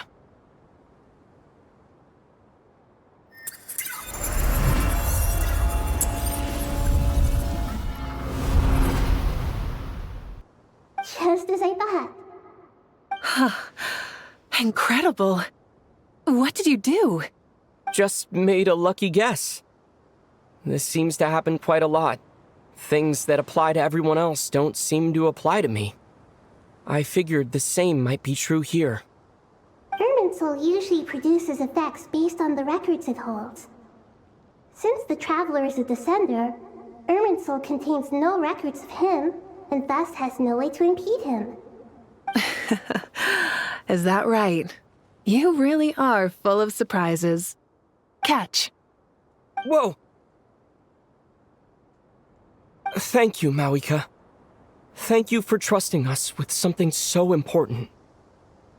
All right. No need to get so formal. It's not like we're strangers. Besides, there's still one problem. You might be able to pass through the barrier, but I don't know about the Gnosis. Any other surprises for us, Traveler? Let me try something. I have the Pyrognosis in my hand. It feels strangely ordinary. Not particularly heavy, and yet, this tiny thing symbolizes the mighty authority of a god. I need to think hard about my memories of Pyro. My memories of journeying through Natlan. All those important experiences I've had. The Gnosis disappeared. Traveler, are you alright? I'm fine. The Pyrognosis disappeared into my body. Just like phlogiston. Maybe it resonates with you because you've mastered the power of phlogiston. You might not be recorded in the ley lines, but you're still our Tumaini. Whew.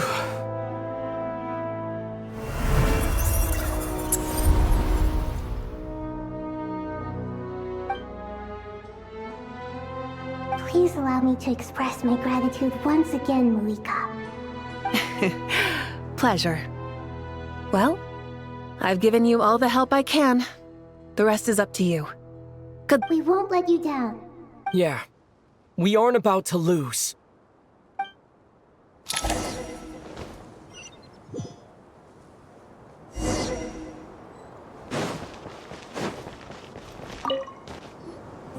Traveler, Paimon, how are you feeling? Paimon's a teensy bit nervous, but only a teeny tiny bit. Seems like she's gotten way braver over the last few years, huh? Of course. After all the adventures you've had with the Traveler, I'm sure you've gained a lot of experience and grown as a person. I'm doing all right. What about you, Nahida? How are you holding up? With the negative effects of Irminsul, I'm a bit like a piece of fruit that's been burrowed into by hungry insects and left to rot. I'd be lying if I said it was nothing. But please don't worry. We all know what we're getting into, and we've prepared as well as we can. I believe in everyone. I believe in you. And I believe in myself. Stoking the fire inside oneself is certainly one way to live, but knowing when to rely on one's companions is also a form of great wisdom. I've been quietly learning little things from everyone, like plucking tufts of fur from a sumpter beast. Me too. With the constant traveling, I'm always learning and growing. That's the journey of life. I think there's someone else here who would share that sentiment. Don't worry about what I think. I was just passing by and happened to overhear your conversation. What are you talking about, hat guy? This is the top floor. No one passes by the top floor. Says who? You can fly just like I can. I would have thought it makes sense to you of all people. I don't know why, but I feel a little more relaxed now. It shows that you feel comfortable laying down your burdens in our presence. It means that Sumeru is a place you can trust, where you know we have your back. And we feel exactly the same way around you. That's what it means to be friends.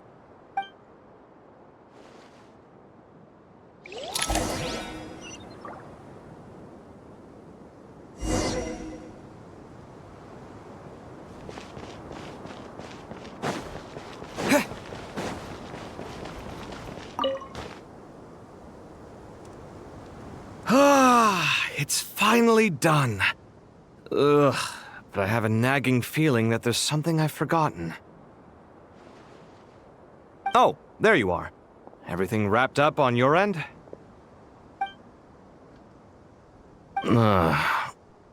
Okay, fair enough. That was a pointless question. We were working in tandem, after all. You must really be exhausted. Well, it's been a busy day for both of us. When work ends, you clock out. No looking back. Yeah, we're definitely due a break. Probably a little late to start drinking now, though. I'll stick with water. Here, this one's for you. Thanks. You want a bite to eat? I can grab us something. Or wait, I think there's a stove nearby. Let me take a look. Are you nervous? A little, yeah. Unlike you, it seems. How are you not feeling at all nervous? Because everything that happens next is beyond my individual control. I don't worry about things I cannot influence. What do you mean, cannot influence? You're the one who came up with half of the strategies we ended up using. There's only so much I can do. I was only doing my duty. Was it like this last time, too? You mean with Azar and his accomplices? Yes and no. The situation back then was easier to control, but we weren't as prepared as we are this time. So the enemy is stronger, but so are we. I still vividly remember the way you interrogated me in the library after the fact. Where were you when Sumeru needed you most? If your memory is so vivid, you might also recall that it was you who came looking for an argument. You're often the one who initiates these things, you know. I came for a conversation! I didn't know it was gonna turn into an argument! Anyway, at least I showed up this time. So, what do you think? What do I think? I think we're certainly better off for it. It's good having me around to help out, huh? Absolutely. As a citizen of Sumeru, you displayed a remarkable sense of responsibility in the face of disaster. Certainly feels that way. I just shudder to think how the world would have ended up if we hadn't gotten control of the situation. So, do you think this is what impending disaster looks like? The sky is so clear, and there isn't a whiff of decay or destruction in the air. It's hard to imagine that the fall of humanity could happen on an ordinary day like this. Awful things happen all the time. Sometimes people can stop them, and sometimes they can't. What you and I have done is increase our chances of stopping this one. Lofty ideals may provide no defense at all against nihilism, but perhaps little decisions can. Hmm? Oh, nothing. It's nothing. I hope everything works out tomorrow. It will. As long as we stick to the plan, our chances of success are good. It's really strange. You're my junior, yet you always seem to act more like an upperclassman than I do. I think it's mostly a matter of temperament. Ugh. Walked right into that one, didn't I?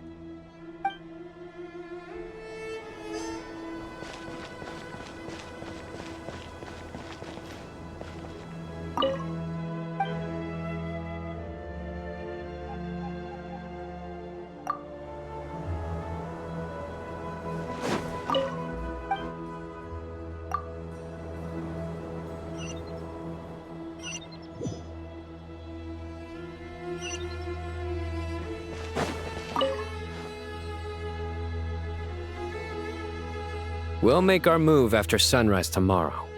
Good. Is everything ready? As much as possible. That'll be enough. Don't let the pressure get to you. We'll take things one step at a time. That's how we've always done it. Master Tainari! Mr. Saito! So this is where you were. I brought some juice and some water. Would you like some? I know how easily you get dehydrated in the desert, so you should definitely have some water. In which case, I'll have the juice. I gotta ask, though.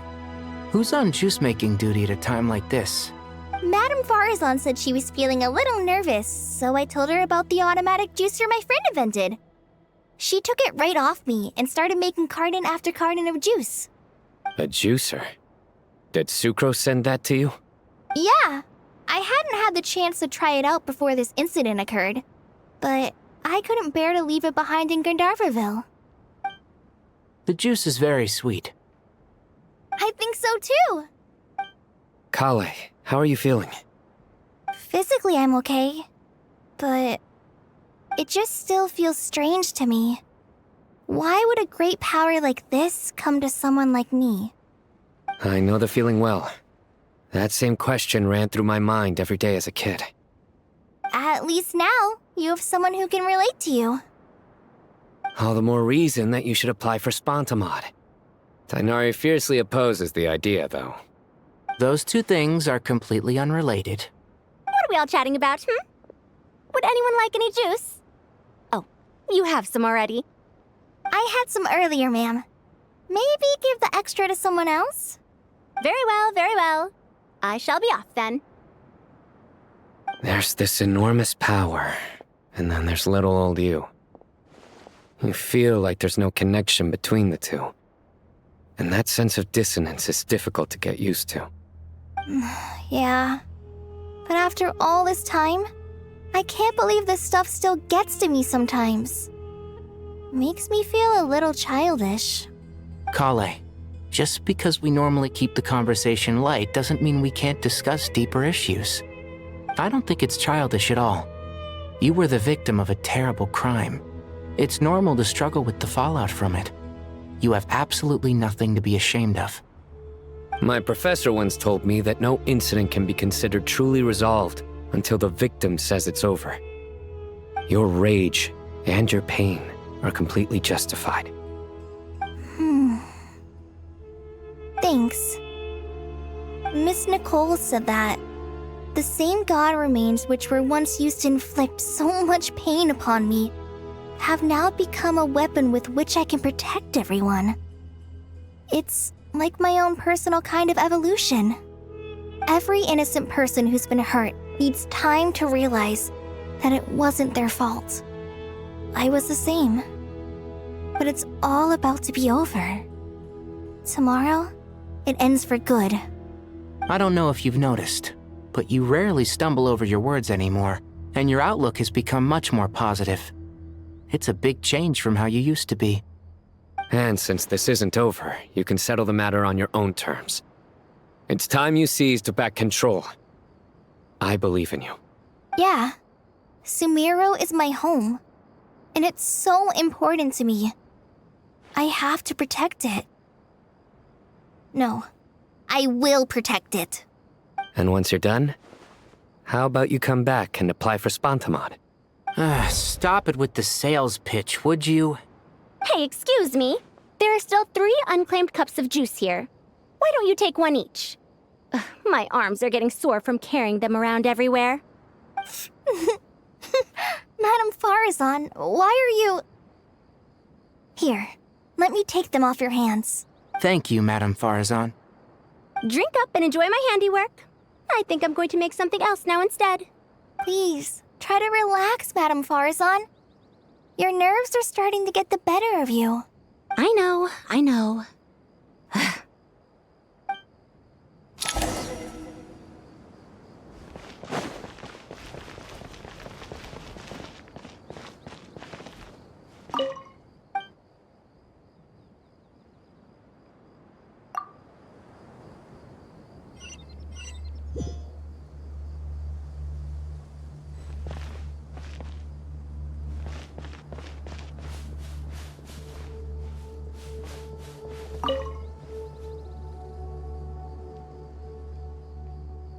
Something on your mind, Miss Nefer?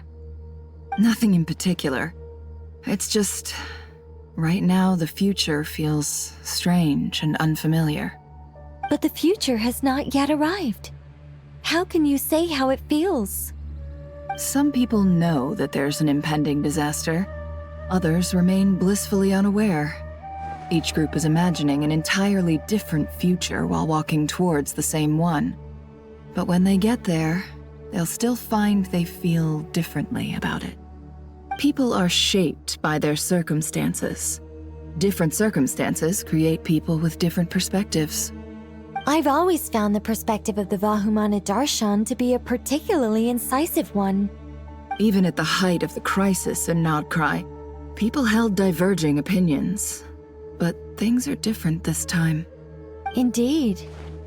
Regardless of faith, gender, wealth, skin color, or eye color, everyone in Sumeru knows what will happen tomorrow.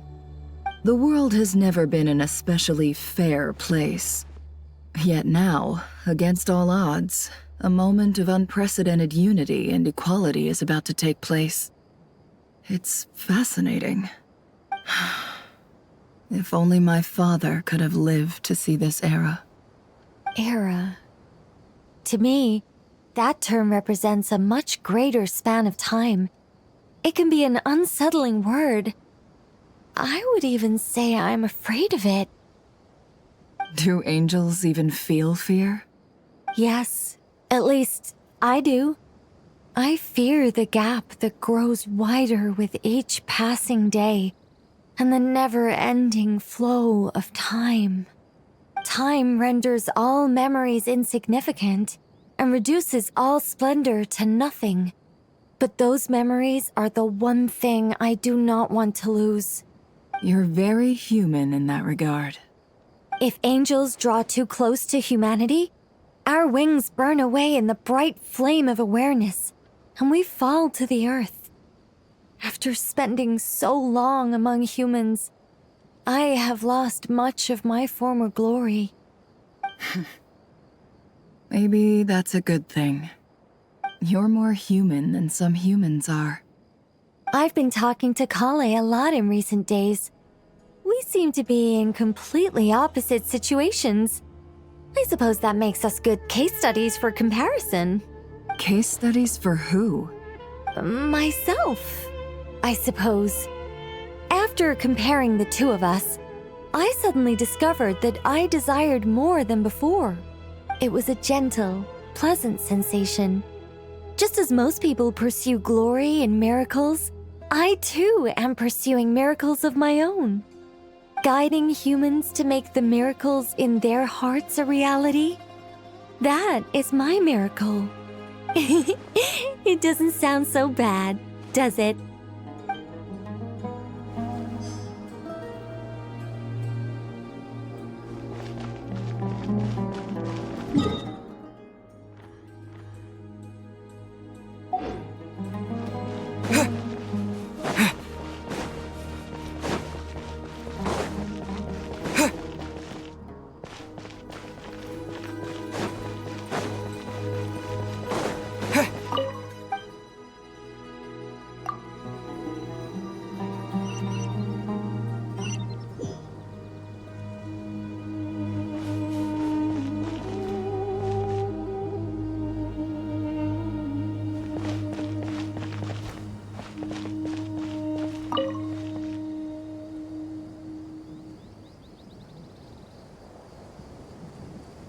look at the time. I should head back.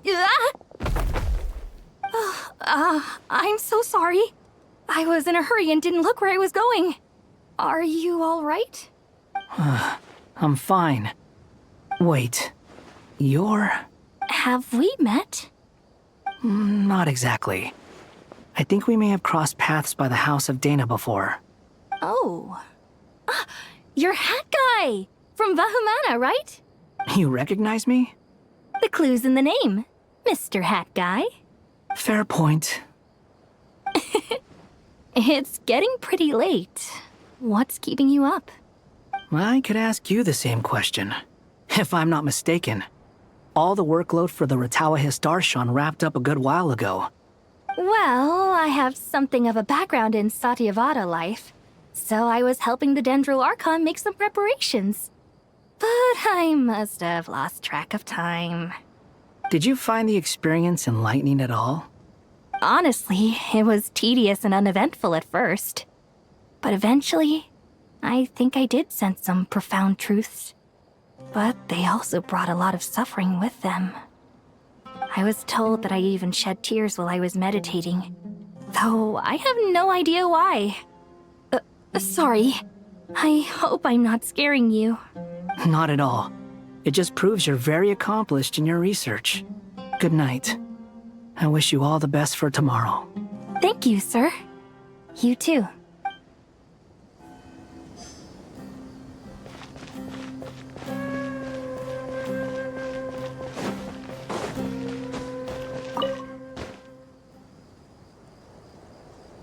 Too bad we've got a fight tomorrow.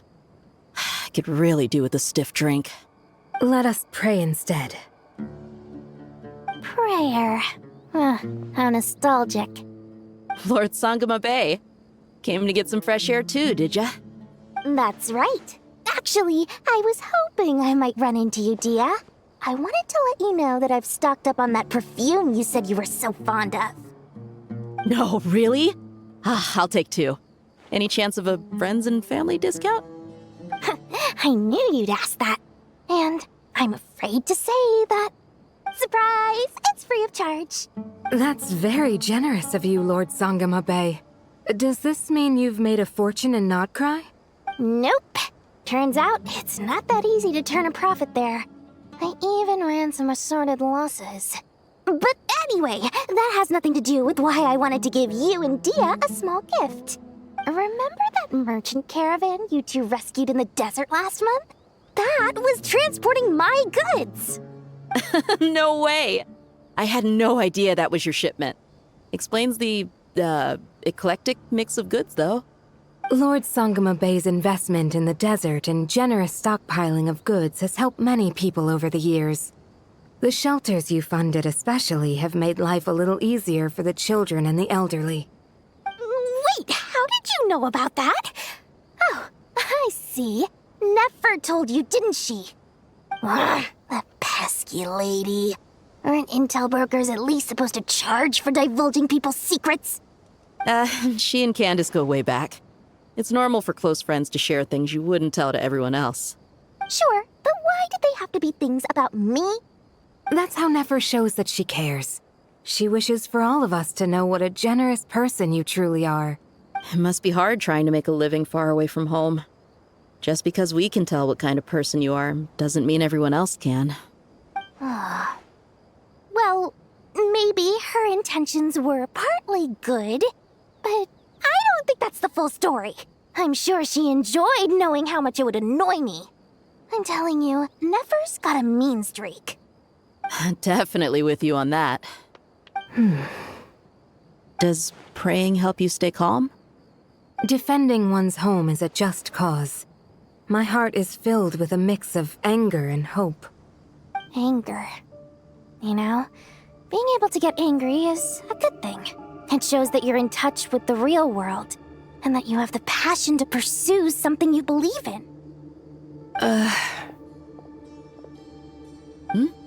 my lady? What are you doing out here? Just taking a walk to clear my head. And look where I ended up. Were you praying just now? Yes, Miss Dunyarzad. Would you like to join us? Come on, it's fine. She won't mind who you pray to. Oh, then sure. I remember you, Miss Dunyarzad. You visited my shop before. If I recall correctly, the god you worship is the Dendro Archon, correct? That's right. She is such a gentle and kind god. But to me, she's more than just a god I worship. I see her more as a friend. And so do many others. She's not some almighty god who reigns on high, but a genuine friend. Agreed. She's a wise teacher and a good friend. I spoke with several people during the evacuation. Everyone's aware that tomorrow's battle is one that ordinary people can join too. A battle to fight for our friends and our homeland. Oh, it makes me glad. I can finally do something for those who protected me. You've grown so much since we first met. Oh, a compliment? Ooh, more please. Thank you. My lady, you've always been a remarkably strong and ambitious person. It's indisputable. And that's not just a compliment. It's a statement of fact. What are you praying for? Our beliefs may not be entirely the same, but we both wish for the same thing. I pray that everyone will rise to the challenges ahead and return safe. I pray for the safe return of all my companions.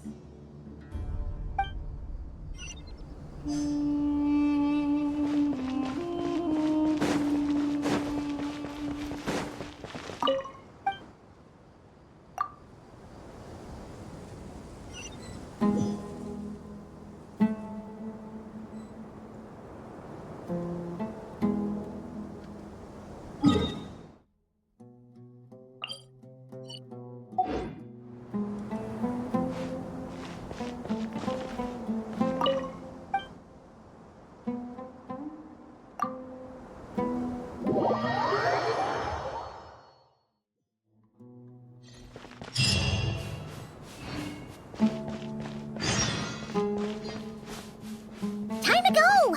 Let's meet the others at the mausoleum of King Deshret.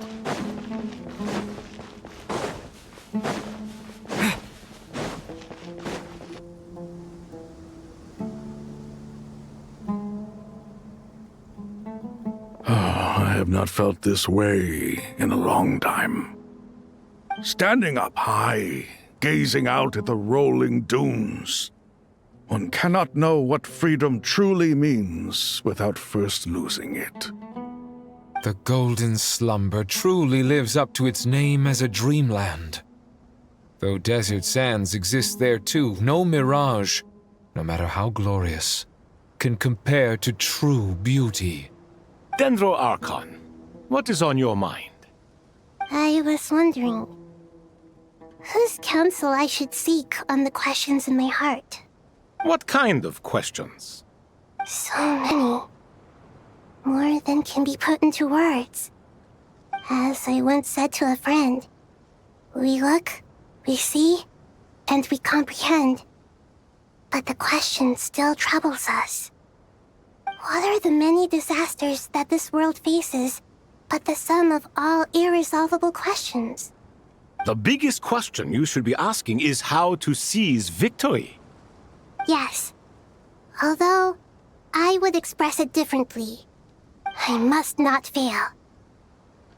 And so the question I am most curious about now is whether the path to victory will be an arduous one. What we declare to be a young sapling, we may, in fact, find to be a towering tree, if we would only cast aside our ignorance and look beyond the veil of time to see her true form. Nahida! We're here! Just in time. The preparations are almost complete. Ready when you are. We're here too. Miss Nicole! Miss Nicole! You run so fast! I thought I'd get a lot of exercise as a forest ranger, but I can barely keep up with you. Sorry, I got a little carried away. Lesser Lord Kusanali? The equipment is ready, and the modifications to Aru are all complete. As discussed during our meeting, Accessing Irminsul via the Akasha is no longer feasible at this stage. There are other options, it's just... they're a little more extreme, and more technologically demanding to implement. Maybe you should take it from here. The architecture and functionality of the Akasha terminals overlap considerably with Aru. There is reasonable evidence to suggest that one was developed based on the other, or that they both utilize technology of the same origin. As long as the transplant and merge operation succeeds, Aru should theoretically work on a scale greater than the Akasha and approximately equal to Irminsul. It will become the largest active computing device in all of Teyvat. A system this powerful is capable of a lot of different things. In the past, the Akasha was primarily used for one-way information transmission, but I suspect it could also serve as a central bridging hub. In the pursuit of greater knowledge, some scholars have attempted to connect their consciousness to Irminsul through the use of terminals, incense, and meditation. Correct. In academic language, scholars who reach that stage are said to have entered Satyavada life. Hypatia has performed this practice many times in the past, and she was once under my care for a period of time. Right. And this at least proves that there is a zone within Irminsul that can be connected to. that's right. Providing wisdom to the people is one of the very reasons for Irminsul's existence. I think I understand where you're going. Please, continue.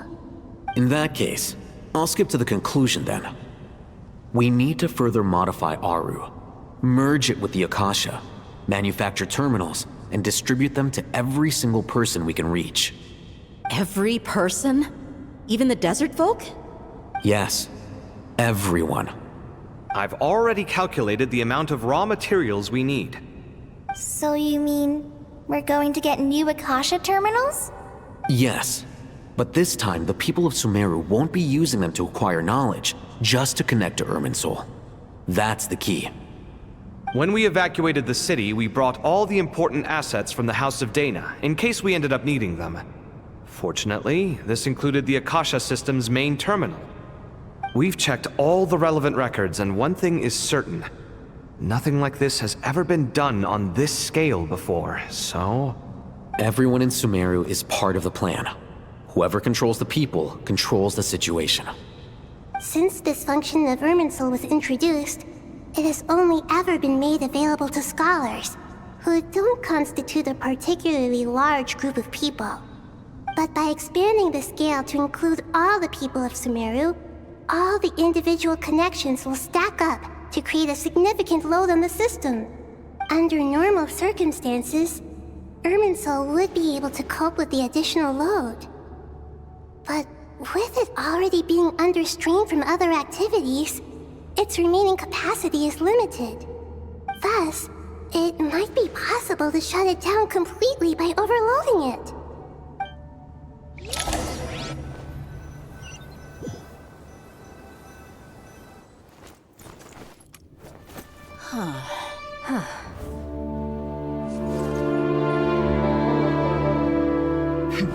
Counting down. 3, 2, 1. Are you ready? Ready!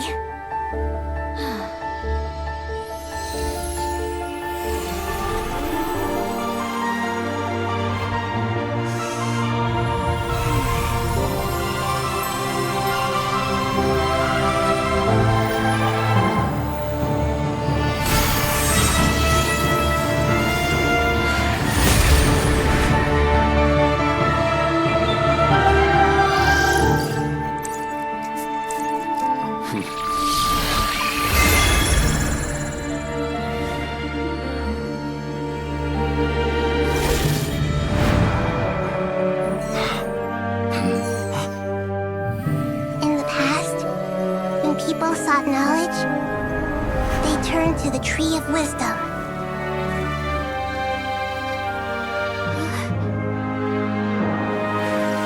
Today, we use it to save Sumeru and the whole world.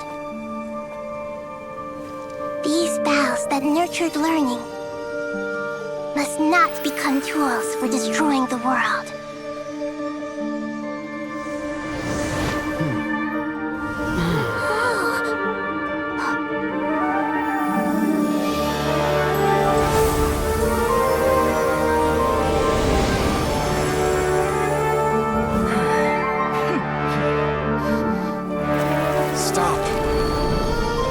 Please stop.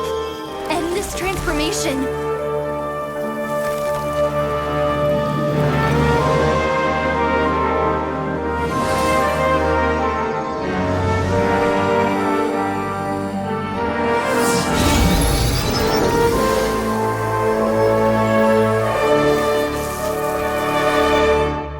You would shut down Irminsul just to stop me? You fools. I have all the time in the world.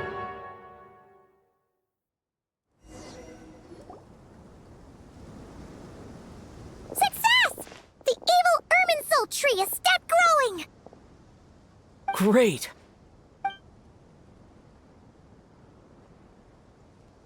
What a display of true courage!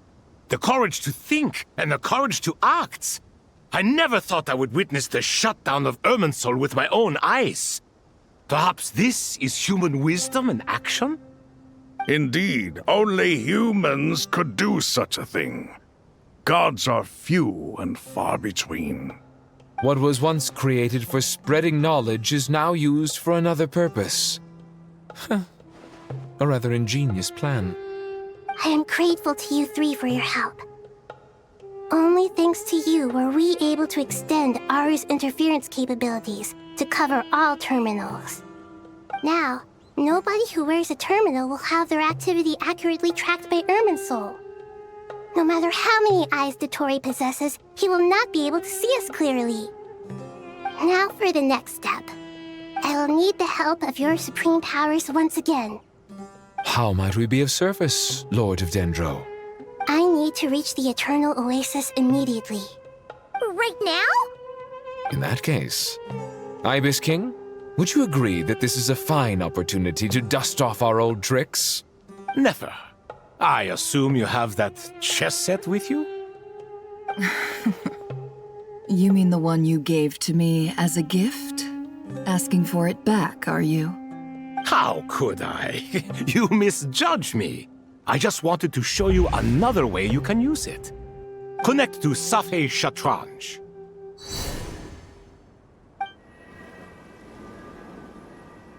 Safei Shatranj?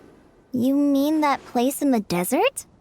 Thoth's chess set gains its power from the chessboard laid out in the desert by King Deshret and ourselves. All ceremonies conducted using the chess set must be activated via Safei Shatranj. In other words, the chess set is an extension of the chessboard. In the past, moving a chess piece was a sacred and momentous act. Transfer initiated. Entering live combat mode.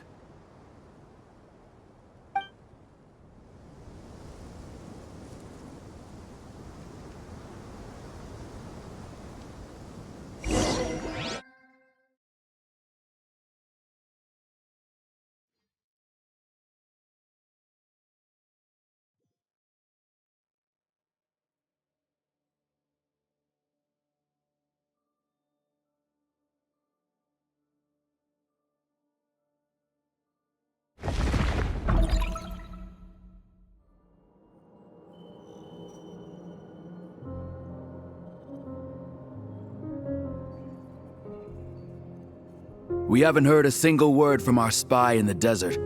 I'm afraid he might have been captured.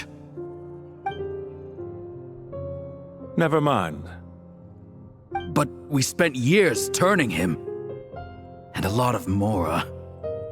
Nothing comes for free in this world, but the loss is not without its purpose. For a small price, we have wasted a precious amount of the limited time they have. Quite a bargain, if you ask me.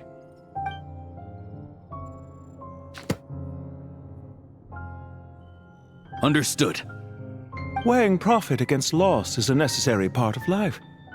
But to tell the truth, I have been operating at a loss since this all began. Since many centuries ago, in fact. For instance, why would a banker act as the executor of a will? If you hadn't deposited your personal belongings at Northland Bank, I would have no reason to be here right now.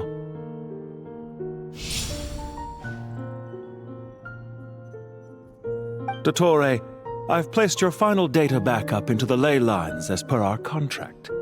I trust we are now square for the safe deposit fees you paid. Is it not a little petty to split hairs like this, given our amicable relationship? I consider sound bookkeeping a matter of principle. Do not forget that you only live to see this day thanks to me. In fact, every day of your life since you met me, you've been living on borrowed time. Why, that's hardly a fair assessment. I will concede that my survival was perhaps at your whim, but I became a harbinger on my own merits. Managing money is not like other professions. Mine is not a role I could have acquired based on your recommendation alone, and certainly not one I could have lasted so long in without genuine ability. The information stored in the ley lines is quite comprehensive. Rest assured, I have not forgotten how strong your pride is. Well, I presume you have no sense of fragmentation while talking with me. How could anything possibly go wrong with such strict measures in place? The remainder of your soul was split in two, with one half sent to Nodcry and the other stored in the most secure vault of the Northland Bank. Though I must say, your disdain for the other segments is quite amusing. Zandik is you, and you are Zandik. Zandik created the segments, yet you, a segment yourself, reject him.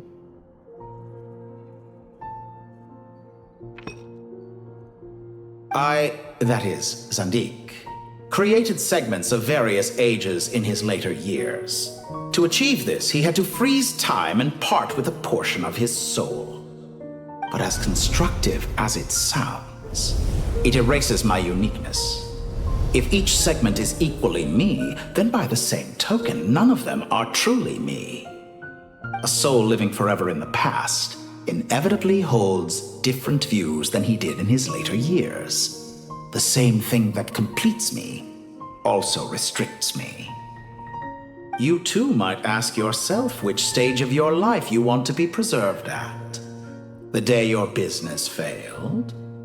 Or the day you were framed by a gang and sold off to a medical lab as a test subject? We needn't dredge up the past.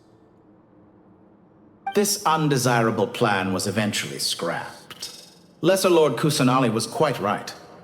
I needed an opportunity to eliminate myself.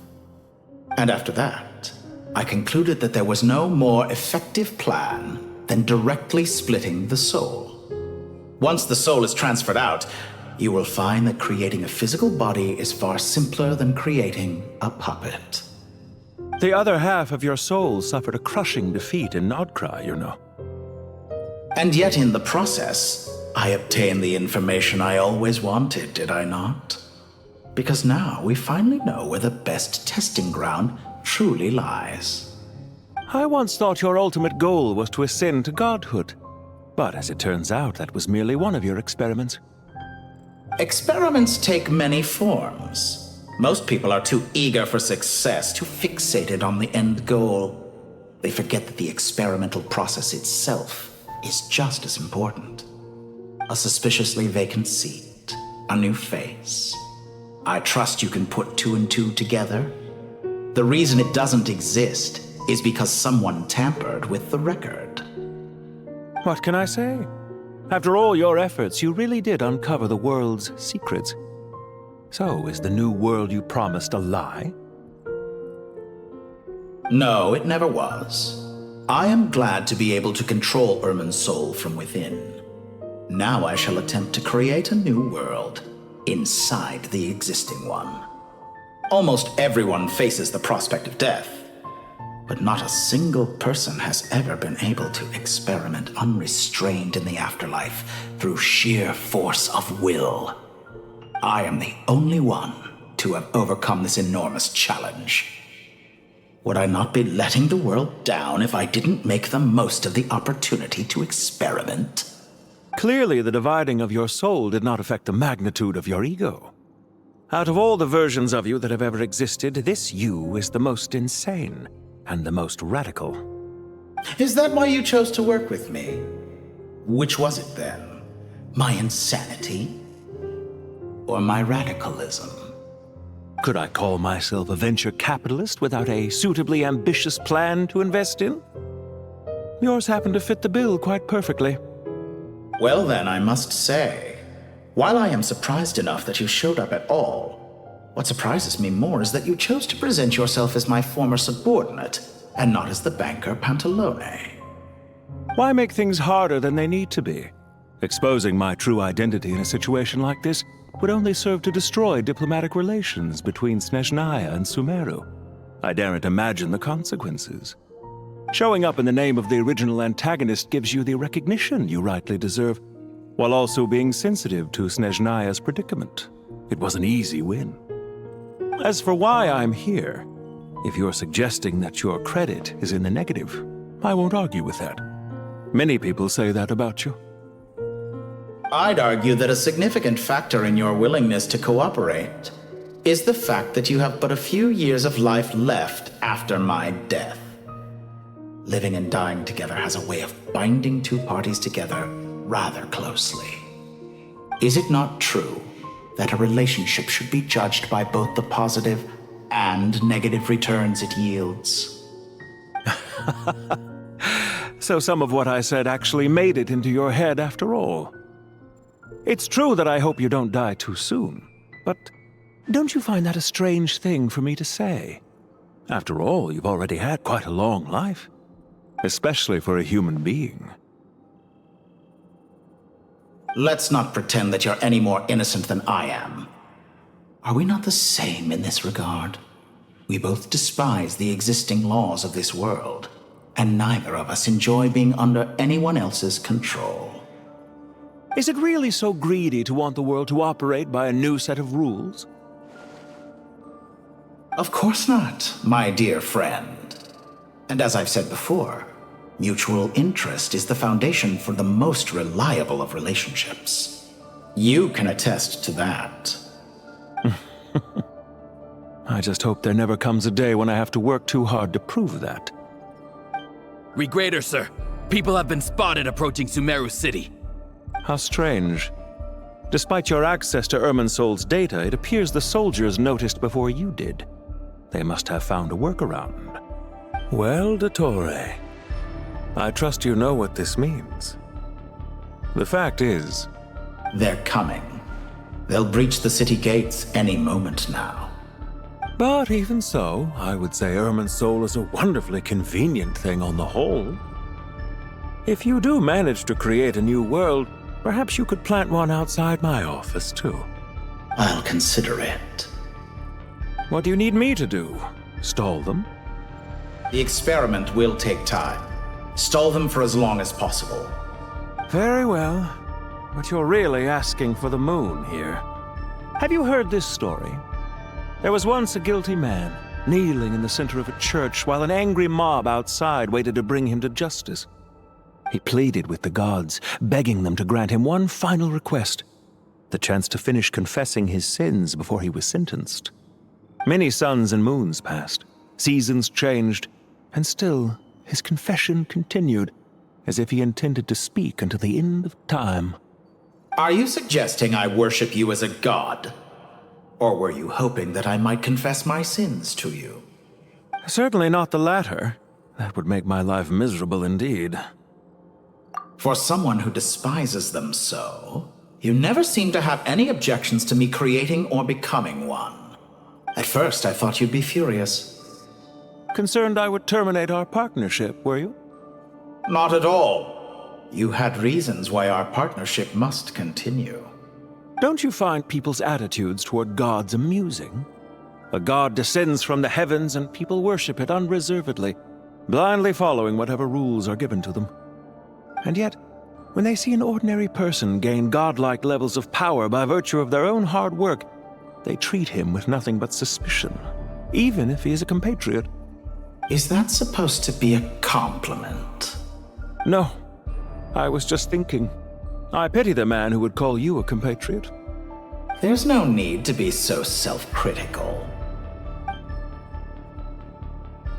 I know it's a little late in the day to be asking this, but how have you been keeping? I'm flattered that you would take the time out of your busy schedule to consider my well-being, Doctor. The part of your soul that went to Nodcry caused quite a stir, sending our organization back to the drawing board on numerous fronts. It was quite a headache for everyone involved. Dear me, I must have caused you no end of trouble. You certainly did. I had the rare honor of being summoned before the Tsaritsa with Pulcinella to answer for myself. A terrifying ordeal. Don't worry, I pulled through. At most, it's a public relations nightmare. I made sure of that.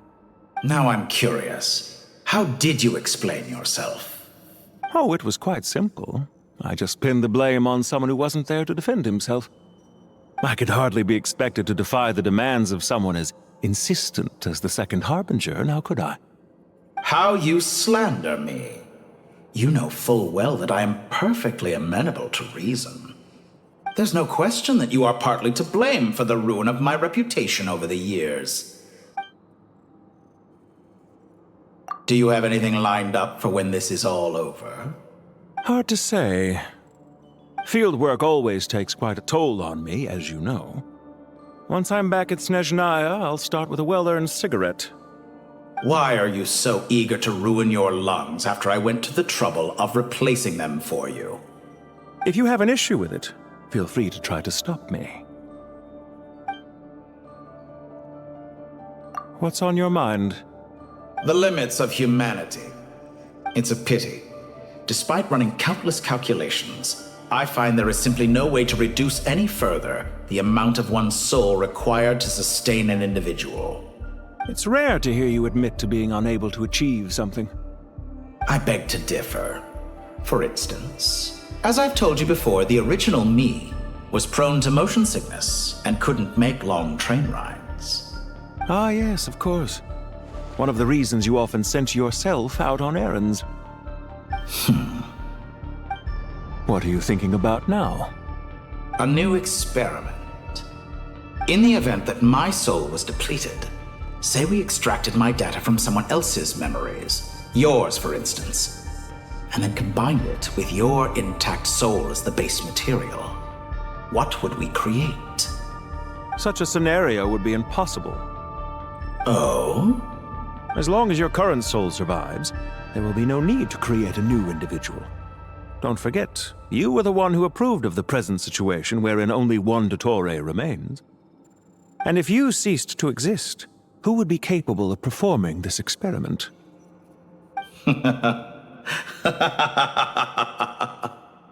Since the day I met you, you've always excelled at talking your way out of a quandary. Isn't it a little too early to be saying goodbye? Not that I wish to keep you from your business, of course. Very well. Let's leave the conversation there for now.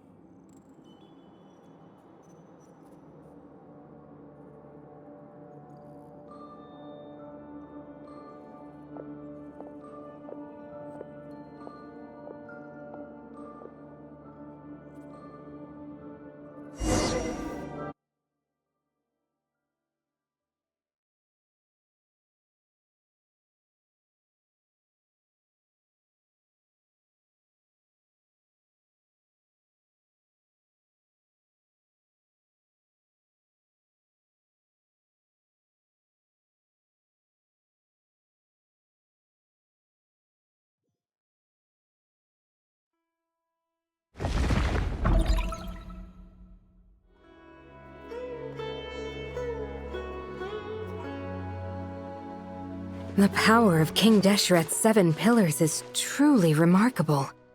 With just a chessboard, you can move an entire unit across the material plane. Yeah, sets us up for a much easier fight. Really makes my day. The last time we stormed the city, it involved a lot more running around. I wonder how many people can say they stormed a city twice in their lifetime. I was just thinking that. I've definitely had more than my fair share of unusual experiences in my life. This is my first time here, actually. We never usually leave Gandharvaville. I hope this will be my last time. Does everyone have to chime in? Can't we just fight? What an amusing comment, my dear lady. Yet humans often alleviate tension via small talk, do they not? Whoa! Why is Candace's shield talking? Because the image on her shield is one of me. And I, of course, can appear wherever I wish to. Huh. Well, la-di-da. Isn't that fancy? Could I get in on this? You wish for your gauntlet to speak? Why, certainly. Ahem. I think you'll find that it is I whose image is carved hereupon. Thanks. Definitely feel stronger now. You're welcome, my lady. I am glad to lend you my power. Sino, what's the situation? There are troops stationed at every entrance. As we expected. A frontal assault will suffice. Everyone, stick to the plan. We'll take the main entrance. You head for the House of Dana's side door. Move out.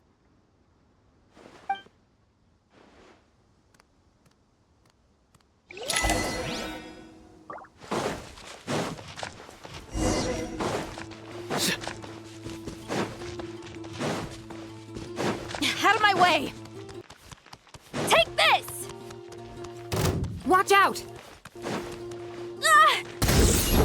Get lost! Thank you, Jed. You gotta be more careful. If you're not ready to put your life on the line, you can't be certain of defeating your opponent. She's right. Keep your wits about you, Rana.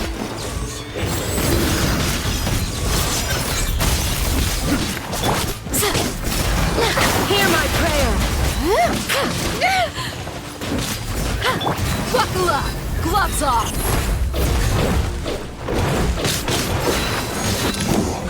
Can't run from death. Take them out and secure the harbor. Reinforcements will arrive by water. Consider it done. Show no mercy!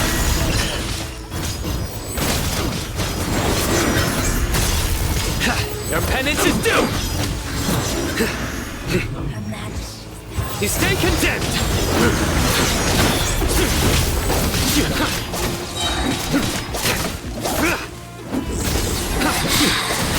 In this body.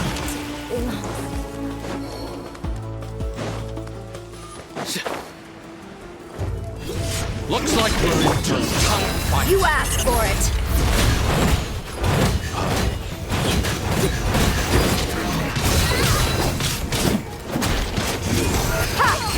Run from death.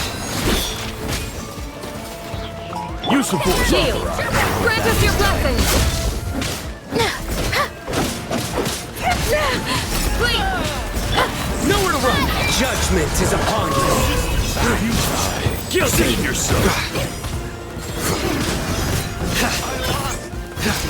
Your penance is due! You stand condemned! Your penance is due!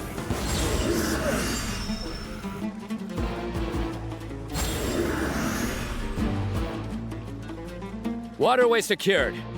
Brothers! Sisters! Perfect. Just in time. Welcome.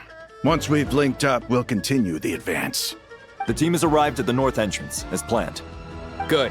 Press on.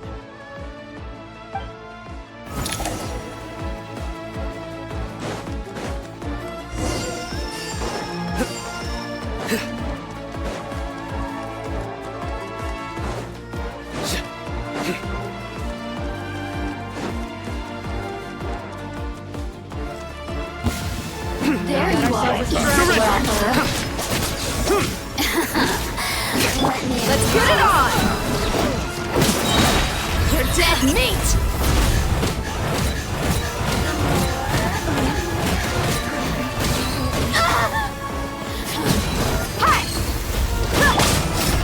Fatui Scout prevail! Let me amuse myself.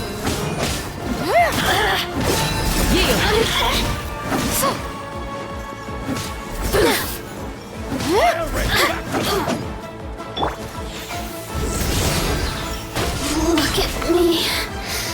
Just... Your skull! Your sins weigh upon your soul.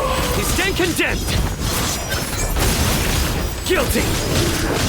Time for the big one! Your penance is due. Guilty. Did it.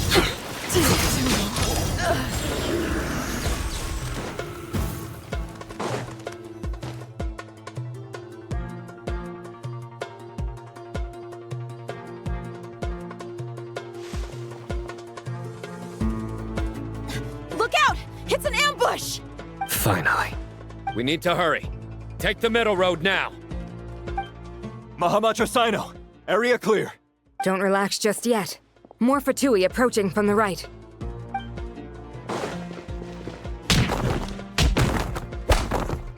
Irminsul cannot track our movements. If necessary, we could split up. Don't worry. We'll wipe them all out. As you can see, our people came raring to go. Good, good. How are things with the Traveler? Can Tainari keep him safe? Don't underestimate Tainari just because he's a forest watcher.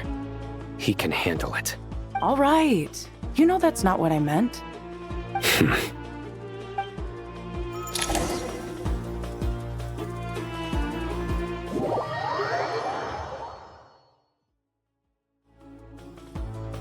Sino and the reinforcements have drawn the Fatui's fire away.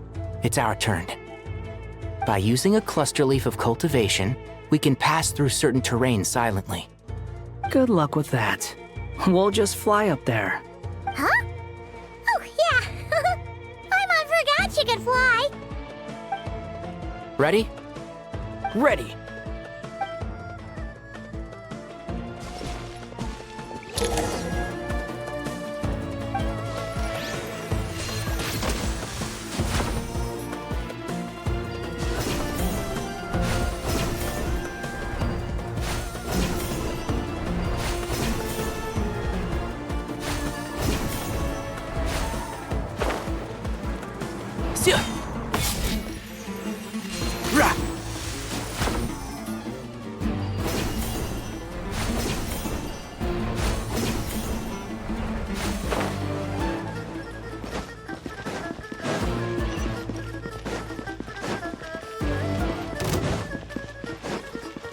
Enshroud! Blazing light! A new dawn! I hear everything!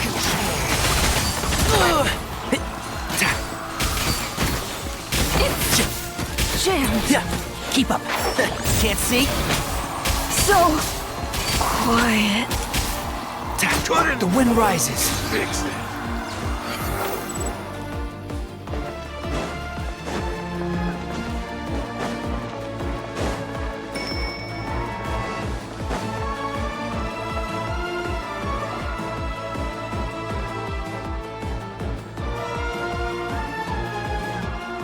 Fatui soldiers up ahead.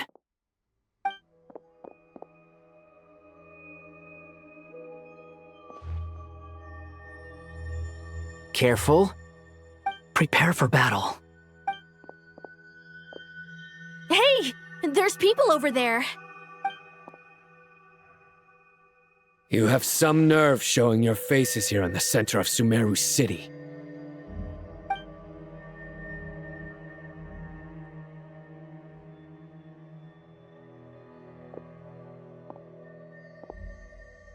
You're right on schedule.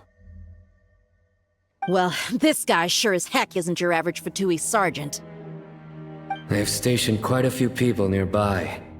It definitely looks like they were waiting for us. But something feels off. Everything about this guy feels too deliberate. I highly doubt he's just a subordinate of Dottores. And he's no mere sergeant. Whatever his rank is, it's high. Much higher than we thought. So you've been waiting for us. But it looks like you're geared up for a conversation, rather than a battle. Very clever, General Mahamatra Sino. I know you're the one in charge of this siege, and I look forward to making a deal with you. A siege? Sumeru City belongs to us! Historically, yes. But things can always change. We have quite a sizable force with us, you know. For instance... There's a Fatui ambush at the north gate. Can you handle him? We can for now. Yes, I'm quite sure both sides can hold their ground for the time being. The battle has not yet reached its climax. But what happens next? Do you enjoy watching bloodshed? Surely some of those here are people you count as friends. Once a war begins, some people must die. I doubt you wish that fate upon anyone you know. Wait a second. It's a trick. He's not even there. Silence! He disappeared. What was that? A ghost? Curses! He was never there to begin with. That was just a shadow projected there to lure us in. Enough talk! Attack! I apologize for being unable to accompany you at this crucial moment, but I am compelled to leave for reasons beyond my control. Please excuse me. Sumeru's General Mahamatra is quite ruthless. It's a good thing I wasn't there in person. Your illusion held them up for a time just fine. But now that they have seen through it, they will realize you were just a decoy. Decoy or not, what matters now is that they will be heading your way imminently. Not imminently. They are already here.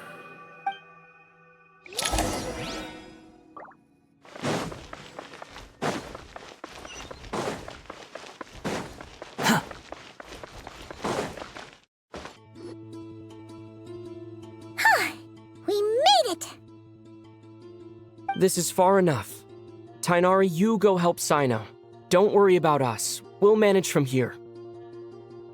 Are you sure you don't need me to stand guard? No need. Once the connection is established, we'll disappear from the Sanctuary of Surasthana. Go help the others. All right. Goodbye for now, then. Please tread carefully.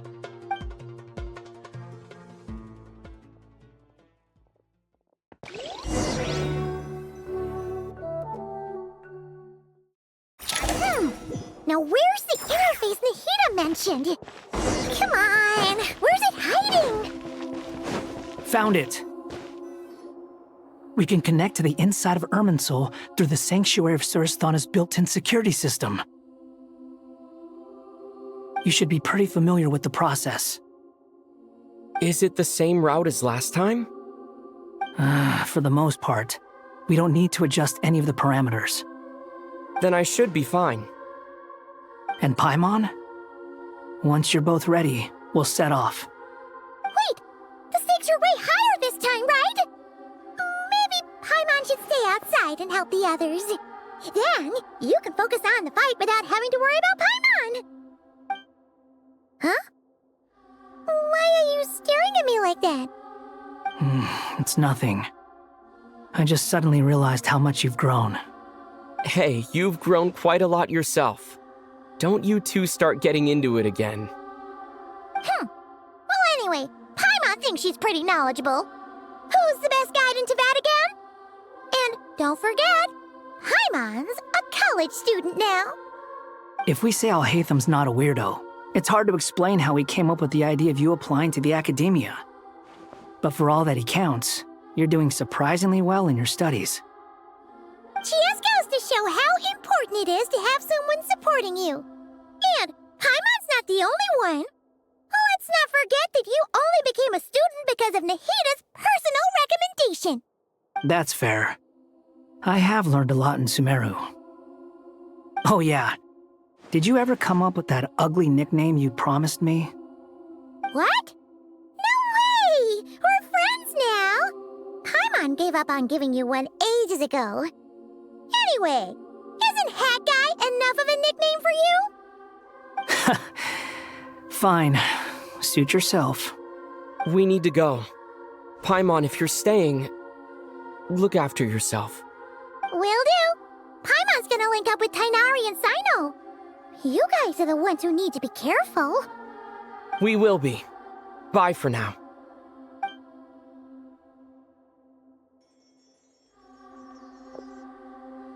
Initiating connection.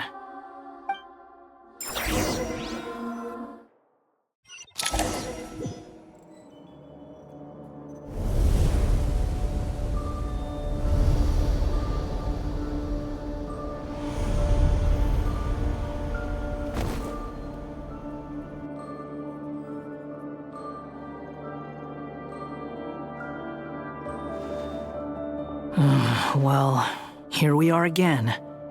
Come to think of it, I still don't even know where we're going. Thanks to our terminals, it should be impossible for Irminsul to read. I can... Don't tell me. Only you need to know. That way, whatever happens to me next, it won't affect your progress. Listen to me. Your safety is just as important as mine. Don't even think about sacrificing yourself for the greater good. We came here together, and we're leaving together. All right, if you insist. I won't argue with you.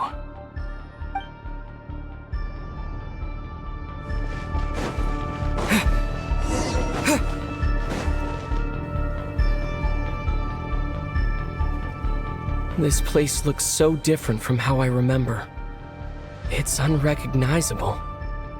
It's a complete mess. Like someone's turned the place upside down. Must be Dottore doing.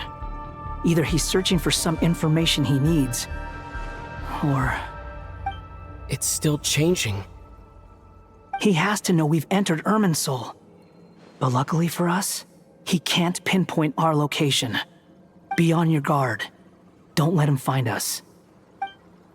The red parts have probably been corrupted by Dottore's power. Don't touch them, or you might alert him.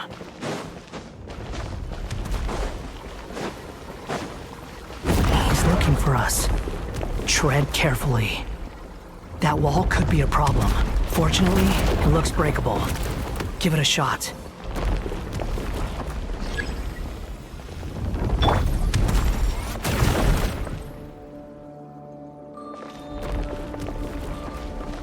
Squall Fury!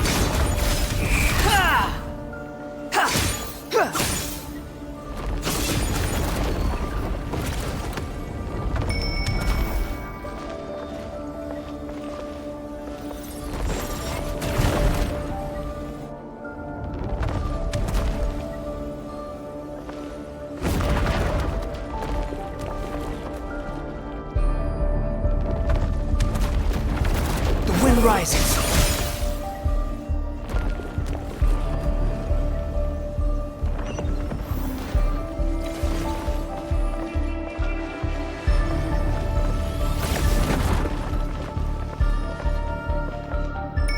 Fury.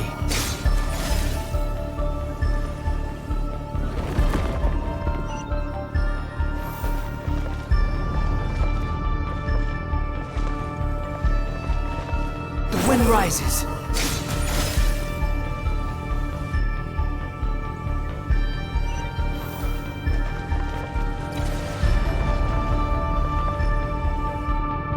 Behold!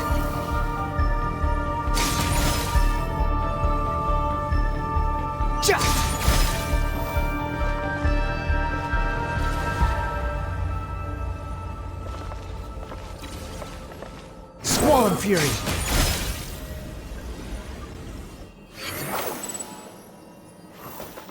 The same old trick again?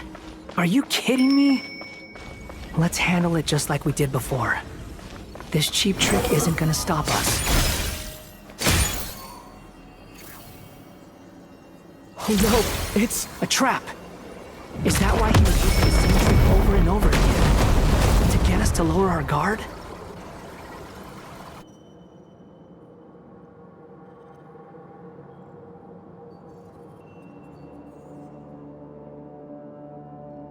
I'm trapped!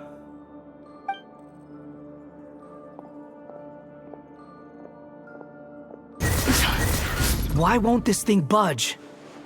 Hello? Hello? Can you hear me? Nicole, is that you?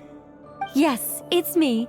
I'm monitoring your progress from inside the Eternal Oasis, and I have to say, this terminal is simply marvelous. It makes tracking you so much easier. I couldn't see anything at first, but now that you two are inside, I can use your location with support from the terminals to get a partial view of the situation inside Irminsul. It's not the clearest image, but it's better than not being able to help at all. So, here I am. I can't intervene directly, but I can help to guide you out of the jam you're currently in. So please, just follow my lead.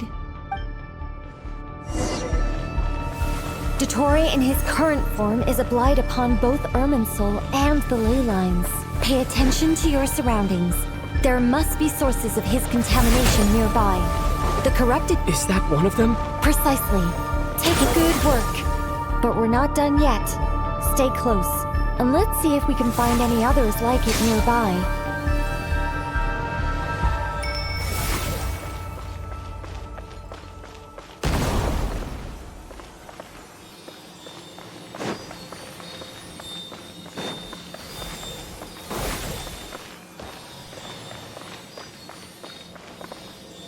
Behold!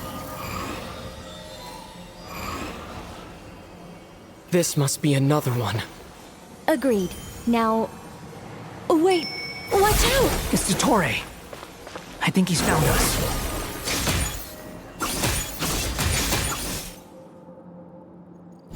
The seal is broken. Quick! Get out of there!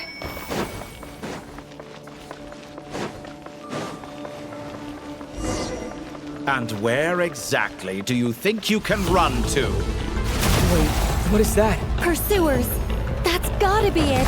Run! Don't let that thing touch you! Dodge that attack!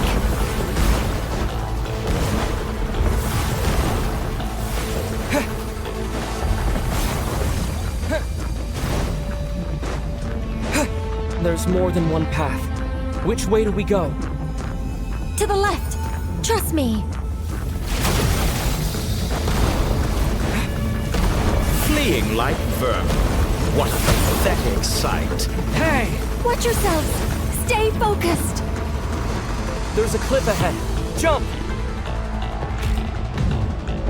More of those corruption sources. Destroy them as you did before, and open the exit as quickly as possible. They're relentless. Is he trying to wear us down? You'll just have to destroy these too. I think the pursuit is over. Hard to say. Stay alert.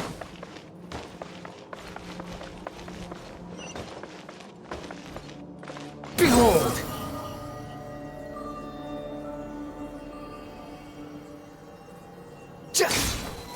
Yeah!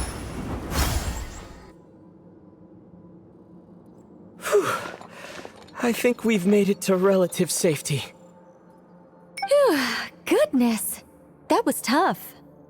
You doing okay? I'll be fine. Don't worry. Take a short rest, and then... Nicole? Nicole! The connection's been cut. But that means... Look at you supporting one another. How very touching.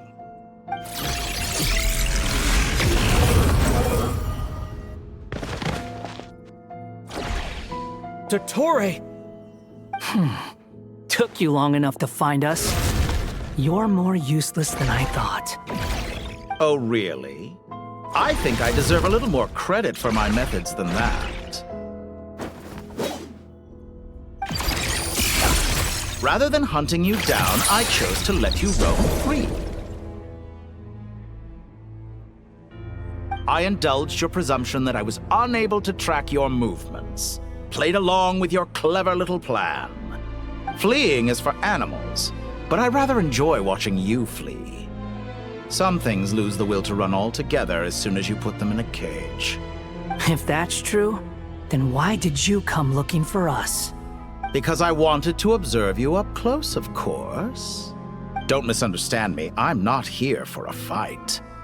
Is it so unusual that I wish to greet my old acquaintances in person? After all, It's been a while. Scaramouche.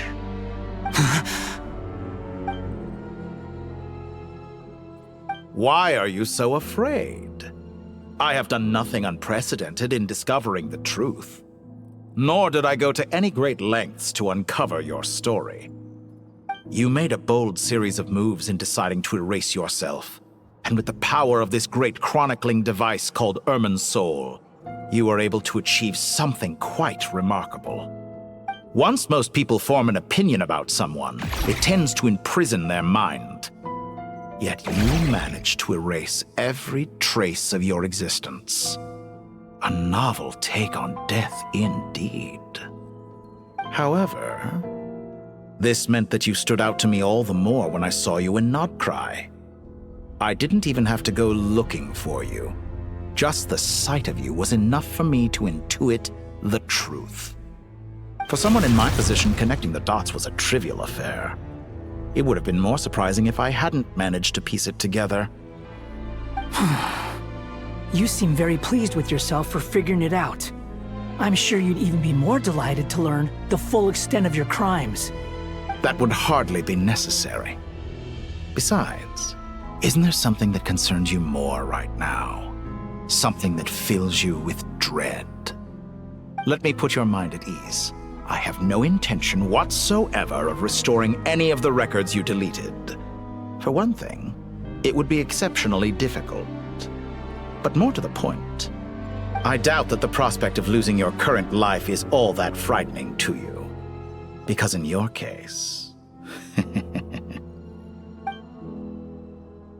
the cruelest twist of fate is that you'll never again have the chance to make up for any of your mistakes. Isn't it? Dottore?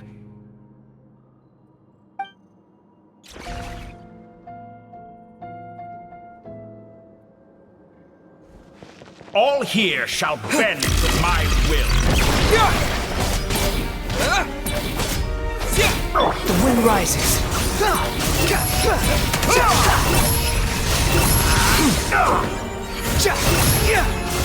I'm afraid you'll need to do better than that to take me down. I expected you to have grown stronger. Ah, how foolish of me. I forgot that you lack any means to increase your power. You will pay for everything you've done! Oh, will I now? Time to ignite!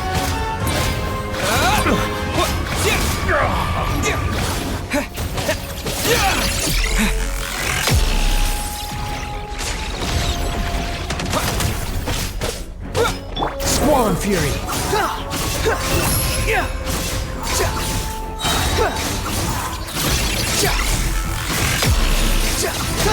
Upon the gale! Cry louder!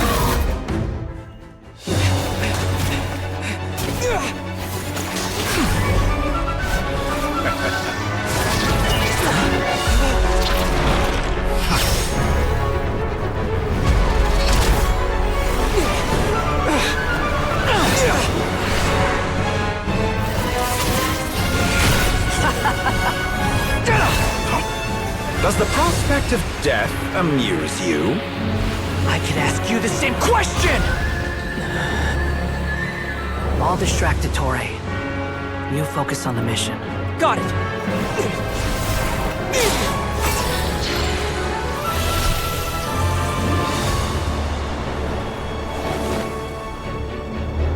For the hopes and dreams of the masses. Open the secret door on this enchanting night. May wisdom's light eradicate ignorance and darkness, and hereby fulfill our ancient vow. Commence data extraction.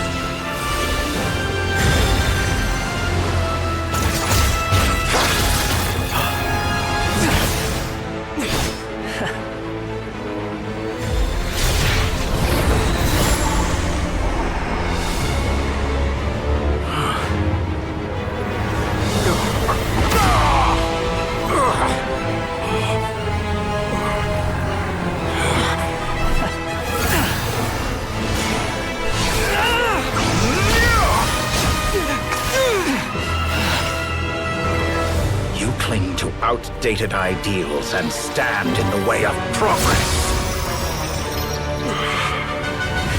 You will pay for interfering with the grandest experiment of all time.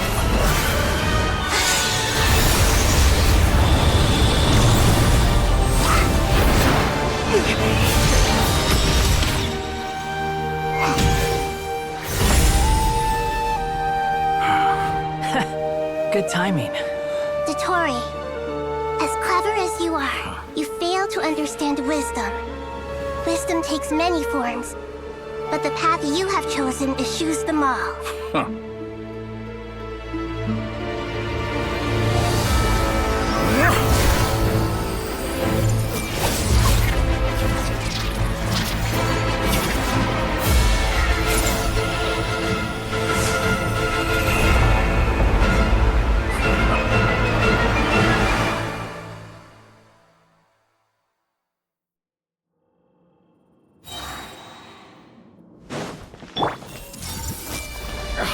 My strength is fading! Since you are within Irminsul, it stands to reason that any power you wield comes from... Extracting the information from Irminsul just to strip me of my power. I will find his weakness.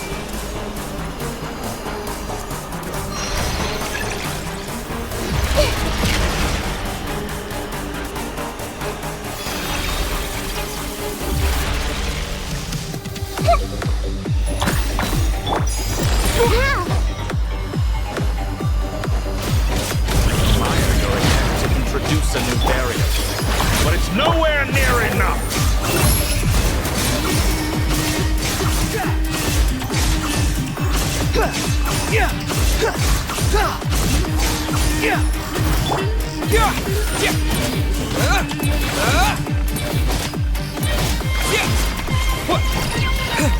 This way through.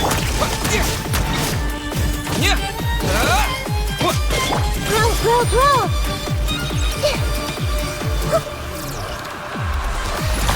Let's try this. Minute. Muso no Hitakachi!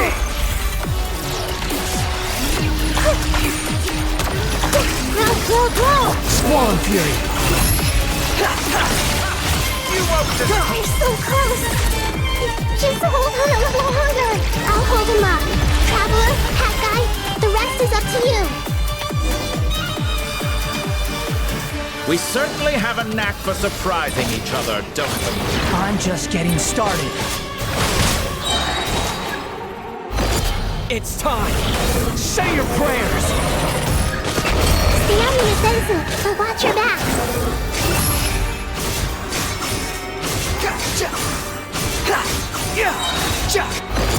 It's time. Say your prayers. The wind rises. Let's search try for it. this. Muso no Hitakachi! It's time. Say your prayers.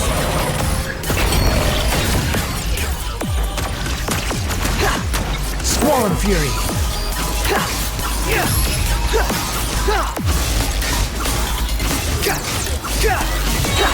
Burn! It's time. Say your prayers.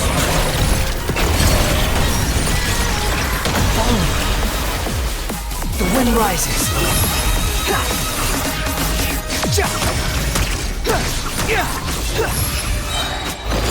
It's time. Say your prayers. Finally, time for you to die. Excited? Time for me to die? How could I have reached this place if death were something I feared? It's time. Say your prayers.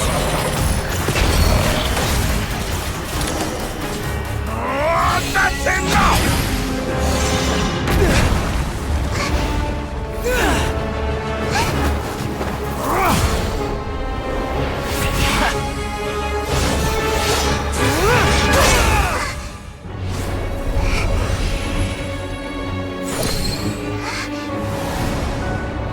It's all yours. Do with it as you see fit.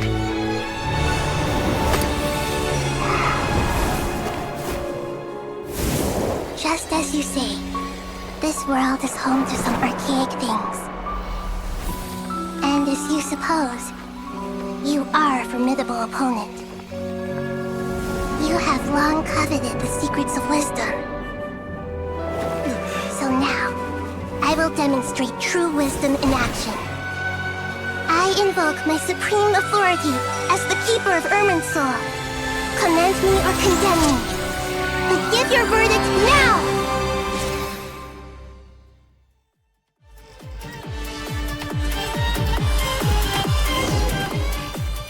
Blessed One of Wisdom, Mahakusaladhama, are you certain that you wish to exercise your authority to destroy Irminsul? It represents both your roots and your finest accomplishments. You truly intend to abandon the very thing you have always fought for? This is my decision. Irminsul has been corrupted beyond redemption. Irminsul is the original tree of Tevat. It is the means by which the heavenly principles maintains fate itself. The 7 Archons should honor and revere it, for their authority was bestowed upon them by the heavenly principles.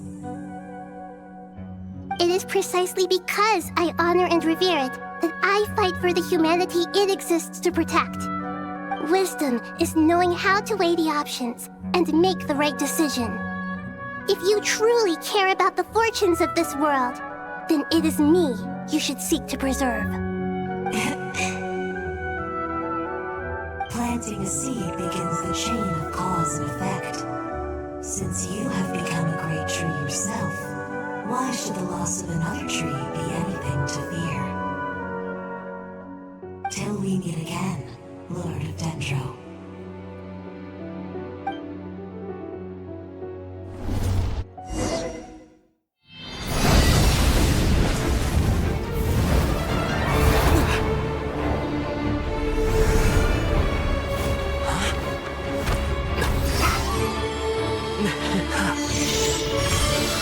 The first flame.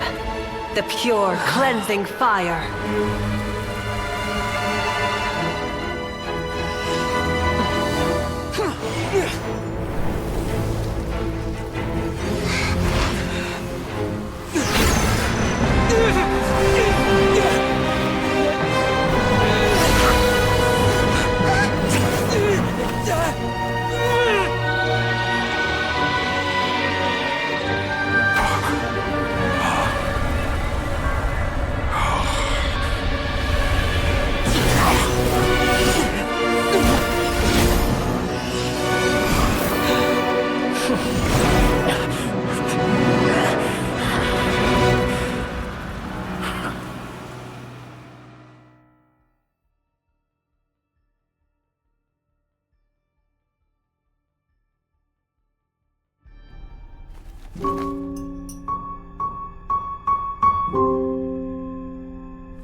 Shall we?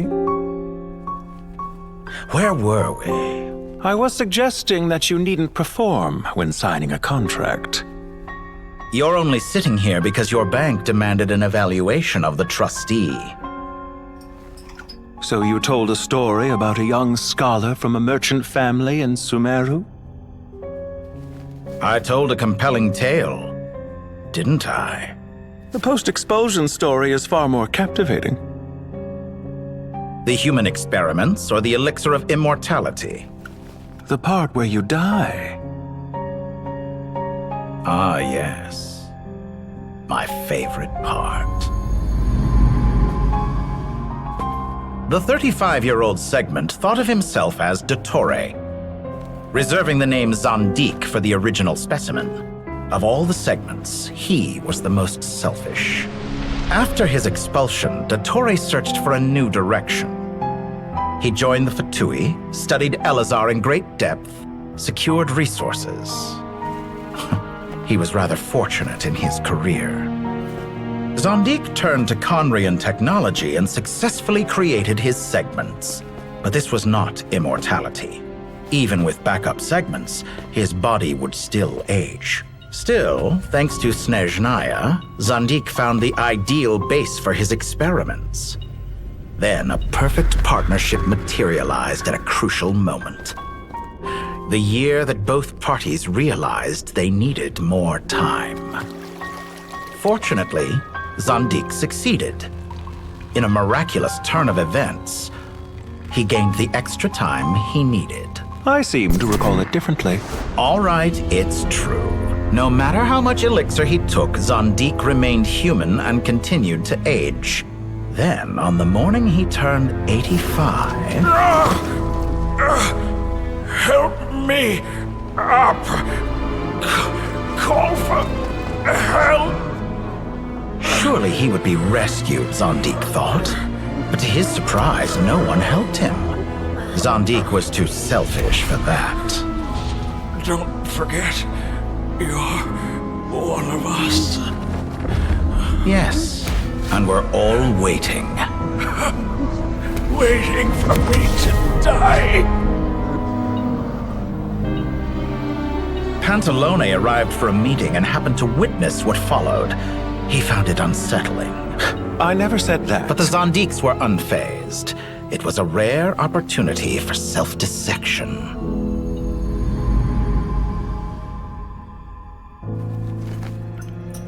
What does all that have to do with you depositing your data at Northland Bank? It has made me cherish my time in this world all the more. Fair enough. So you do have a sense of self-preservation.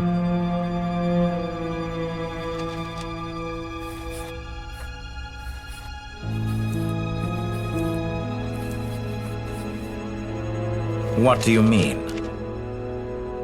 You're hardly normal, and you don't cherish life. You just don't want to admit defeat in the limited time you have. Even so, don't I deserve an interesting ending? I'm counting on it.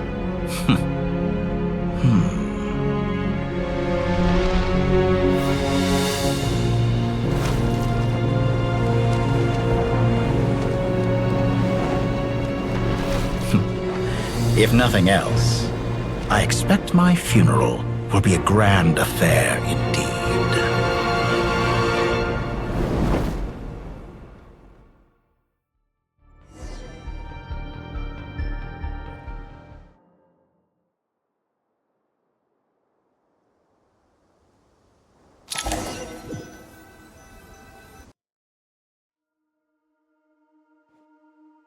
What a magnificent fire.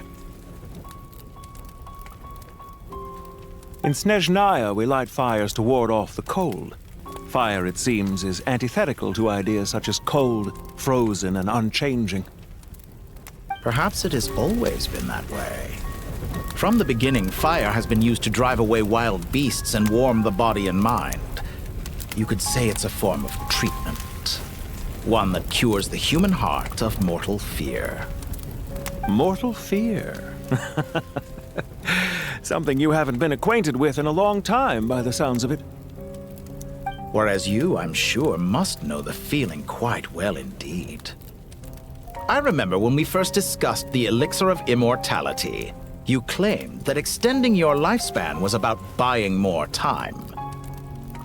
But was that really the truth? You fear the prospect of dying a wretched end in this world, don't you? Of course I do. I'm only human, after all. And while you may have forgotten it, you cannot deny that you too were once human, Dottore. I do not believe that there is no such fear in your heart. Perhaps you are right. But I abandoned it long ago and devoted myself to my experiments. I have felt no fear since. From the very beginning, I never thought you could win this game. But still you came, contract in hand, to honor our agreement. Because I am a reputable partner. And as we have discussed, experiments are about more than results alone. The process is equally important. I have come here and completed my creation. and I do not regret my decision. I'm afraid your journey ends here. After I die, there will be no one to make the elixir of immortality, and your remaining stock will only last a few more years. How then will you prove that you didn't perish in this incident alongside everyone else? When I feel optimistic about market environments, I never forcibly adjust them. They have their own direction, and I myself am one such environment. I have been quite particular about many things in my life, but where the manner of my death is concerned, I choose not to be. You make yourself sound so magnanimous. Oh, but I am, and I hope you will be too. It may have been a long time since anyone told you this, Dottore, but I recognize that you are a truly rare talent. Ha! I can see it. The experiment in blasphemy that I've been performing all this time. It has been a long process, and I do not care about the results as much as people might imagine. If the very goal of your experiment was to explore infinite possibilities, then there was never any reason for it to end. Indeed. Yet now, the experiment has officially drawn to a close. What should I call you? Zandik? Or do you prefer Dottore? Suit yourself. Goodbye, Feofan. This time, that's what it truly is.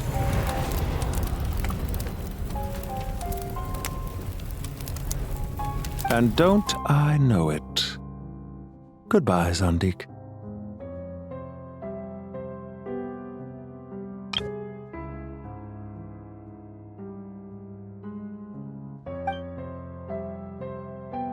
I could have carried out many more experiments, but to me, Lord of Dendro, this outcome is certainly not the worst. I believe you. But unfortunately, this is where it all ends for you. This experiment does not belong to you, nor do any of the results. Experiment.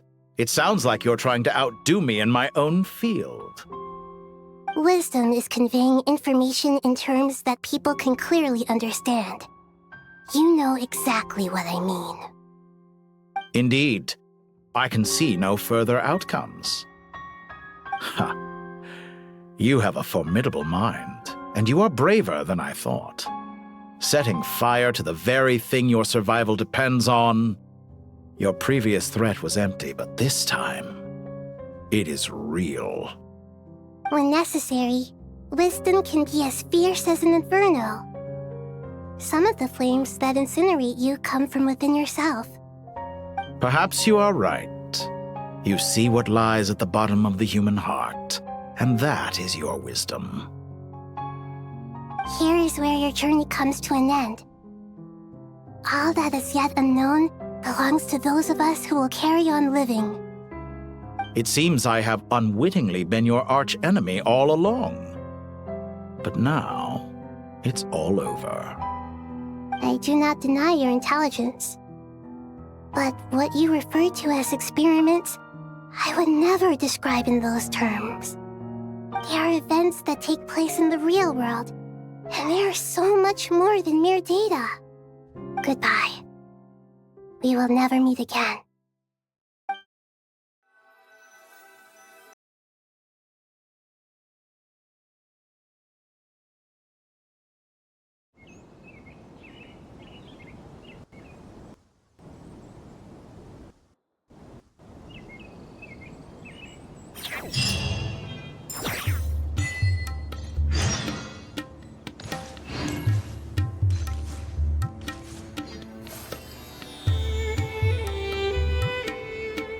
Well, that's the last of them.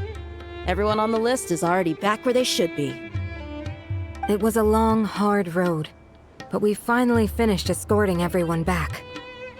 I just pray that we'll never need to leave again. I hope we can stay here forever in this peaceful paradise of our own choosing. Paradise. in the annals of the Temple of Silence. That word carries great significance.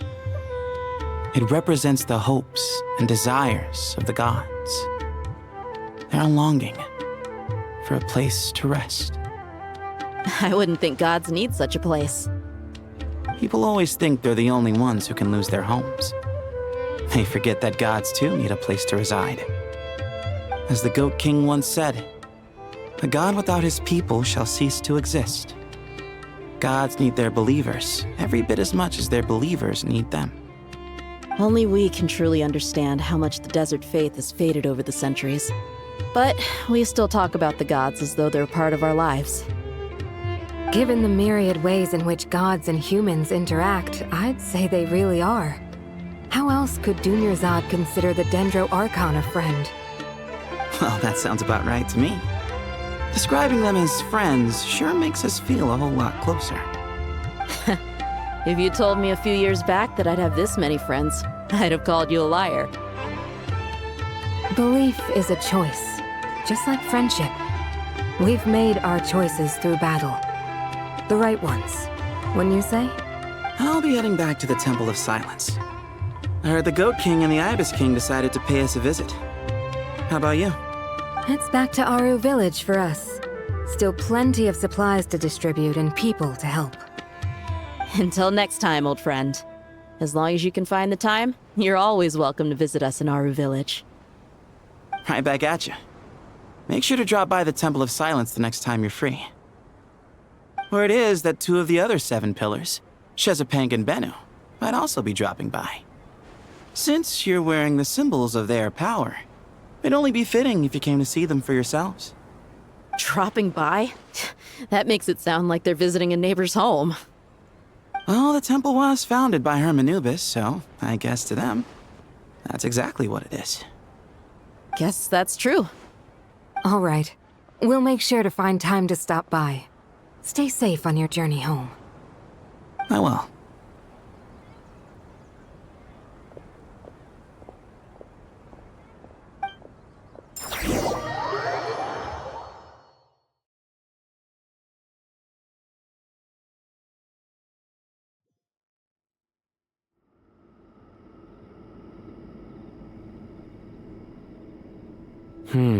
You do have a point. See? Retirement has always been a problem, especially for old-timers like us who've been locked away all these years. You finally step out into the light, and bam! You're face to face with a whole different world. Naturally. What do you think, Layla? Huh? Why would you think to ask me? How could I possibly be qualified to decide where the servants of King Deshret should live? Sorry if my question was unclear. Do you think their statues will stand out too much if we place them here? Hey, I never agreed to this. How could we possibly allow our statues to be left in Hermanubis' home? That would be like breaking into someone's house, then pretending it belonged to you in the first place. Different beliefs can coexist. We still need to respect one another. By which you mean, you two plan to stay at the Temple of Silence, for a while at least, but you have no intention of relocating your statues here. So, you see this as sort of a family visit? Is that correct? Family.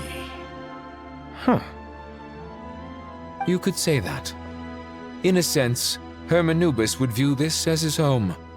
Just look at this place. Magnificent, is it not?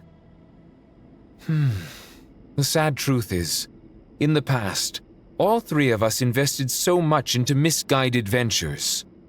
We failed to build what we should have, and wasted so much time instead. And what do you mean by that? I mean that for the most part, time spent associating with the likes of Sobek, and, let's say, Thoth, might reasonably be considered wasted. Why does that not surprise me? Go on. Anyway, given how much time we'll all be spending together, I'd say that the bonds we built will end up proving to have been a sound investment. Once Sethos, the current leader of the Temple of Silence, returns, you can discuss the matter of staying here with him. But judging by the expressions of everyone here, I imagine you'll receive a very warm welcome. This sacred ground houses untold knowledge, after all. What better place for the servants of King Deshret to appear in the mortal world? How about we share a meal together first? I imagine it's been many years since you last tasted fresh food. Oh, that sounds wonderful! After so many hundreds of years, I can only surmise that desert cuisine has become a lot more varied. Are we having a get-together? If you'd like, I can help prepare some food. After all, Lord Thoth, you helped me so much in the desert, and I still haven't properly thanked you. Oh, my, that would be wonderful. I'm touched that you still remember. How the times have changed! To the people of today, it seems the Ibis King has become a kind and passionate god. And you, Mr. Herreshoff? What kind of god do you wish to be? To be honest, I haven't given it much thought. How about you, Dendro Archon? Do you have any hopes for your future? Me? I'm very happy with my current life. Forgive my bluntness, but you do not seem to derive your authority from majesty and might, like Lord Al-Akhmar. Clearly your approach has its advantages, but also its dangers, don't you think? I do, but projecting a majestic front doesn't really suit me. Besides, my relationship with others isn't simply one of a god and her people. Not putting on airs might earn you more adoration. Exactly. Besides, I really like parties where everyone brings their own food, and we all come together to share. You should join us. I'm sure you'll find it fun. Last time when we got together for a picnic near the Avidia Forest, it was quite the occasion. Seeing as you're already here, how about we hold the next one in the desert? Can we do that? Wouldn't Tainari have to transport a ton of drinking water? Don't worry, I can help out. Layla, would you like to join us next time? Me? Sure. The more the merrier. That way we... Don't take this the wrong way. I just think you should know. When it comes to passing the time, chess is more our thing. In that case, Dendro Archon, what do you say? If I were to compete against you, I can't say with certainty I'd win, but I certainly wouldn't mind giving it a shot. Where's Sobek? I'm sure he'd be good for a few rounds. Cards, cards, cards! I'll always prefer chess. I wonder what variant of chess we're talking here. Mr. Thoth, is there some sort of astrological significance to this game? Oh, I'm glad you brought that up. As long as the leader of the Temple of Silence agrees, we can search Hermanubis' place for books to teach you how to play.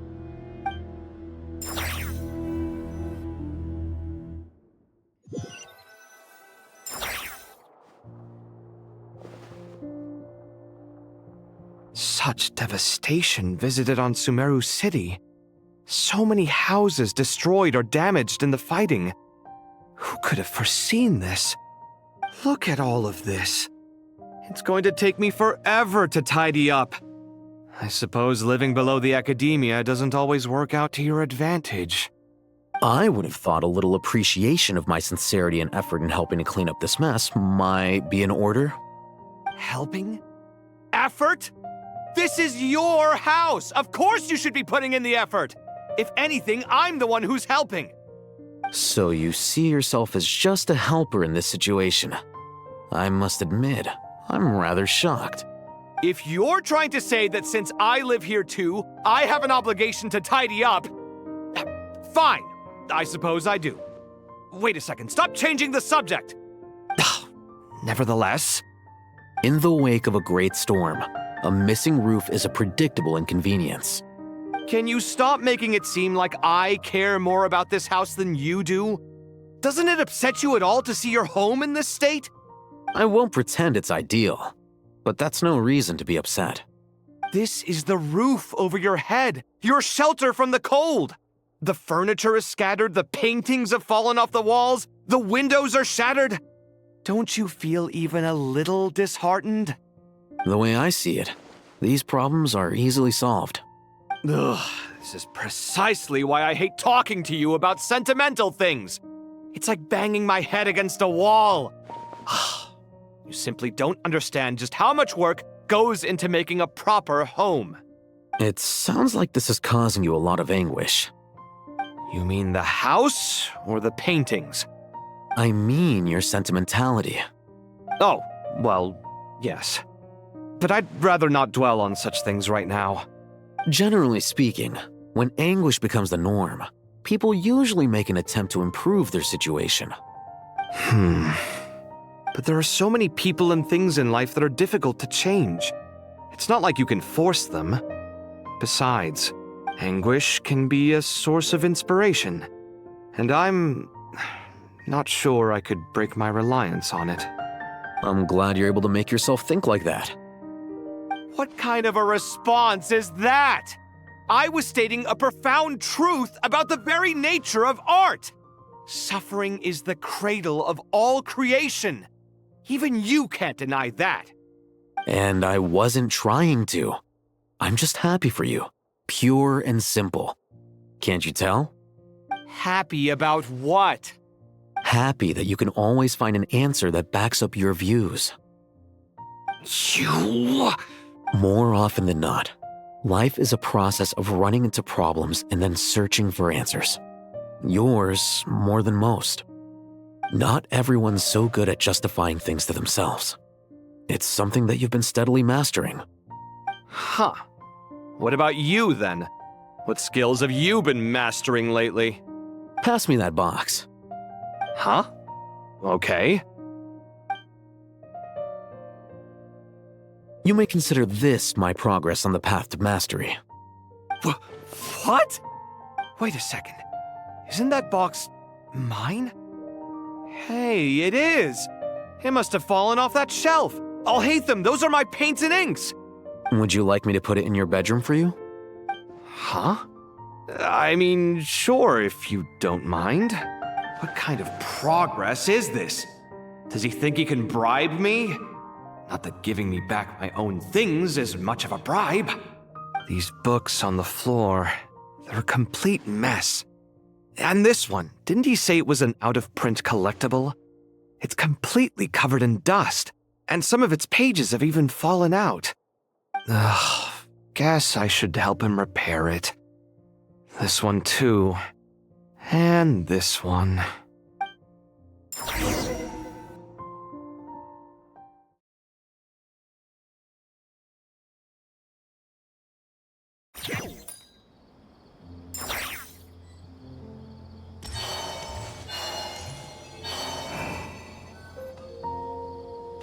Local subter beasts, imported goods, such a bright future ahead. I can picture the Mora just rolling in.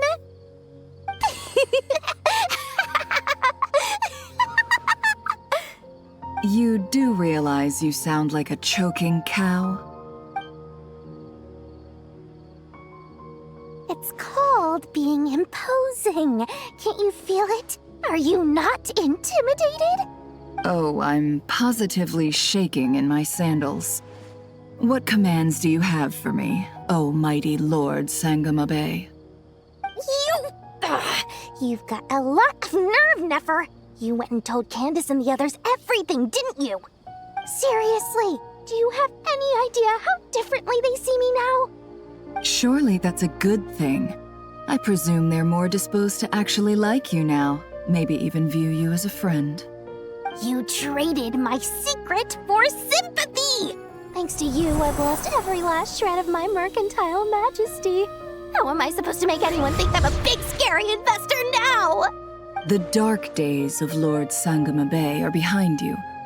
why not take this chance to make a few honest friends? Speaking of friends, since when did the notorious Lady Nefer gain such an admiration for holier-than-thou types? A moon chanter here, an angel there? Who'd have thought it? A coming together of fates, nothing more. No need to throw around accusations of admiration. Forget it. You're right about one thing at least. Making friends is never a bad thing for a merchant. So, I really took a loss this time.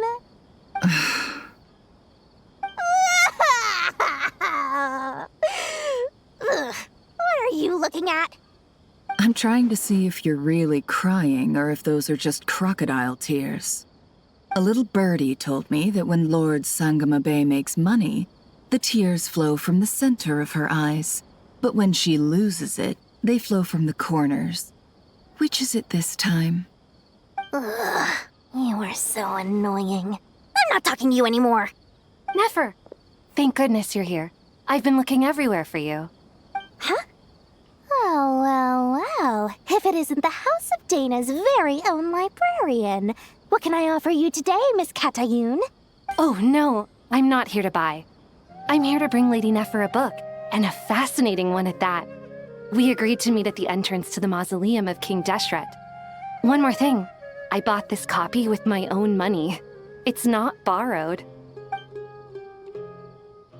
Reasoning knows not time of day, but suspense always follows a blizzard. That's quite the mouthful. Huh? Isn't that the one that... It was all the rage for a while. People throughout the city were clamoring to get their hands on a copy. The names inside were all circled. Everyone thought it was a riddle. Don't bring up that book in my presence. I don't even want to hear its name. That thing was nothing but a scam. Surprisingly enough, I've actually heard of this book, though it doesn't seem of much consequence. So, what truth lies behind it? You're from the Vahumana and you're asking me what the truth is? I'd say the actual truth was about the least important part of the whole episode. I brought you this book because it probably has the most interesting backstory of any in the House of Dana's collection, at least in recent years. As for its quality, well, you can judge that for yourself. Don't tell me it's actually any good. You may not know this, Lord Sangamabe, but Lady Nefer has a fondness for books with... How should I put this? Mixed reviews? No eye for good literature, huh? Perhaps she feels that bad books hide interesting secrets? But I shouldn't put words in her mouth. It's probably fair to say she prefers the conversations that books can spark over the substance of the books themselves. Suits my style as an intel broker, wouldn't you say? Very interesting, thank you. I'll return it to you once I'm done reading. And as it happens, I have something for you, too. Incense? I imagine you've already used up the incense I gave you last time. Here's some more. This batch is from Nodcry, so the scent won't be quite the same.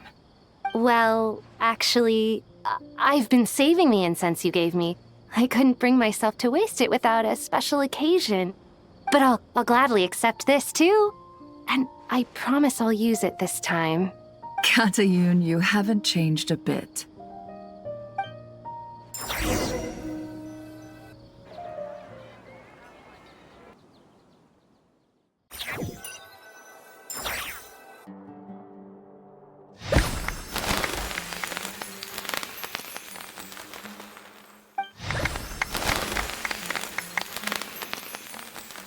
Congratulations, Kale. Well done, Kale. After studying for so long, you've finally become a full-fledged ranger. Sure hasn't been easy for you, huh? This really is fantastic news. All grown up. No longer a trainee, but an official forest ranger. Oh, the next step is to secure tenure in the academia. Thanks, everyone. It's true. I'm an official forest ranger now. Master Tainari, thank you for your guidance and support. I wish Mr. Sino were here so I could thank him too. Sino had a matter to attend to at the Temple of Silence. I don't imagine he'll be back for some time. But don't worry, we can celebrate together once he's finished. I'm afraid the party will have to wait. Kale still has some matters to attend to first. Kale? Is everything all right? No, it's not what you think. There's nothing wrong with my health. I just have a few things I need to deal with. I've made plans with the Traveler and Paimon to visit Mondstadt. Master Tainari and Mr. Sino will be accompanying us too. Well, that's a relief. Let's get together when everyone's back. I'm sure you'll be doing even better by then. Of course. I have a feeling you're right.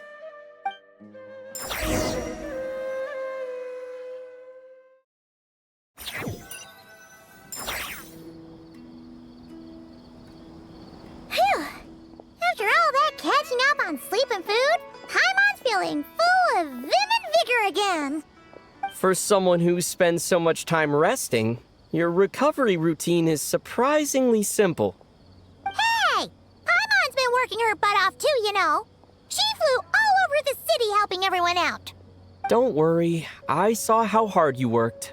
Alright, we all know you're the most hardworking person in Teyvat. As long as you're rested and full, that's what really matters. Paimon's been looking around the place, and it seems like the city's already on the mend. But Paimon's been wondering how Nahida's doing. We should check in on her.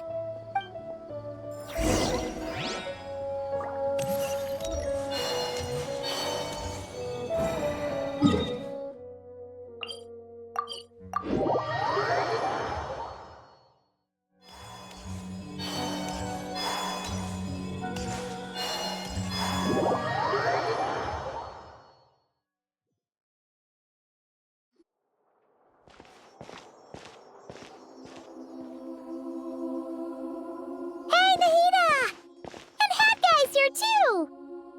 Traveler, Paimon! What's going on here? Nothing much. Nahida was just expressing concern for my physical and mental well-being. Oh, the Traveler told Paimon all about that. We've both been very worried about you. Are you feeling alright? You make it sound like I'm on the brink of some kind of breakdown. Truth is, I'm doing much better than you might imagine. If we can just get to the bottom of Dottoro's intentions, we can minimize his negative influence. That's the sort of thing I excel at. Just listen to that newfound optimism. It seems like having you enroll in the Vahumana was a truly inspired move. I can really see the positive influence. Observe, a classic Sumeru specialty. Chalking everything up to education and learning. To be honest, even I can sense the change in you. Everything Dottori said to you was a way to manipulate your mind. Fortunately, you're no longer under his sway. Can someone as old as me really continue to grow? If it helps, just think of yourself as a late bloomer. It's all a matter of phrasing, and it comes down to what standards you measure yourself by. For a puppet, developing at such an age is perfectly normal. But if you choose to call yourself a late bloomer, it sounds more like you consider yourself human. However you see yourself, well done. All right, I see what you mean. Anyway, what's your next step? What else can I do but complete my current courses? Everything else can wait. Anyway, that's enough chit-chat. There are still things in the city I need to help out with. I'll be heading there now.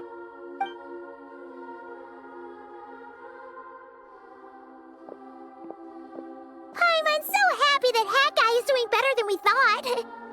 But what about you, Nahida? How are you holding up? The pyronosis burned down the corrupted Irminsul. The flames blazed for 7 days and 7 nights before they finally subsided. All that was left were the parts underground. Now, Aru shoulders the responsibilities that once belonged to Irminsul. The situation was contained before it got out of hand, so Teyvat's most vital information has largely been preserved. Irminsul has a strong influence over you, doesn't it? How will you cope now that it's gone? There is no need to worry. Thanks to Nicole's extraordinary talents, my connection to Irminsul has been severed and transposed onto Aru. Angels can do things like that? They can. Such abilities are precisely what makes them so powerful. The goddess of flowers, Nabu Malikata, once claimed that she too could perform feats beyond the reach of mere mortals. In my eyes, much of what she went on to achieve reached such transcendent levels. Her and Nicole really are both fascinating and magnificent. So, does that mean your situation is stable now? Correct. Just imagine that Aru has become the new Irminsul, and the essence of my existence has been bound to it. The wisdom of Sumeru has ultimately converged into a single, unified entity. Should we ascribe this all to fate, or is it merely fortune? Whatever it is, the important thing is that you're okay, Nahida. Dendro Archon, Lesser Lord Kusanali. Oh, thank goodness you're here. Greetings, Traveler and Paimon. Sir Nevis, do you have something urgent to say? Yes, there's something I need to report. We've received a message from Snezhnaya.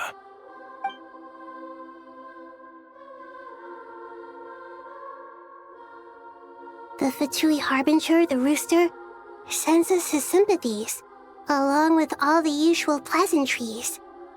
His stance is that, following the unrest in Nodcry, Dottore was subjected to internal censure. This madness was the act of a rogue element, one who cannot be seen to represent the Zapoliarni Palace. No less than can be expected. Snezhnaya paid a heavy price working to stop him. They even lost one of their own harbingers. The letter goes on to say that even so, Snezhnaya cannot claim to be blameless. Apparently, they will deal with Dottore's subordinates in accordance with Snezhnayan law, holding all those involved in his crimes accountable. Additionally, they are supplying relief funds and supplies, which are already en route. They hope this will aid in Sumeru's reconstruction. Sounds like he's got an answer for everything. True. But as diplomatic rhetoric goes, it's highly effective. Completely watertight, both in logic and sentiment. This disaster has had a profound impact on Sumeru. There is much that I will keep in my heart. The matter of Dottore can be seen as settled for now. We are sure to cross paths again in the future, and in that light, Snezhnaya would do well to uphold their responsibilities and keep a tight rein over their actions. With Irminsul burned, the flow of fate now carries many more possibilities. I will be watching carefully. Perhaps we can move on to a less serious matter? Dendro Archon, will you eat with us once this matter is dealt with? Everyone wishes to celebrate together. Your presence would be most welcome. Of course! Junior Zod, Sino, and Hypatia all told me the same thing. If there isn't enough room for everyone, we can arrange back-to-back feasts. What a wonderful idea. That just leaves the question of what we should eat. Not more tomatoes, surely. More?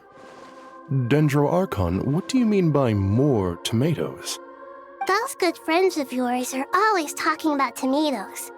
Sometimes when I'm walking through the city, I can even hear them arguing in the fields. Since you see them so often, you must hear about tomatoes even more than I do. Tomatoes. Tomatoes. The word has a certain magic to it. Like the autumn fur of a sumpter beast swirling in the wind, sometimes flying up my nose. Tomatoes. What can we make with tomatoes?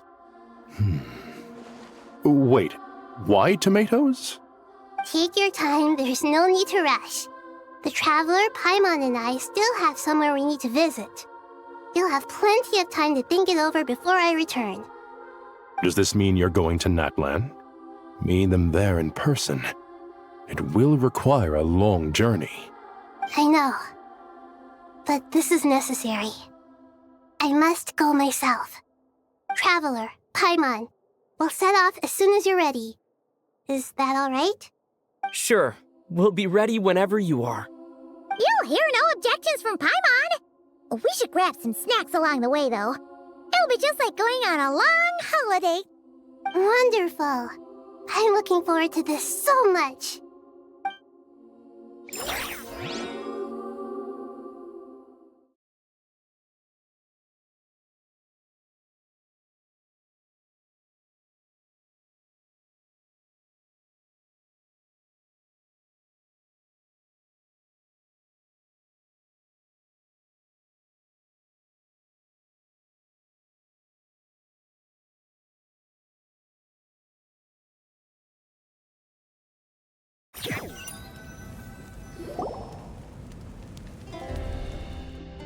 That land is such a lively place. It's super cheerful and positive, too. I can see that. There are people outside exercising at all hours. Such a healthy way of life. You came. Welcome, welcome. You must be hungry from your journey. Would you like something to eat? Oh, thanks, but no thanks. We've been eating the whole way here. We had a mushroom platter, Sap's meat stew, butter braised chicken, hot asara pudding. Paimon's positively stuffed. All right, all right. No need for all that detail. I'm starting to get hungry myself. Maybe later then. We can wait till everyone's got an appetite, then I'll head out for a meal together. Sounds like a plan. Let's find somewhere to sit down.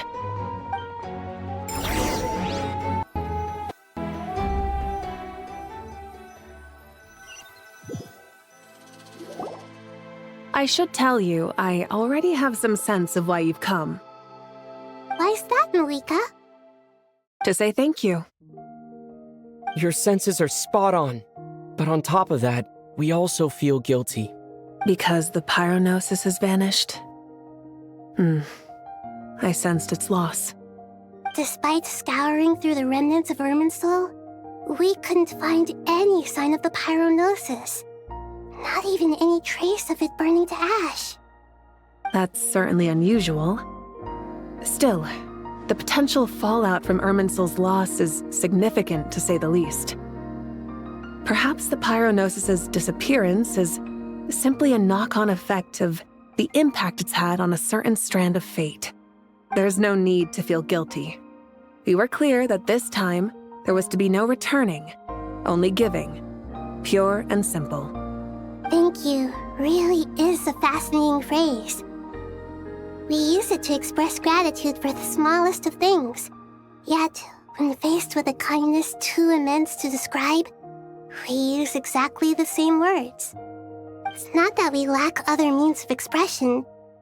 It's that when we truly need to express our feelings, the simplest and purest words are always the most powerful. You're right. In Natlan, we prefer simple expressions too. Companionship, friendship, support. They might not sound fancy, but the sentiment behind them is sincere. That's wonderful to hear. Sincere feelings are often a vehicle for the deepest wisdom of all. Irminsul's destruction doesn't seem to have done you much harm. I'm glad to see you're doing well. There's still a lot of work to do, but before we begin, we felt it was important to come here and speak with you.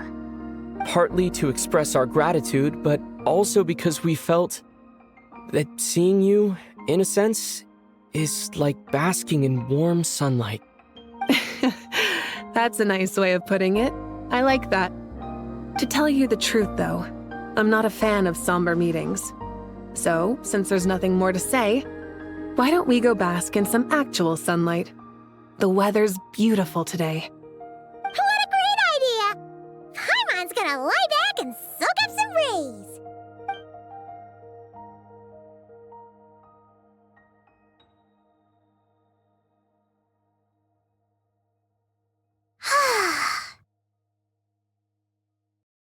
In that case, I think I'll lie down for a bit too before we head to our next stop.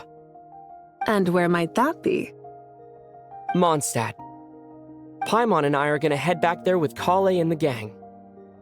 Long ago, I sensed that the god remains inside Kali had come from the goddess of flowers, but I kept it a secret. Those remains weren't hurting Kali, not as she is now. They simply exist. Besides, I could sense a deep yearning within her. A yearning for an ordinary life. A yearning to hold on to the hard-won happiness she now enjoys. With someone like her, I have a responsibility to keep her secret. She should be ready to face the truth by now. Whenever people meet, there is always the potential to create warmth and kindness. Every child grows up, but even as adults, they are still children in the eyes of certain people. Oh, just like how Paimon sometimes sees Nahida as a little kid. Is that so? Well, anyone who's friends with a kid is probably a kid themselves. Of course! And there's nothing wrong with that. When we get back, we'll actually be hanging out with another of our friends who happens to be a kid. Or more like looking after, in her case. Anyway, we'll always be there to watch out for our friends. Dear Sucrose, when you receive this letter, I'll probably be as busy as always. But busy with wonderful things. That's because I'm no longer a trainee. I'm now an official forest ranger. Impressive, right? Sino said them official rangers sound much tougher than trainees. Though he did say it was already pretty tough to start out with. You probably heard that something big happened in Sumeru recently. Don't worry, it's all been taken care of. We're heading to Mondstadt soon, so if you're free, maybe we could meet up? Plus, it's not just me. A few of us are going. Hey, do you still remember that time we all got together? You know, when we all went to the Windbloom Festival? It'll be just like that.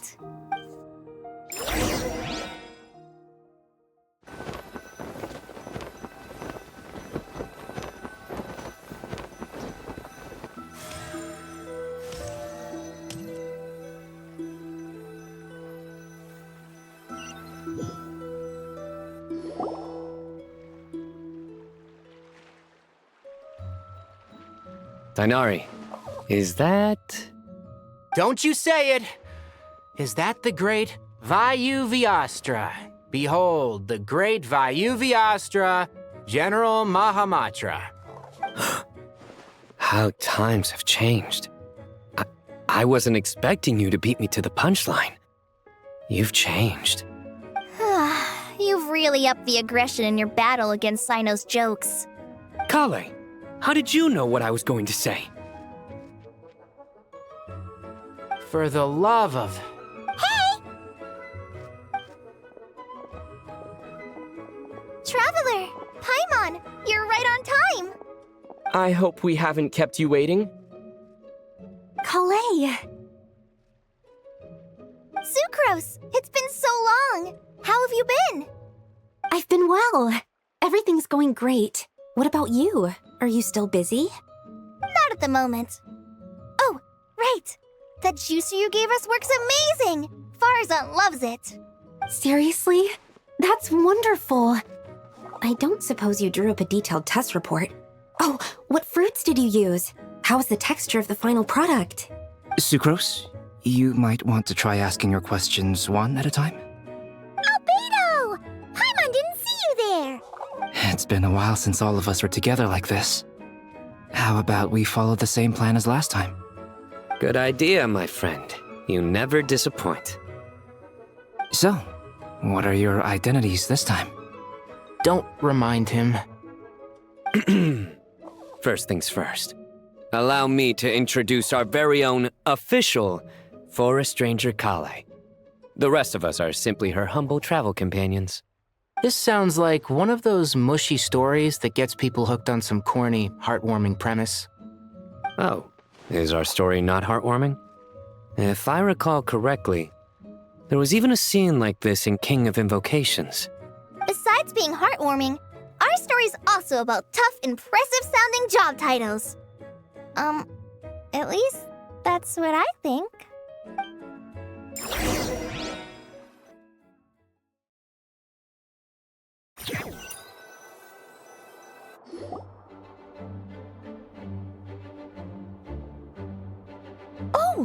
You're here already? I'm still giving Dodeko a little trim. I won't be a moment. A trim? Does Dodoko need haircuts too? Of course.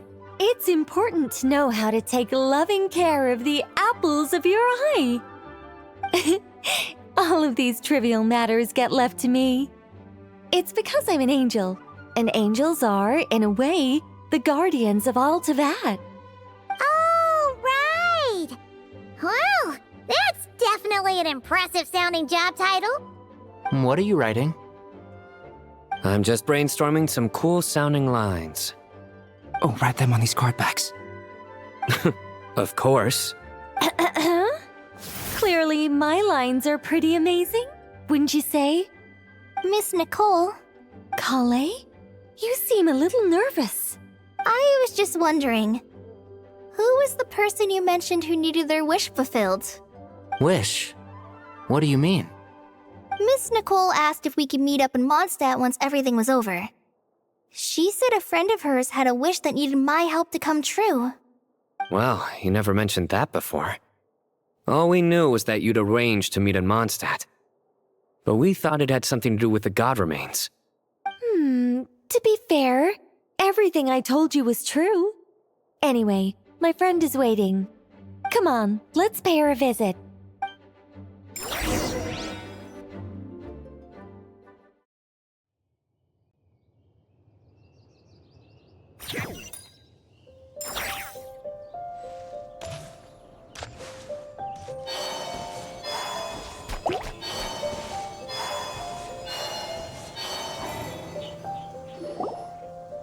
Huh? You're... Surprised? I bet you weren't expecting to meet a woman like me beneath this beautiful tree in a faraway land.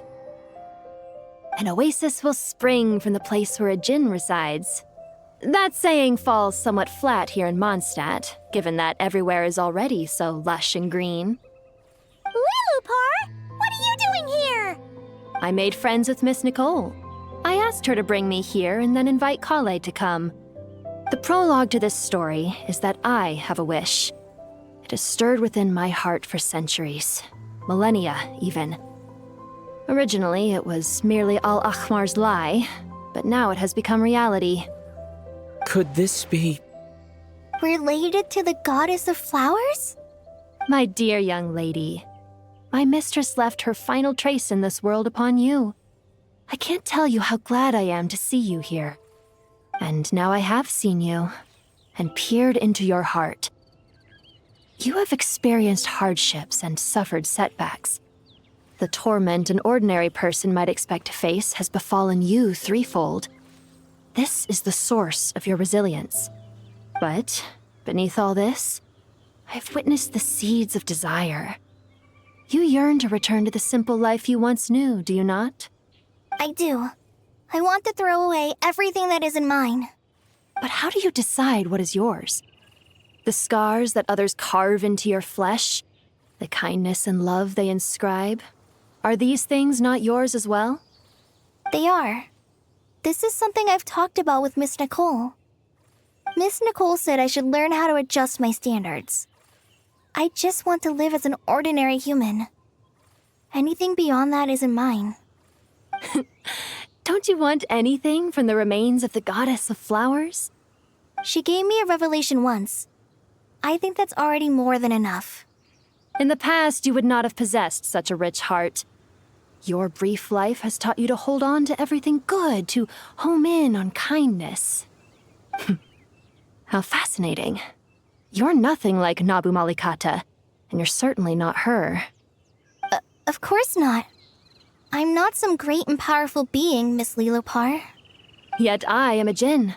We exist because of the Lord of Flowers. We revere and love her. My wish is to see her one last time, to give everything for her. Kale, can you do this for me? But her remains won't be easy to remove. Are you sure this is what you want? That's beside the point. First, I need to know. Are you willing to do something for the soul of this lonely, wandering woman? I'm willing. But look, you know nothing about me. Even if you have heard the stories about me, all you would know is that I was rightly punished for the many evil deeds I committed. Ah, so you do know. Your lips are quivering, your eyes trembling, and still you're willing to do something for me. Life has been cruel to you, and yet you've learned to be kind. My dear young lady, to repay your kindness, I too must play my part. Are you sure about this, Lilupar? I yearn to see my mistress. For this moment, the world can burn to ashes, the universe be engulfed in flame. I care about nothing else. And you, Kale, I can give you a gift. You'll become just another ordinary human. But Miss Lilupar, what will happen to you? My wish will be fulfilled, and I can die happy. Why would you wish for that? A long, unending life might seem desirable for one who has never possessed it, yet it brings torment to one who has. My remains are scattered across the yellow sands, but my soul can find no peace. Since you've promised to grant my wish, give me that release. Allow the dying to die, and let the dead rest in peace. You have my thanks. Kale, there's no pressure on you. What she said, it's all true. A wish is a genuine desire, after all. It's as if you want to use the last of your life to give me a better future. Nothing so selfless. We'll be using our futures to fulfill each other's wishes. This is a noble act, a beautiful and secret transaction between two women. I understand. Miss Lilupar, I'm ready. Close your eyes, Kale. Then open your soul. From there, I will embrace my mistress. The downpour of flowers is your touch, like returning to the very beginning, like surrendering to your grace, my mistress.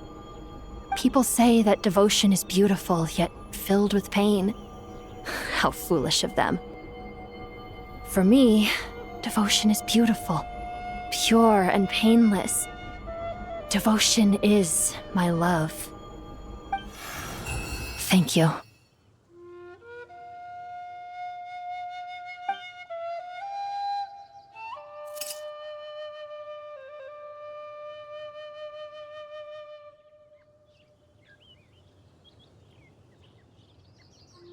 Lilupar! She disappeared? She left, carrying the blessing of flowers. Kale, are you alright? I'm fine. Now that the remains are gone, I don't actually feel any different at all. Those remains weren't hurting Kale. Not as she is now. They simply exist. Besides, I could sense a deep yearning within her. Kale must have already received what she was yearning for. I'm doing fine. I feel relaxed. There's really no need to worry. Then my wish has come true, too. To become ordinary? That's just one of my wishes. Actually, I have a few more. For instance, I want to protect the people I meet and help them find happiness. That sort of thing. So between Miss Lilupar and me, you fulfilled 2 wishes already, and protected 2 people. Wonderful, isn't it? I feel so fantastically happy. I guess that settles things here. So what's next? What do you want to do when we get back to town? Clay, look who I've brought to see you. Hey, Kale! I heard you guys were holding some kind of secret event. How come you started without me? Huh? Oh no, it's nothing like that. We were just saying goodbye to an old friend. Really? Who? Me. The old me. So that's what this is all about. Did you come all the way to Mondstadt for that? Because we knew the old you so we could witness the change? Exactly. The old me is gone. I puffed her into the air, and she became a fluffy pink cloud, floating into the sky, before disappearing forever. Do you think, maybe up in the sky, she has friends waiting for her with test tubes, flasks, and bows? Oh, when you put it like that, it doesn't sound so bad after all. What do you think, Miss Nicole? I think maybe that's right. At least, if it were up to me, I'd consider that a happy ending. Dear Sucrose, even though my childhood ended long ago, these past few days have really felt like growing up again. I've become stronger, and I feel like I can finally accomplish things by myself. Surely someone as mysterious as you will find a friend like this fascinating? Always growing, always thriving like a plant. I came to say goodbye to my old self. I know that after this, she'll be gone. Thinking about it makes me feel a little lonely. I know the weakness that kept me company will one day leave me too. But somewhere in my heart, I feel a great sense of joy. It feels like I've always wanted to take this step, to walk towards the new me.